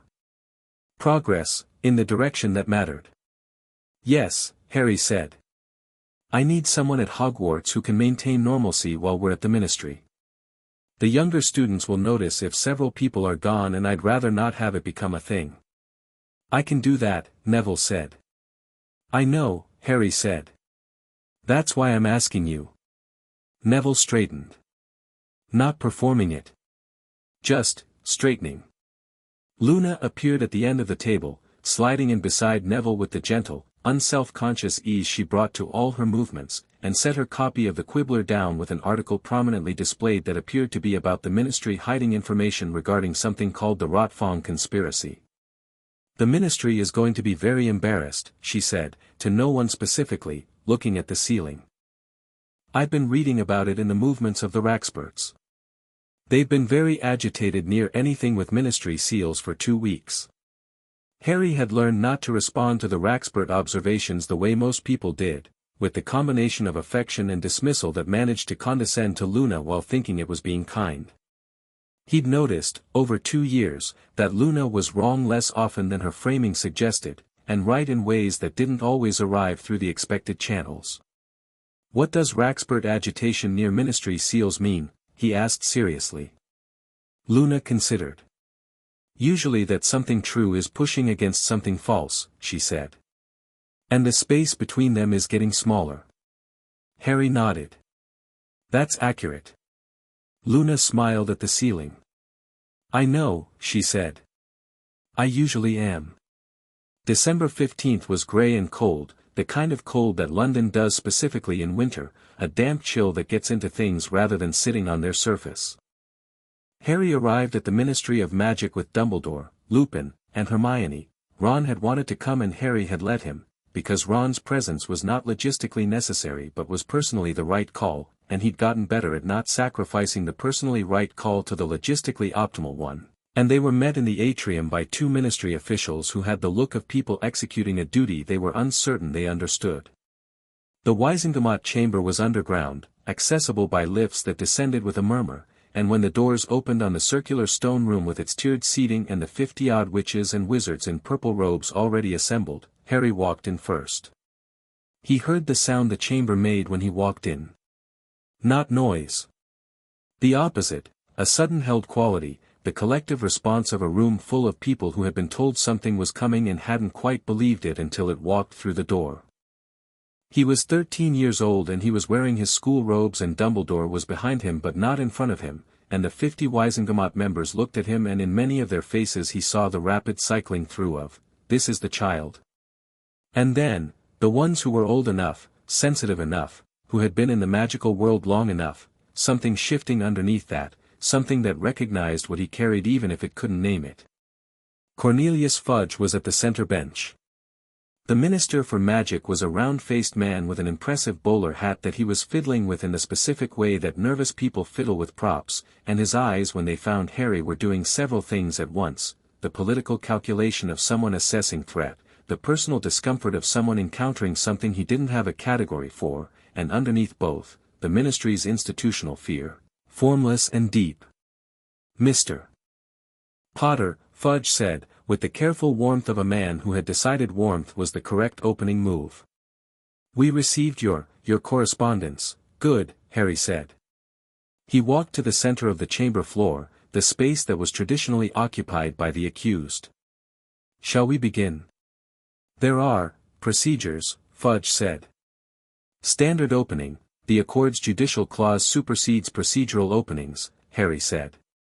"Not in disrespect to your procedures, they have their place. But the precedence is clear." He looked around the chamber at the assembled Wisengamot. "I'm going to explain the legal standing first, because it's the part you haven't encountered before and I want you to understand it fully before we move to the evidentiary case." Silence. "The Titan Accord," Harry said, "is a binding covenant established before the founding of Hogwarts, before the formation of the Wisengamot, before any human institution of magical law. Its existence is documented in 17 magical history texts available in Hogwarts Library, 4 of which are cross-referenced in Ministry archives. It predates all of your authority." He paused. "Not to diminish that authority, your laws serve necessary purposes and I'm not here to dismantle them. But in cases where your written law conflicts with the Covenant's foundational intent, the Accord takes precedence. This is one of those cases." A murmur moved through the chamber. "Sirius Black was imprisoned in 1981 without trial," Harry said. "The Wisengamot did not convene. No hearing was held. He had no representation. Under your own procedural rules, which exist for good reasons, this was a violation. Under the Accord's foundational principle, that magical beings are entitled to the recognition of their standing before their imprisonment, it is a more fundamental violation." He held the chamber's attention without effort, the way he held most things, by not trying to hold it at all, just by being clear. "I'm not here to assign blame. I'm not here to pursue consequences for the ministry. I'm here for one thing, Sirius Black's freedom, on the grounds that his imprisonment was without legal foundation, and his replacement in Azkaban with the man actually responsible for the crimes attributed to him." Fudge's composure was maintained with considerable effort. "You're suggesting, Peter Pettigrew is alive," Harry said. He looked at the door of the chamber and nodded. Lupin opened the door. Pettigrew came in. The sound that went through the chamber was not quite anything Harry could have described precisely, the mass response of 50 experienced witches and wizards encountering something that their framework for the past 12 years had not included. Several people stood up.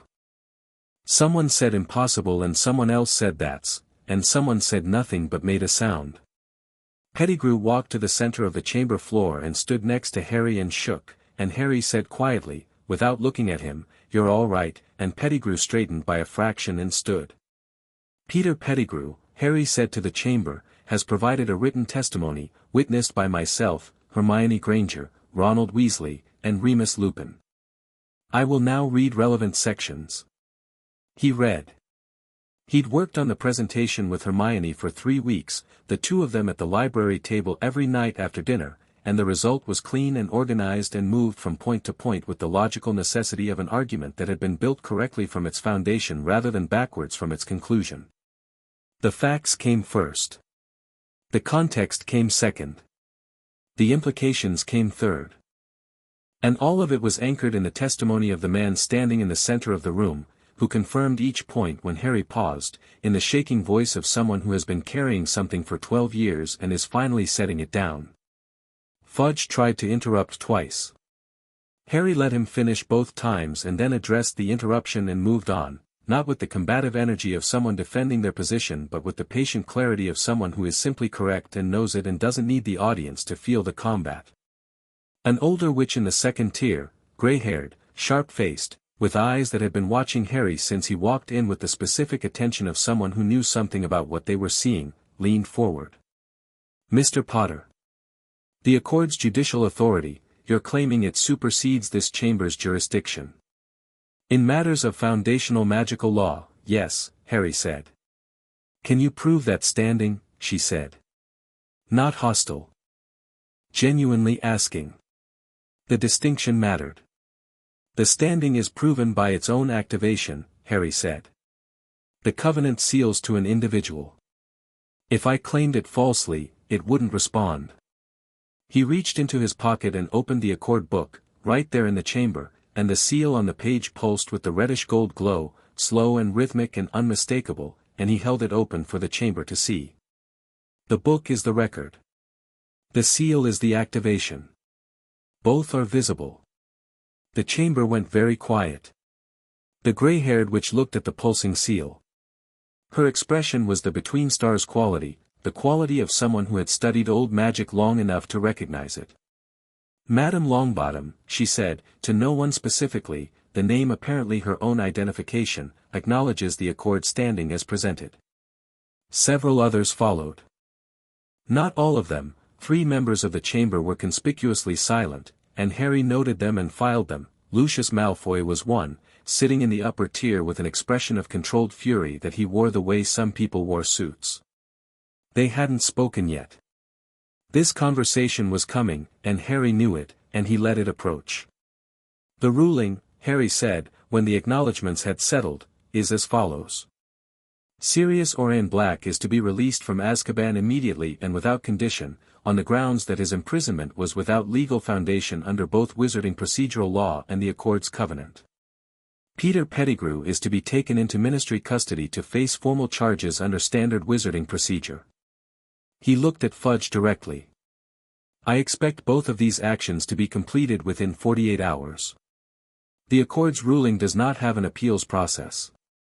Fudge was a man who had spent his career navigating the political landscape of the ministry with considerable skill, and what Harry was watching now was that skill failing to find purchase because the terrain had changed in a way his skills weren't designed for.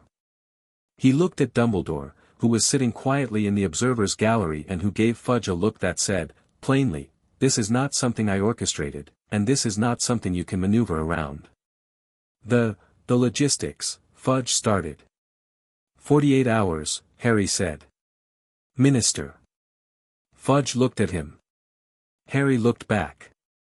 The political calculation in Fudge's eyes ran its course. Harry could almost watch it, the rapid assessment of which way this could go, the search for an angle that produced a better outcome, the finding of none, and something settled, very slightly, into something closer to the pragmatic acceptance of a man who has recognized a wall.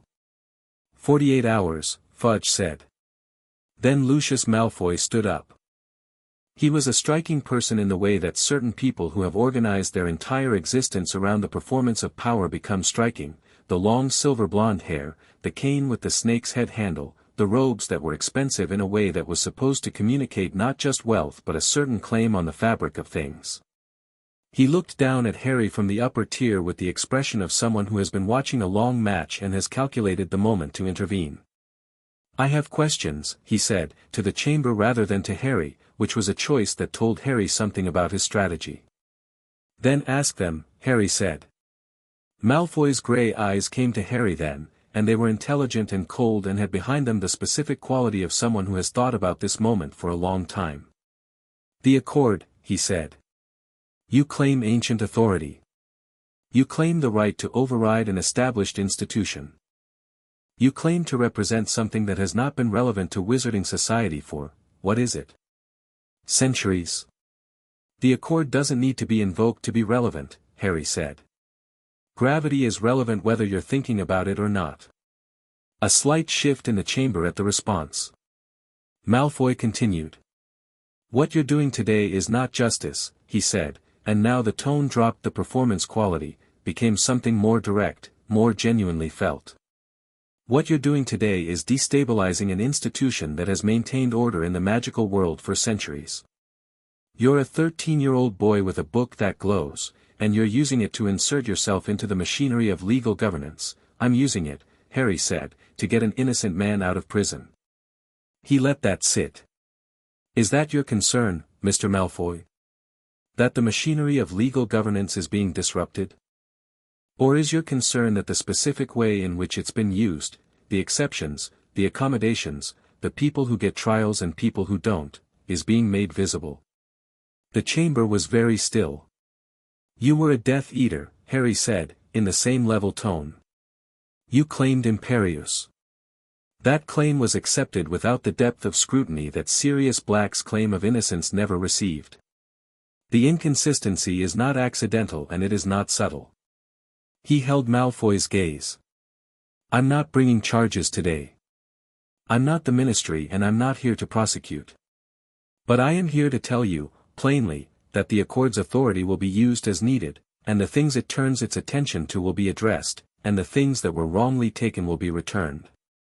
Lucius Malfoy was a man who had not, in a long time, been spoken to like this.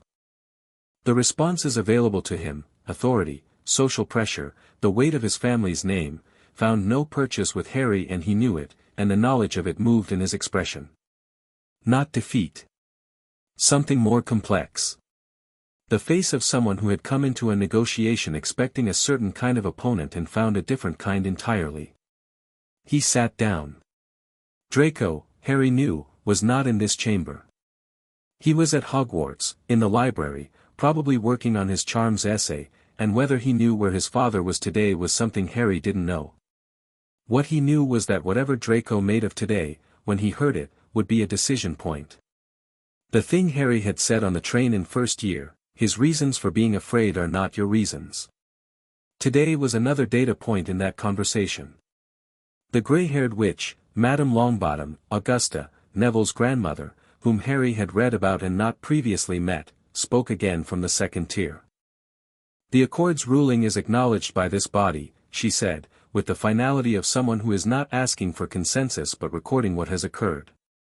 She looked around the chamber at those who had acknowledged and those who hadn't. The 48 hours begins now. Fudge nodded. Pettigrew was taken into custody. He went quietly. Harry stood in the center of the chamber floor and felt the moment settle around him. Not triumph, he'd worked out that triumph was what you felt when you wanted something for yourself, and this wasn't that. This was the other thing. The thing that felt like work completed, like a debt honored, like a wrongness corrected. The Accord's warmth in his chest pulsed once, deep and quiet. He walked out. Dumbledore was in the corridor outside the chamber, and the look on his face when Harry emerged was something Harry thought he'd remember for a long time. Not pride exactly, more the specific expression of someone who has spent a long time being the most important person in a room and has now encountered the feeling of genuinely not being, and has found it, against expectations, a relief. Well, Dumbledore said. 48 hours, Harry said. Yes. Dumbledore walked beside him toward the lifts. Lucius will not forgive this. I know, Harry said. He wasn't going to forgive me anyway. The Accord's existence is a problem for him regardless. At least now he knows the shape of it. You're not concerned. About Lucius Malfoy? Harry considered. He's intelligent and patient and he has real power in the Ministry. He's a genuine threat in the conventional sense. He pressed the lift button. But his framework for power is dominance-based. Everything he does works through leverage, through what people fear losing. He doesn't have leverage over me. That doesn't mean he can't cause harm, but it means his primary tools don't work, and he knows it. The lift arrived. He'll find other tools. I'll deal with those when they arrive. Dumbledore looked at him as they stepped into the lift. You knew this morning how today would go. Broadly, Harry said. The details surprised me. I didn't expect Madame Longbottom to be the one to anchor the acknowledgement. That was better than I'd planned. She knew your grandmother, Dumbledore said quietly. They were friends. She would have wanted to be part of this. Harry absorbed this. The way connections ran through things, the threads of the past showing up in the present, insisting on being recognized. Tell me about her, Harry said. My grandmother. And in the lift, rising back toward the grey London afternoon, Dumbledore told him, and for once he told it simply, without the careful management, without the architecture of disclosure. Just a person telling another person about someone they had both missed. Harry listened. Sirius Black was released from Azkaban 36 hours later. Harry wasn't there when it happened. He was at Hogwarts, in Transfiguration, when the castle's awareness gave him the pulse that told him something the accord was connected to had shifted. He sat in class and felt it, the distant resolution, something that had been wrong for 12 years correcting itself in the world, and he let the feeling be what it was, full and clean, and then he came back to the lesson. McGonagall, who noticed everything, noticed this. She said nothing. But when class ended and the others filed out, she looked at him across the room, and in her expression was the question. "He's out," Harry said. McGonagall pressed her lips together. The expression she had was not the composed professional one. It was older than that, more personal. She'd known the Potters. She'd been at Hogwarts when the First War was at its worst. She'd delivered Harry to the Dursleys on Dumbledore's instruction, that cold November night 11 years ago, and she'd sat on a wall across the street and watched the house with the specific feeling of someone who knows something is wrong and can't identify exactly what. "Good," she said. Exactly as Myrtle had said it, in the bathroom above the chamber. Simple. Just that. Harry nodded. He went to the Ollery and wrote to Sirius Black. A short letter, because the long conversation was one that needed to happen in person and not on the first day. "Just enough, my name is Harry Potter. I'm the one who got you out. When you're ready, whenever that is, I'd like to talk. Take your time." He gave it to Hedwig, who took it with her usual severity and vanished into the December sky. Harry sat in the Ollery for a while after, in the cold and the smell of feathers and the quiet rustling of the owls around him. They knew he was there, every one of them, the small rotations of their heads, the steady amber gold eyes. All present. All accounted for. The accord's warmth was low and steady in his chest. He looked out the window at the grounds, the forbidden forest beyond, the thin line of the tree-line where he knew, if he'd been there at the right time of night, the centaurs would be watching the stars. Arion, in his Surrey forest. Varek, larger now than the clearing and thinking about coming closer to where Harry was.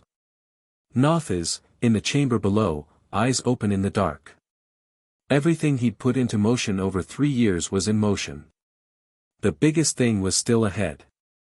He was okay with that.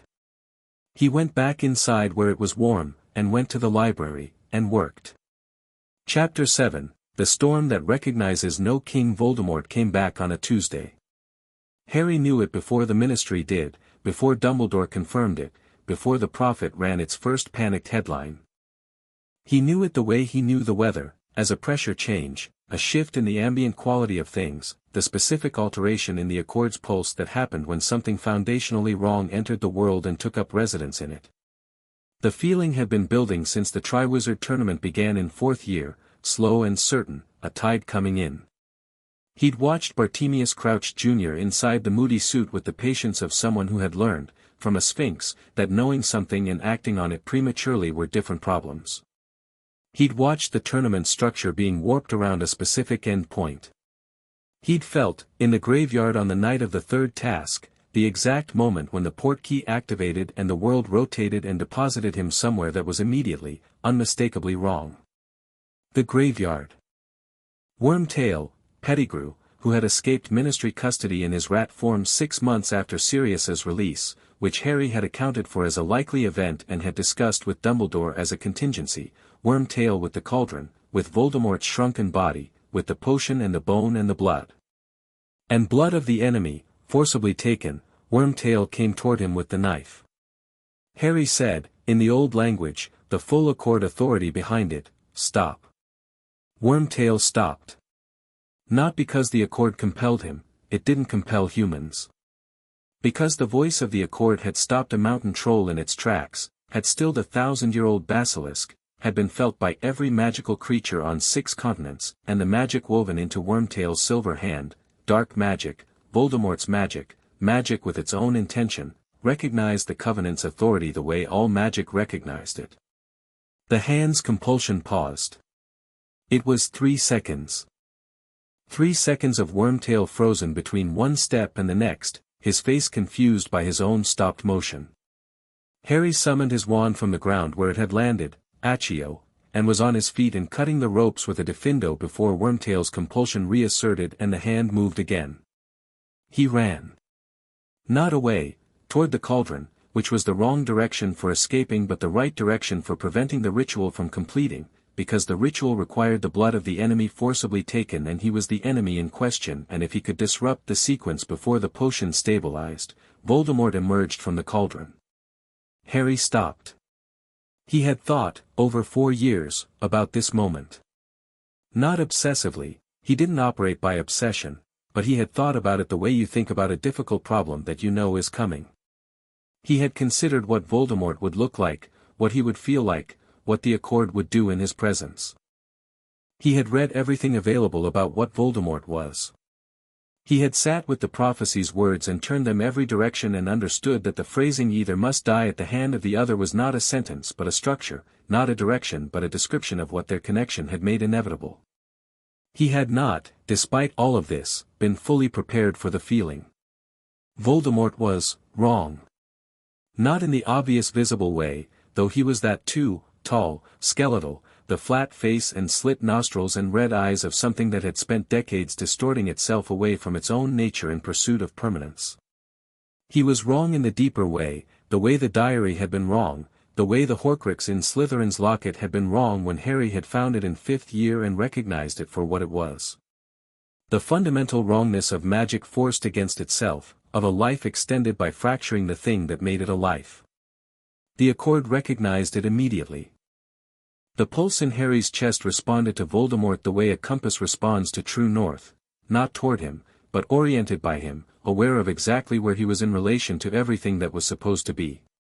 The Covenant's awareness spread outward from Harry in a radius, and in that radius everything that was alive and magical, the grass under his feet, the old yew tree, the creatures in the earth, went still in the way that living things go still in the presence of something that threatens the order they are part of. Voldemort looked at Harry. The red eyes were intelligent. Genuinely, coldly intelligent, with the specific quality of someone who has reduced everything, relationships, power, existence itself, to a single axis and has mastered that axis completely. They assessed Harry the way Harry had assessed the graveyard on arrival, rapidly, comprehensively, looking for the variable that mattered. They found it. Whatever Voldemort saw when he looked at Harry, the Accord, the Covenant's mark, the thing that was older than his own power and did not operate by his rules, it was not what he'd prepared for. Harry could see it in those red eyes, the recalibration, rapid and precise, the intelligence finding the new terrain and not immediately knowing what to do with it. Fear. Not much. Not the fear of someone who expects to lose. But the specific fear of someone who has encountered a variable they don't understand, and understanding is everything to someone whose power is built on mastery. Harry Potter, Voldemort said. His voice was high and cold and had the quality of someone who has spent decades using sound as a tool, each word placed, each pause intentional. Tom Riddle, Harry said. The silence that followed was immediate and sharp. Voldemort's eyes changed. Not warm, nothing in this man went warm, but the intelligence sharpened. No one has called me that in decades. It's your name, Harry said. Names matter. The Accord uses the true names of things. You've spent your entire life running from yours, which I think tells you something about the fundamental incompatibility between what you want and what you are. Wormtail was somewhere to his left, pressed against a gravestone, the silver hand twitching.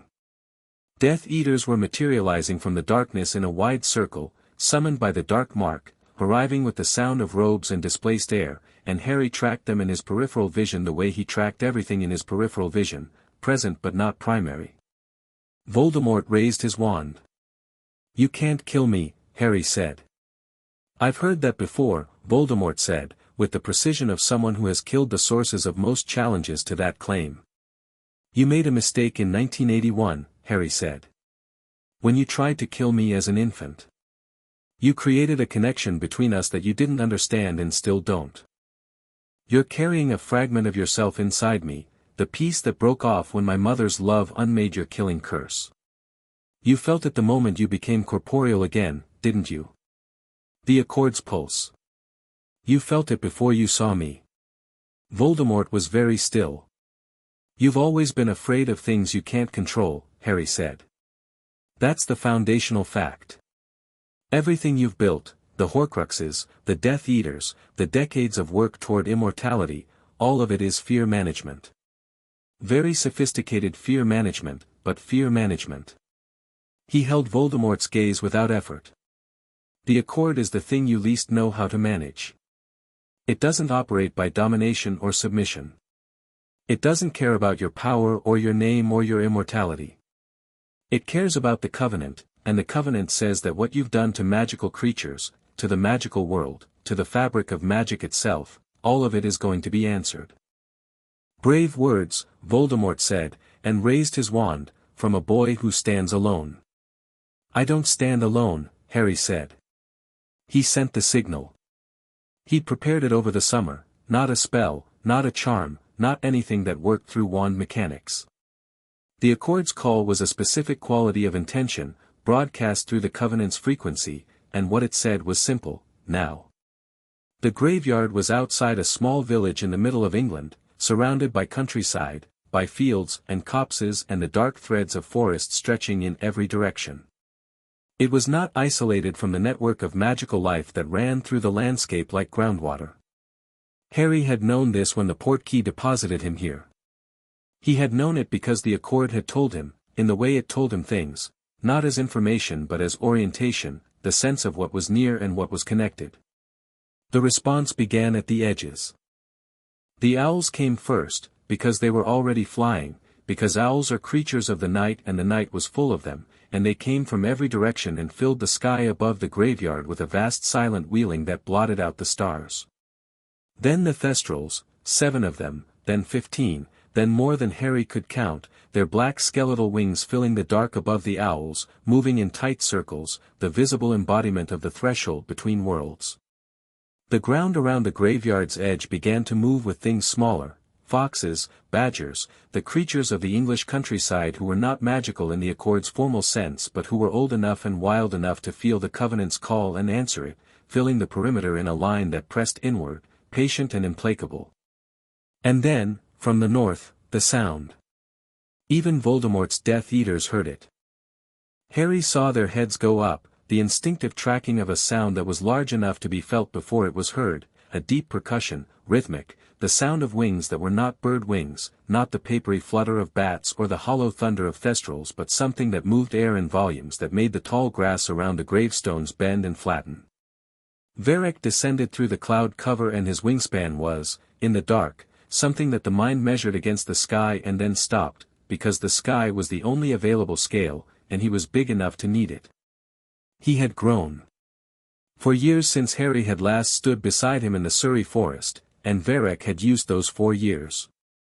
His body was horse carriage length when Harry left. Now he was longer than the graveyard itself, his chest the size of a small house, the copper-veined black scales catching the light of the Death Eater's wand fire and throwing it back in fractured golds and blues. His eyes were the amber of a forest fire seen from distance, and they swept across the graveyard and found Harry immediately and held. Varric landed outside the ring of Death Eaters. Not charging. Not attacking. He folded his wings with the slow, deliberate precision of something that has absolute confidence in what it is and does not need to demonstrate it through aggression. He stood outside the ring and looked into it and the Death Eaters nearest him backed away, not because he'd threatened them but because some things produce that response through pure presence. Then the centaurs arrived from the east. Bane first, bow in hand, with 14 others behind him, the full Forbidden Forest herd, which had not left the forest in living memory, which did not participate in human conflicts on principle, which had watched Harry from the tree-line for 4 years and had been waiting for the signal he'd promised to send when the time was right. The time was right. They took position at the eastern edge of the graveyard, between 2 rows of old stones, and they did not speak and they did not fire and they did not advance. They simply arrived, and their arrival completed a line that Harry had been drawing since he was 8 years old in a hollow beneath a Surrey church. Voldemort looked at all of it. The red eyes moved from the owls to the thestrals to Varek to the centaurs to the line of wild creatures at the perimeter, and the intelligence in them processed it with the speed of a mind that had not survived decades of opposition by being slow. Harry watched the processing happen. Watched the fear find its new shape, not the fear of a child, not panic, but the specific fear of someone who has mastered a game and just discovered the game was not the only game. You called them, Voldemort said. The Accord called them, Harry said. I'm the mechanism, not the source. And what do you think this achieves? Voldemort said, and the cold precision of his voice was intact but something underneath it was working harder than usual. You have animals. You have a graveyard full of people who are afraid of what you'll do to them if they fail, Harry said. That's always been your limitation.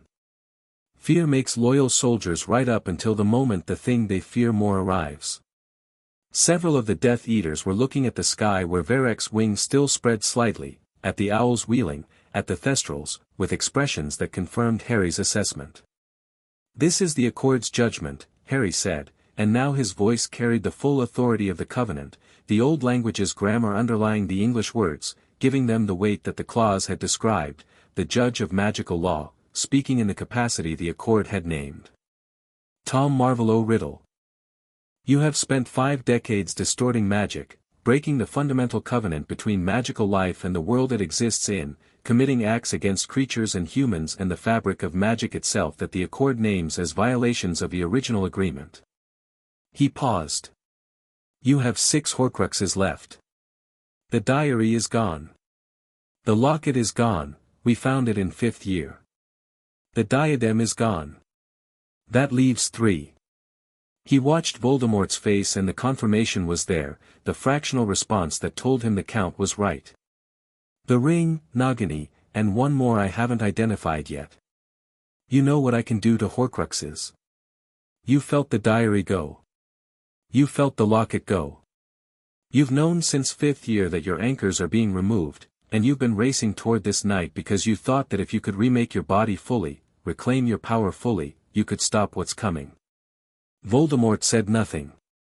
The silence was not the silence of someone who had nothing to say. It was the silence of someone who had been spoken to accurately and was deciding how to respond to accuracy. The Accord isn't a weapon, Harry said. I want to be clear about that. I'm not here to execute you. I'm here to do what the Covenant requires, give you the opportunity to understand what you are, what you've done, and what follows from it. That's the judge's function. He met the red eyes. You will not find immortality. Not in the Horcruxes, not in any configuration of magic that has ever existed. The thing you're afraid of, death, is not something magic can permanently circumvent because magic is part of the living world and the living world has a relationship with endings that cannot be broken without breaking the thing that makes magic work. He paused. You've been breaking it for 50 years and you can feel it. I know you can feel it. Every Horcrux cost you something beyond the shard of soul. You can feel the wrongness in your own magic. Something moved in the red eyes. It was brief. A second, maybe 2. But it was there, the response of someone who has been told something they already knew and a part of themselves they'd spent their entire life refusing to listen to. Not agreement. Not capitulation.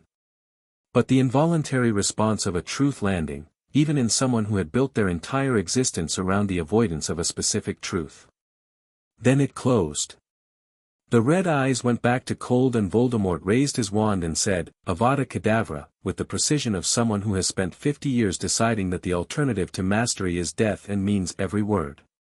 The curse came green and fast and Harry didn't dodge it. He met it. Not with a spell, not with anything in the standard arsenal. He brought the Accord's full presence to bear the way he'd brought it to bear in the chamber, the way he'd brought it to the Wizengamot, the way it had corrected the diary, as the Covenant's recognition of wrongness and its correction. The killing curse was dark magic in its most refined form, magic forced into the shape of an ending, and the Accord was the foundational agreement of all magical life, and what happened when they met was not a battle in the conventional sense. It was a question being answered. The Covenant had protected Harry before, in 1981, through his mother's sacrifice, through love so complete that it repatterned the magic around him. It protected him now through a different mechanism, the Horcrux that Voldemort had accidentally created inside him in 1981, the fragment of his soul that had been inside Harry all along. The killing curse found the fragment. The accord found the killing curse. And the fragment, dark, wrong, the piece of a fractured soul that had been carried in Harry's living, covenant-aligned body for 14 years, came apart. Not Harry. The fragment. The wrongness corrected itself. Harry felt it go the way he'd felt the diary go, the locket go, the diadem go, not as destruction but as resolution, the specific release of tension when a thing that has been held against its own nature is finally allowed to return to what it should have been. A shard of Tom Riddle's soul, freed from the Horcrux's binding, dissipating into the night. He was still standing. He felt it, in the moment after, not pain, not quite, but the echo of what had just been corrected, the shape of the space where something wrong had lived in him for 14 years and was no longer there. A lightness. The specific lightness of a weight you'd been carrying so long you'd stopped knowing it was weight. He looked at Voldemort. The red eyes were wide. Not fear. Not quite. The expression of someone witnessing something that has invalidated the most fundamental premise of their understanding of reality, the premise that the rules of power they had mastered were the only rules that existed. The Horcrux inside me is gone, Harry said. The one you made accidentally. The one you didn't know about. That was 5. Voldemort looked at him across the dark graveyard and for a moment, a single, extraordinary moment, what was in his face was not cold intelligence or calculated cruelty or the performance of invincibility. It was something older than all of those. Something that had been underneath all of those, at the very bottom of everything Tom Riddle had ever built, the original thing that all the construction had been built to cover. The child who had been afraid. It lasted 1 second. Then Voldemort did something Harry had not anticipated. He ran. Not physically, apparat, the crack of displaced air, and he was simply gone from the graveyard, and Wormtail with him, and half the Death Eaters stumbled after in rapid succession, apparating away from the graveyard with the disorganized urgency of people whose primary incentive for staying had just departed. The ones who remained were slower, less certain, some surrendered, hands raised, wands dropping to the grass. Some ran. 2 tried to fight. They found themselves facing Bane's centaurs and reconsidered. The graveyard went quiet in increments, the urgency leaving like a tide pulling back, until what remained was Harry standing among the old stones with Varric's warmth radiating from the north end and the centaurs holding their positions and the owls still circling overhead, lower now, the pattern of their flight settling into something more relaxed. Cedric Diggory was alive. This was important. This was the thing that, in the original version of tonight, the version that had apparently been what the Triwizard Cup's port key was supposed to deliver, had not been true. Harry had known what the cup was, had known where it was going, had gone through the maze expecting this destination, and had made the call that what the graveyard required was not a companion but preparation. Cedric was in the maze still, waiting, and McGonagall would have reached the maze by now and the tournament would be stopped and Cedric would walk out confused and whole. That mattered. That mattered in a way that sat in Harry's chest completely separately from the accord and the strategy and the claws and all the years of building toward this night.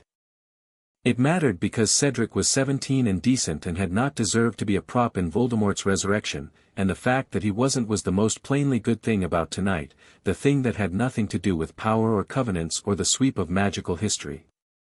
Harry let himself feel it. The relief of it, clean and complete. Varric moved toward him, slow and ground-shaking, and lowered his head to Harry's level and exhaled, the long, hot breath of a dragon who has waited 4 years in a Surrey forest learning to write with scorched bark, who had flown cross-country tonight without being asked twice, who had stood at the edge of a graveyard full of Death Eaters and been exactly what was needed. Harry put his hand flat against Varric's jaw. The copper veins lit along his neck, his jaw, his face, the dreaming pattern, the one that reached into the older memory. Good, Harry said, in the low language. Right. Well done. Varek made the sound that meant obviously. The sound that had always meant obviously, since he'd headbutt Harry in the sternum at 40 seconds old. Harry laughed. Real and surprised out of him, the way real laughter always was, the way it had been in a cupboard at Privet Drive with a day-old dragon and nothing else to laugh about and everything to laugh about simultaneously. Bane walked across the graveyard from the east. He stopped 6 feet away and looked at Harry with those dark eyes that held the color of the sky between stars. The convergence, Harry said. Has passed, Bane said. The configuration will not come again. He's not finished, Harry said. He's lost the graveyard, lost the resurrection as planned. He's still out there. The Horcruxes, the ring is in the Gaunt Shack, Bane said. He will not return to it now. He knows you know about the Horcruxes. Nagini, Harry said. Close, Bane said. When you are ready. He paused. The snake was with him tonight. She left when he did. Harry nodded. He'd work out Nagini. He'd work out the last one. He had thoughts on the last one, things Dumbledore had been theorizing about that pointed toward Voldemort himself as the final vessel, though the logic of it was difficult enough that he wanted to work through it carefully. These were not tonight's problems. He looked up at the owls still circling. Thank you, he said, to the sky and the centaurs and the creatures at the perimeter and the thestrals folding their wings on the gravestones. All of you. You can go. The dispersal was gradual and unhurried. The owls peeled off in groups, catching thermals, vanishing into the dark. The thestrals stepped back from their perches with the slow grace of creatures that exist between two states, and were gone. The wild things at the perimeter melted back into the countryside, the way they'd come. The centaurs left last. Bane at the rear, pausing once to look back at Harry with the expression that was not approval. Approval was too human a category, but something that had the same weight. The acknowledgement of something that has been watching a long development and has seen it arrive at what it was always developing toward. Then they were gone too, into the dark, and the graveyard was just a graveyard again. Harry stood in the quiet for a while. He came back through the maze on Varek, which was an entrance that the Hogwarts grounds had not previously accommodated and accommodated now through the combined mechanisms of Varek's wingspan and the castle's willingness to make room for what Harry needed, the stone archways of the stadium widening by some architectural insistence that Dumbledore would later describe as the school exercising judgment. The reaction when they came through was everything he might have expected and was not what he was focused on. What he was focused on was finding Dumbledore. He found him at the edge of the stadium, separated from the chaos of students and parents and tournament officials, and landed beside him and slid from Varek's back. He'd been riding, finally, the first time, and the feeling of it was something he was going to think about later when he had the space to do it properly, and Dumbledore looked at him with eyes that were not doing the complicated managed thing. They were simply open. He escaped, Harry said. Not defeated. Escaped. He's diminished again, the Horcrux I was carrying is gone, which changes the connection between us. He's going to find it harder to maintain a body. But he's not finished. You're all right, Dumbledore said. Not a question. Completely, Harry said. Cedric is safe, Dumbledore said. Minerva reached him. Something in his expression shifted. The graveyard. What happened? Harry told him. Concisely, efficiently, in the order that mattered. When he got to the part about the Accord's response to the killing curse, the Horcrux's dissolution, what he'd felt, the mechanism, Dumbledore went very still. The Horcrux inside you, he said. Gone, Harry said. The Accord corrected it. The same way the diary, the same way the locket. Dumbledore looked at him for a long moment. I knew it was there, he said, quietly. Since your second year. I suspected. By your third I was certain. I know, Harry said. You didn't tell me. No, Dumbledore said.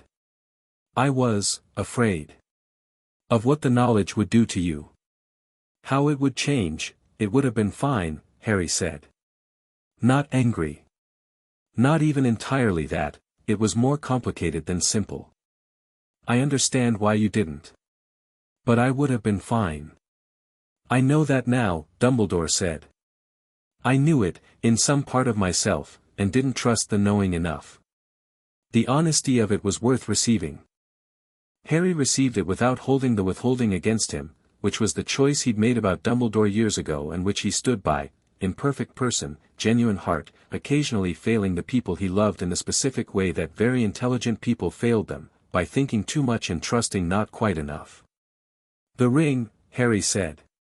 The gaunt shack. I need to get to it before he does, if he decides the risk is worth it. We go tomorrow, Dumbledore said. Together. Together, Harry agreed. Varric exhaled behind Harry, a long, warm breath that smelled of iron and deep earth, and nudged Harry between the shoulder blades with his jaw, the way he'd been doing since he was the size of a cat, the gesture that had never changed regardless of scale. Dumbledore looked at the dragon with the expression of someone who was very old and had thought he had seen most things and was revising this estimate. His name is Varric, Harry said. Of course it is, Dumbledore said, with something that was, under everything else, simply delighted. The weeks that followed the graveyard were the loudest and most complicated of Harry's life, and that was saying something for a life that had included a basilisk in a Wizengamot appearance and a Surrey forest full of centaurs. The Ministry's response to Voldemort's return was, predictably, denial. Fudge had arrived on the Hogwarts grounds that night and left Harry with the impression of a man who had made a choice, in the instant he received the information, to not receive it, which was a specific kind of cowardice that Harry found less contemptible than exhausting. He didn't fight the Ministry's denial. He made a decision, in the days after the tournament, to let Fudge's denial run its course and spend his own energy more efficiently. The gaunt shack ring was retrieved within 48 hours. Dumbledore approached it with the caution it deserved and Harry stood beside him and did what he did, the accord's correction, the recognition of wrongness, the resolution, and the ring came apart the same way the others had. 2 Horcruxes left, Nagini, and the question of whether Voldemort himself had become the final one. Nagini was the difficult one. She was a living creature, and destroying a living creature was not something Harry was going to approach the way he'd approached the objects. Nagini was also, he had come to understand through the accord's awareness of her, not entirely what she appeared, there was something of Voldemort in her beyond the Horcrux, a long magical connection that had changed her, made her something she hadn't been before. She was old. She was aware. And she was, beneath the Horcrux's corruption, still a creature. He went to the edge of the Forbidden Forest one evening in June and sat at the place where the centaur's clearing was visible from the tree-line and sent through the accord's frequency the specific attention that creatures felt as, not a call, exactly. More like an opening. An available presence. It took 3 nights. On the 3rd night, Nagini came. She moved through the forest edge in the late dark and Harry felt her coming before he saw her, the awareness of the accord recognizing something that was both deeply wrong and, underneath the wrong, still alive. She was enormous, golden and patterned, and she moved through the grass with the slow, deliberate quality of something that had decided to approach rather than attack, which was, itself, significant. She stopped 12 feet from him.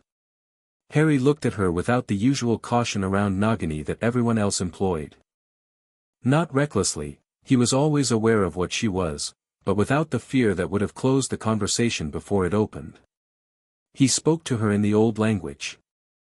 Full Parseltongue first, because she understood that, and because establishing the shared language was how you started, and then deeper, into the accord's register, the way he'd gone deeper with Nothis.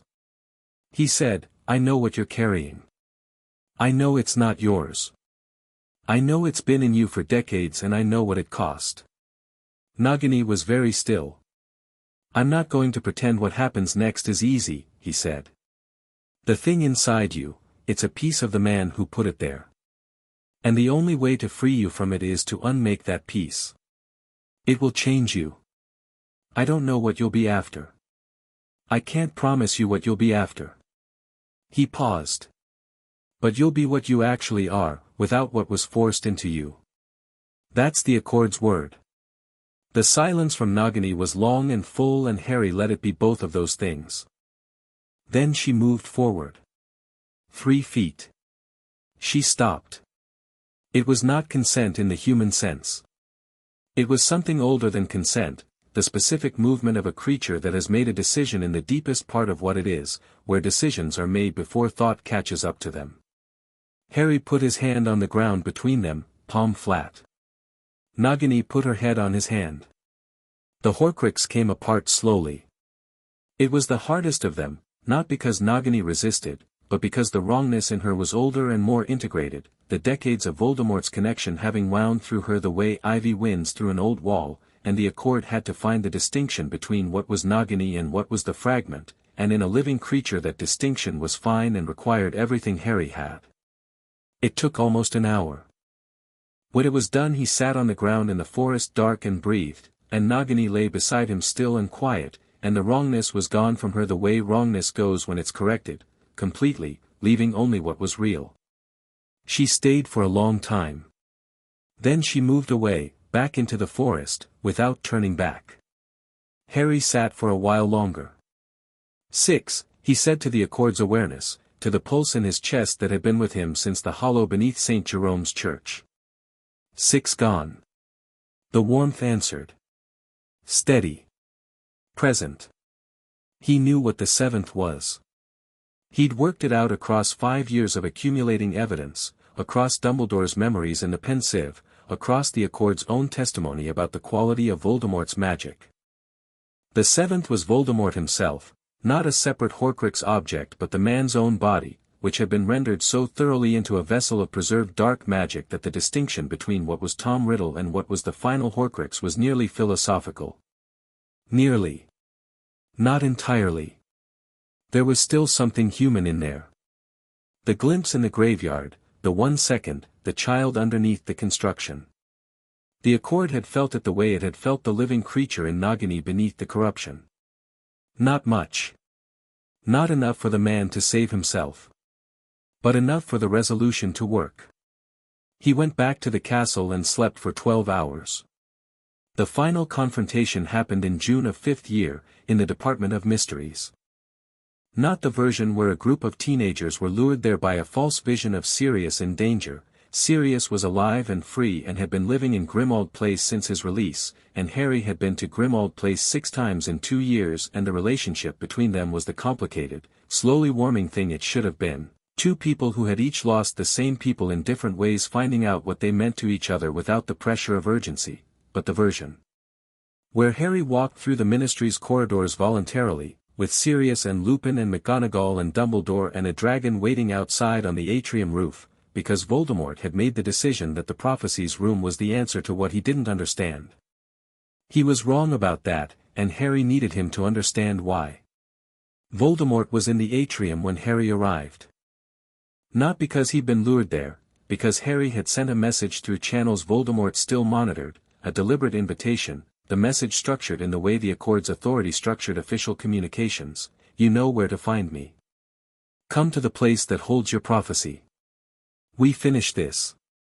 Voldemort had come because he was still, underneath everything, a man who believed that the right information, properly possessed, could solve any problem. The prophecy was information. He wanted it. Harry was standing in the middle of the Department of Mystery's circular room when Voldemort arrived, and the room felt the arrival the way all large spaces feel the arrival of something that fundamentally disrupts their ambient quality. The time-turners spun. The prophecy orbs rattled on their shelves. The veil in the death chamber moved, though no wind touched it.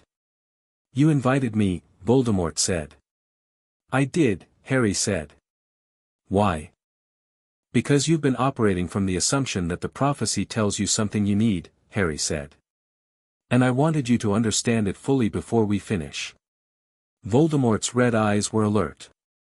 He was alone, no Death Eaters, which told Harry something about whether Voldemort still trusted his inner circle after the graveyard and the month since. He'd come because the invitation itself had told him something, that Harry was not afraid, which meant Harry was either very foolish or knew something, and Voldemort had spent enough time at the edges of the accord to understand which was more likely. The prophecy, Harry said, says we're connected in a way that means only one of us can fully exist while the other does. That's been true. But it was true because of the Horcrux, the piece of you that lived in me and bound us. That piece is gone. Which means the connection is different now. He looked at Voldemort steadily. The prophecy was written about a specific magical reality. The reality has changed. The prophecy is already resolved. Voldemort was very still. The piece you put in me, Harry said, was the piece that would have ultimately killed you, not me. It was the thing the accord corrected first. You made me your last anchor without knowing it, and the anchor is gone, and without it there's nothing holding your magic in coherence. You felt it since the graveyard. He paused. You're unraveling. The red eyes showed it, the fractional response, the thing underneath the mastery that confirmed the truth of what was said. I'm not going to fight you, Harry said. Not with spells, not with the Accord's authority used offensively. That's not what the judge does. He stepped forward. I'm going to offer you what I offered you in the graveyard, which you didn't hear then. The chance to understand what you are. Not what you've made yourself. What you actually are, under all of it. Tom Riddle, Voldemort said, with contempt. As if the name were a wound someone else had given him. Tom Riddle, Harry said, who was afraid and alone and not given what he needed, and who made choices from that place, and who built something extraordinary and terrible from those choices, and who is, right now, a man whose magic is fragmenting because the thing he used to hold it together no longer exists. He held Voldemort's gaze. The Accord can't save you from what you've done. But it can offer you the truth of what you are, which is more than anyone has ever actually offered you. Voldemort looked at him across the prophecy room. The red eyes held. Then, you're offering me mercy. I'm offering you the thing before mercy, Harry said. The truth. Mercy is what comes after, and it's not mine to give alone. Silence. The veil moved. Voldemort looked at the veil. The Horcruxes are gone, Harry said quietly. All of them. There's nothing holding you here except yourself, and yourself is already, you can feel it. The magic that was keeping you here is unwinding. The Accord didn't do that. You did it, over 50 years. He paused.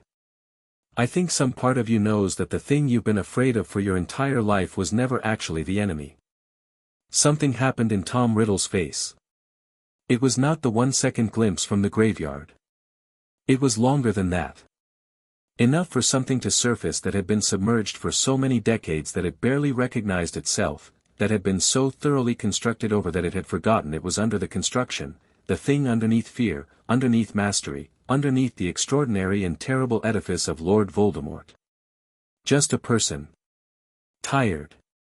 The magic collapsed slowly, the way things collapse when the structure holding them has been removed gradually over time and the final moment is less a falling than a settling. What was Voldemort's constructed body, held together by dark magic and the will of someone who had spent 50 years insisting on his own continuation, began to lose its coherence. The red faded from the eyes.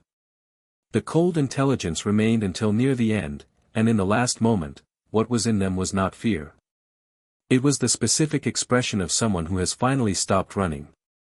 Tom Riddle died in the Department of Mysteries on a June evening, surrounded by the shelves of prophecies that had never been his to take, and the veil moved gently in no wind, and the room was quiet. Harry stood for a moment. Then he sat down on the floor, right there in the Department of Mysteries, because his legs wanted to and there was no reason not to.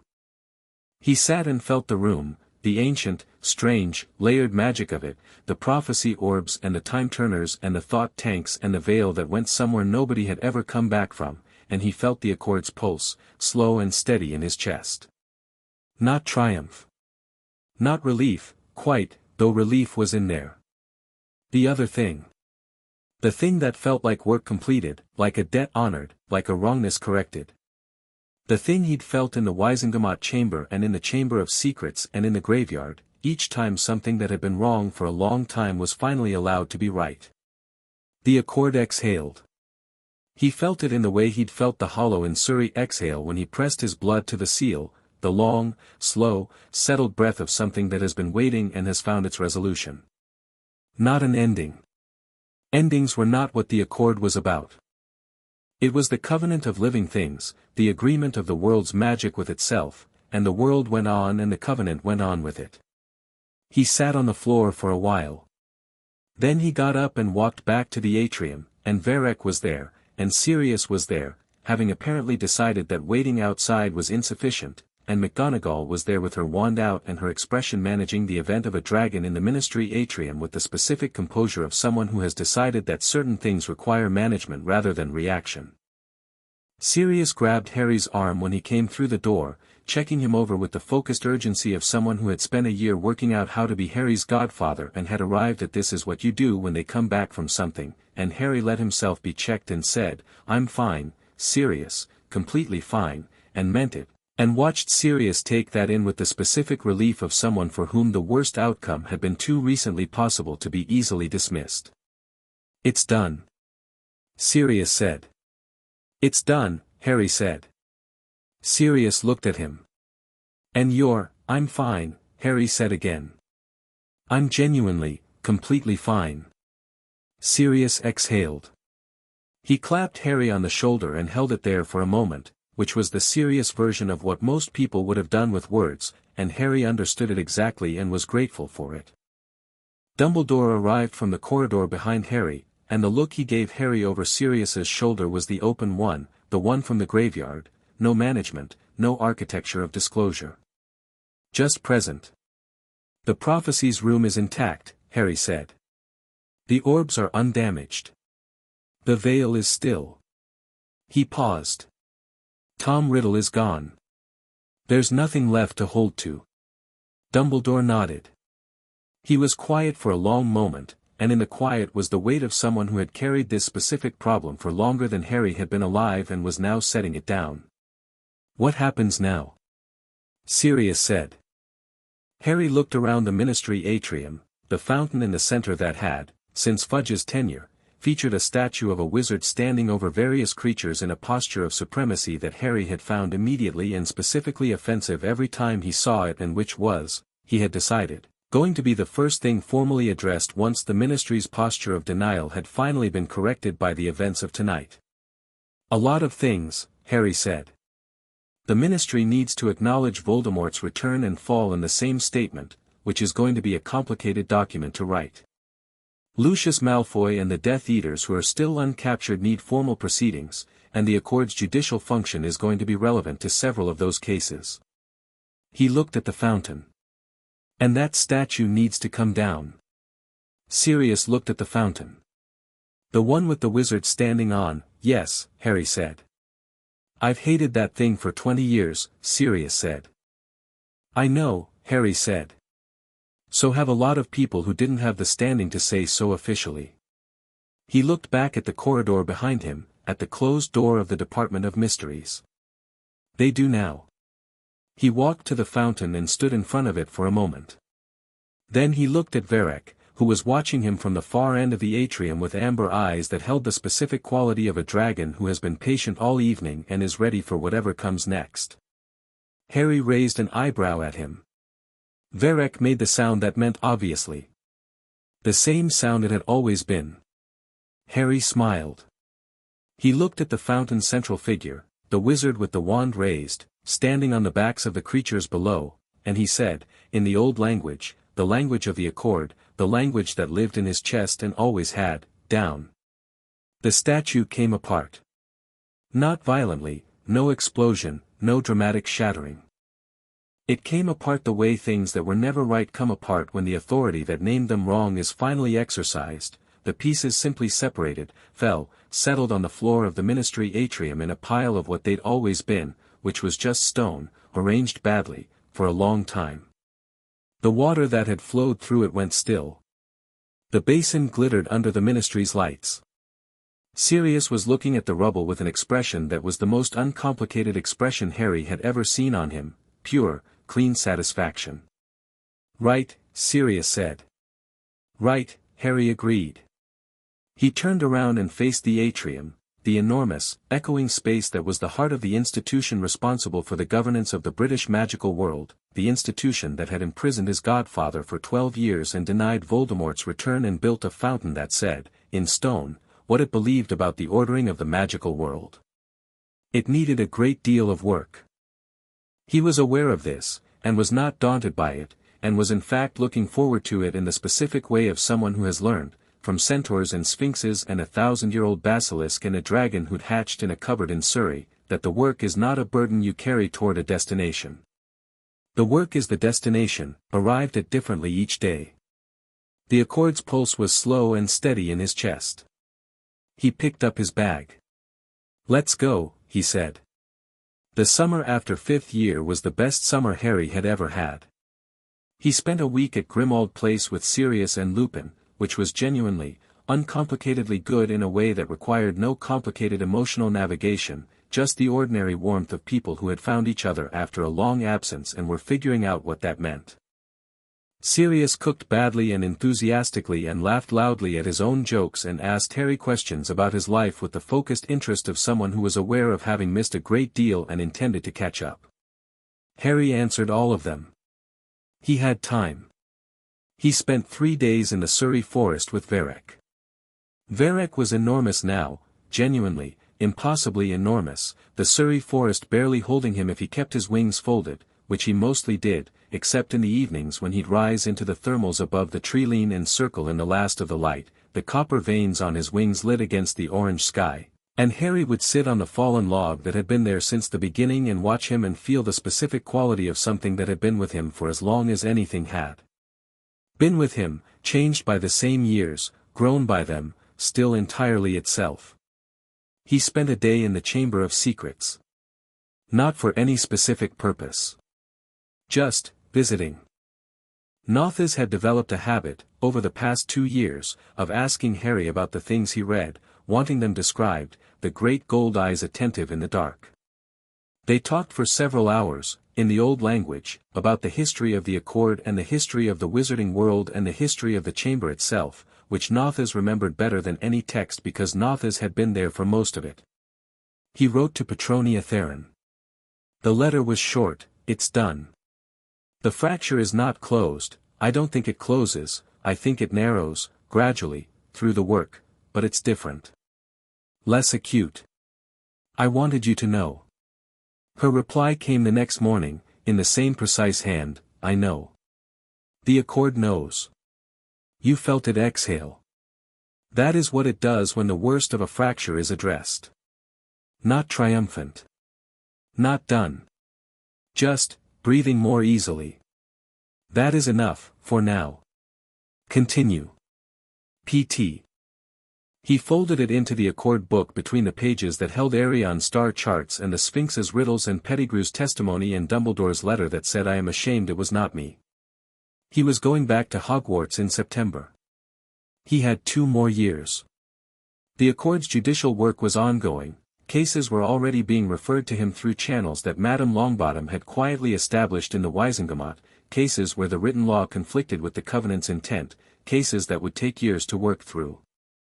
Lucius Malfoy's formal proceedings were underway, handled by the Ministry with the specific thoroughness of an institution that had decided, in the aftermath of everything, to try being actually thorough.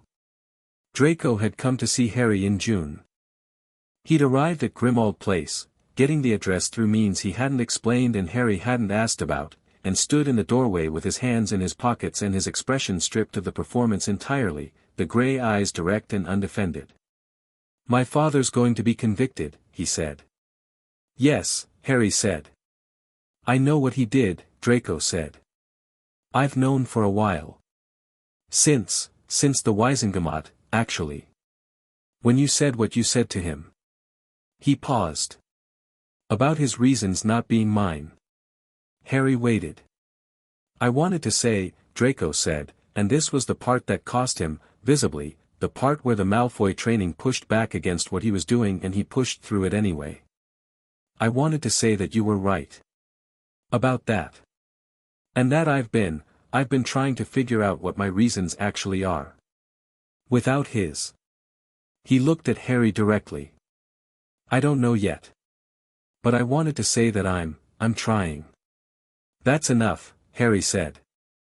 That's what trying looks like. Come in.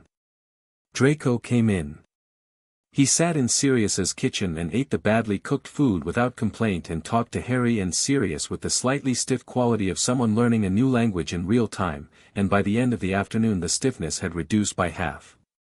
He left with the look of someone who has done something that cost them and found it worth the cost, which was exactly the right thing to have from an afternoon. He was, Harry thought, going to be someone worth knowing. He'd always thought so. On the last day of the summer, Harry went back to St. Jerome's Church. He hadn't been back since he was 8 years old.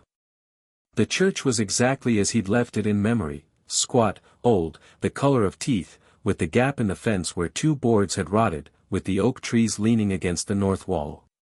The street was quiet. It was early morning and the light was low and gold. He found the gap in the ivy and dropped through. The hollow was exactly as he'd left it too. The roots in the walls still had their deliberate weave. The stone shelf in the center was still there. The hollow where the Accord book had sat was empty now.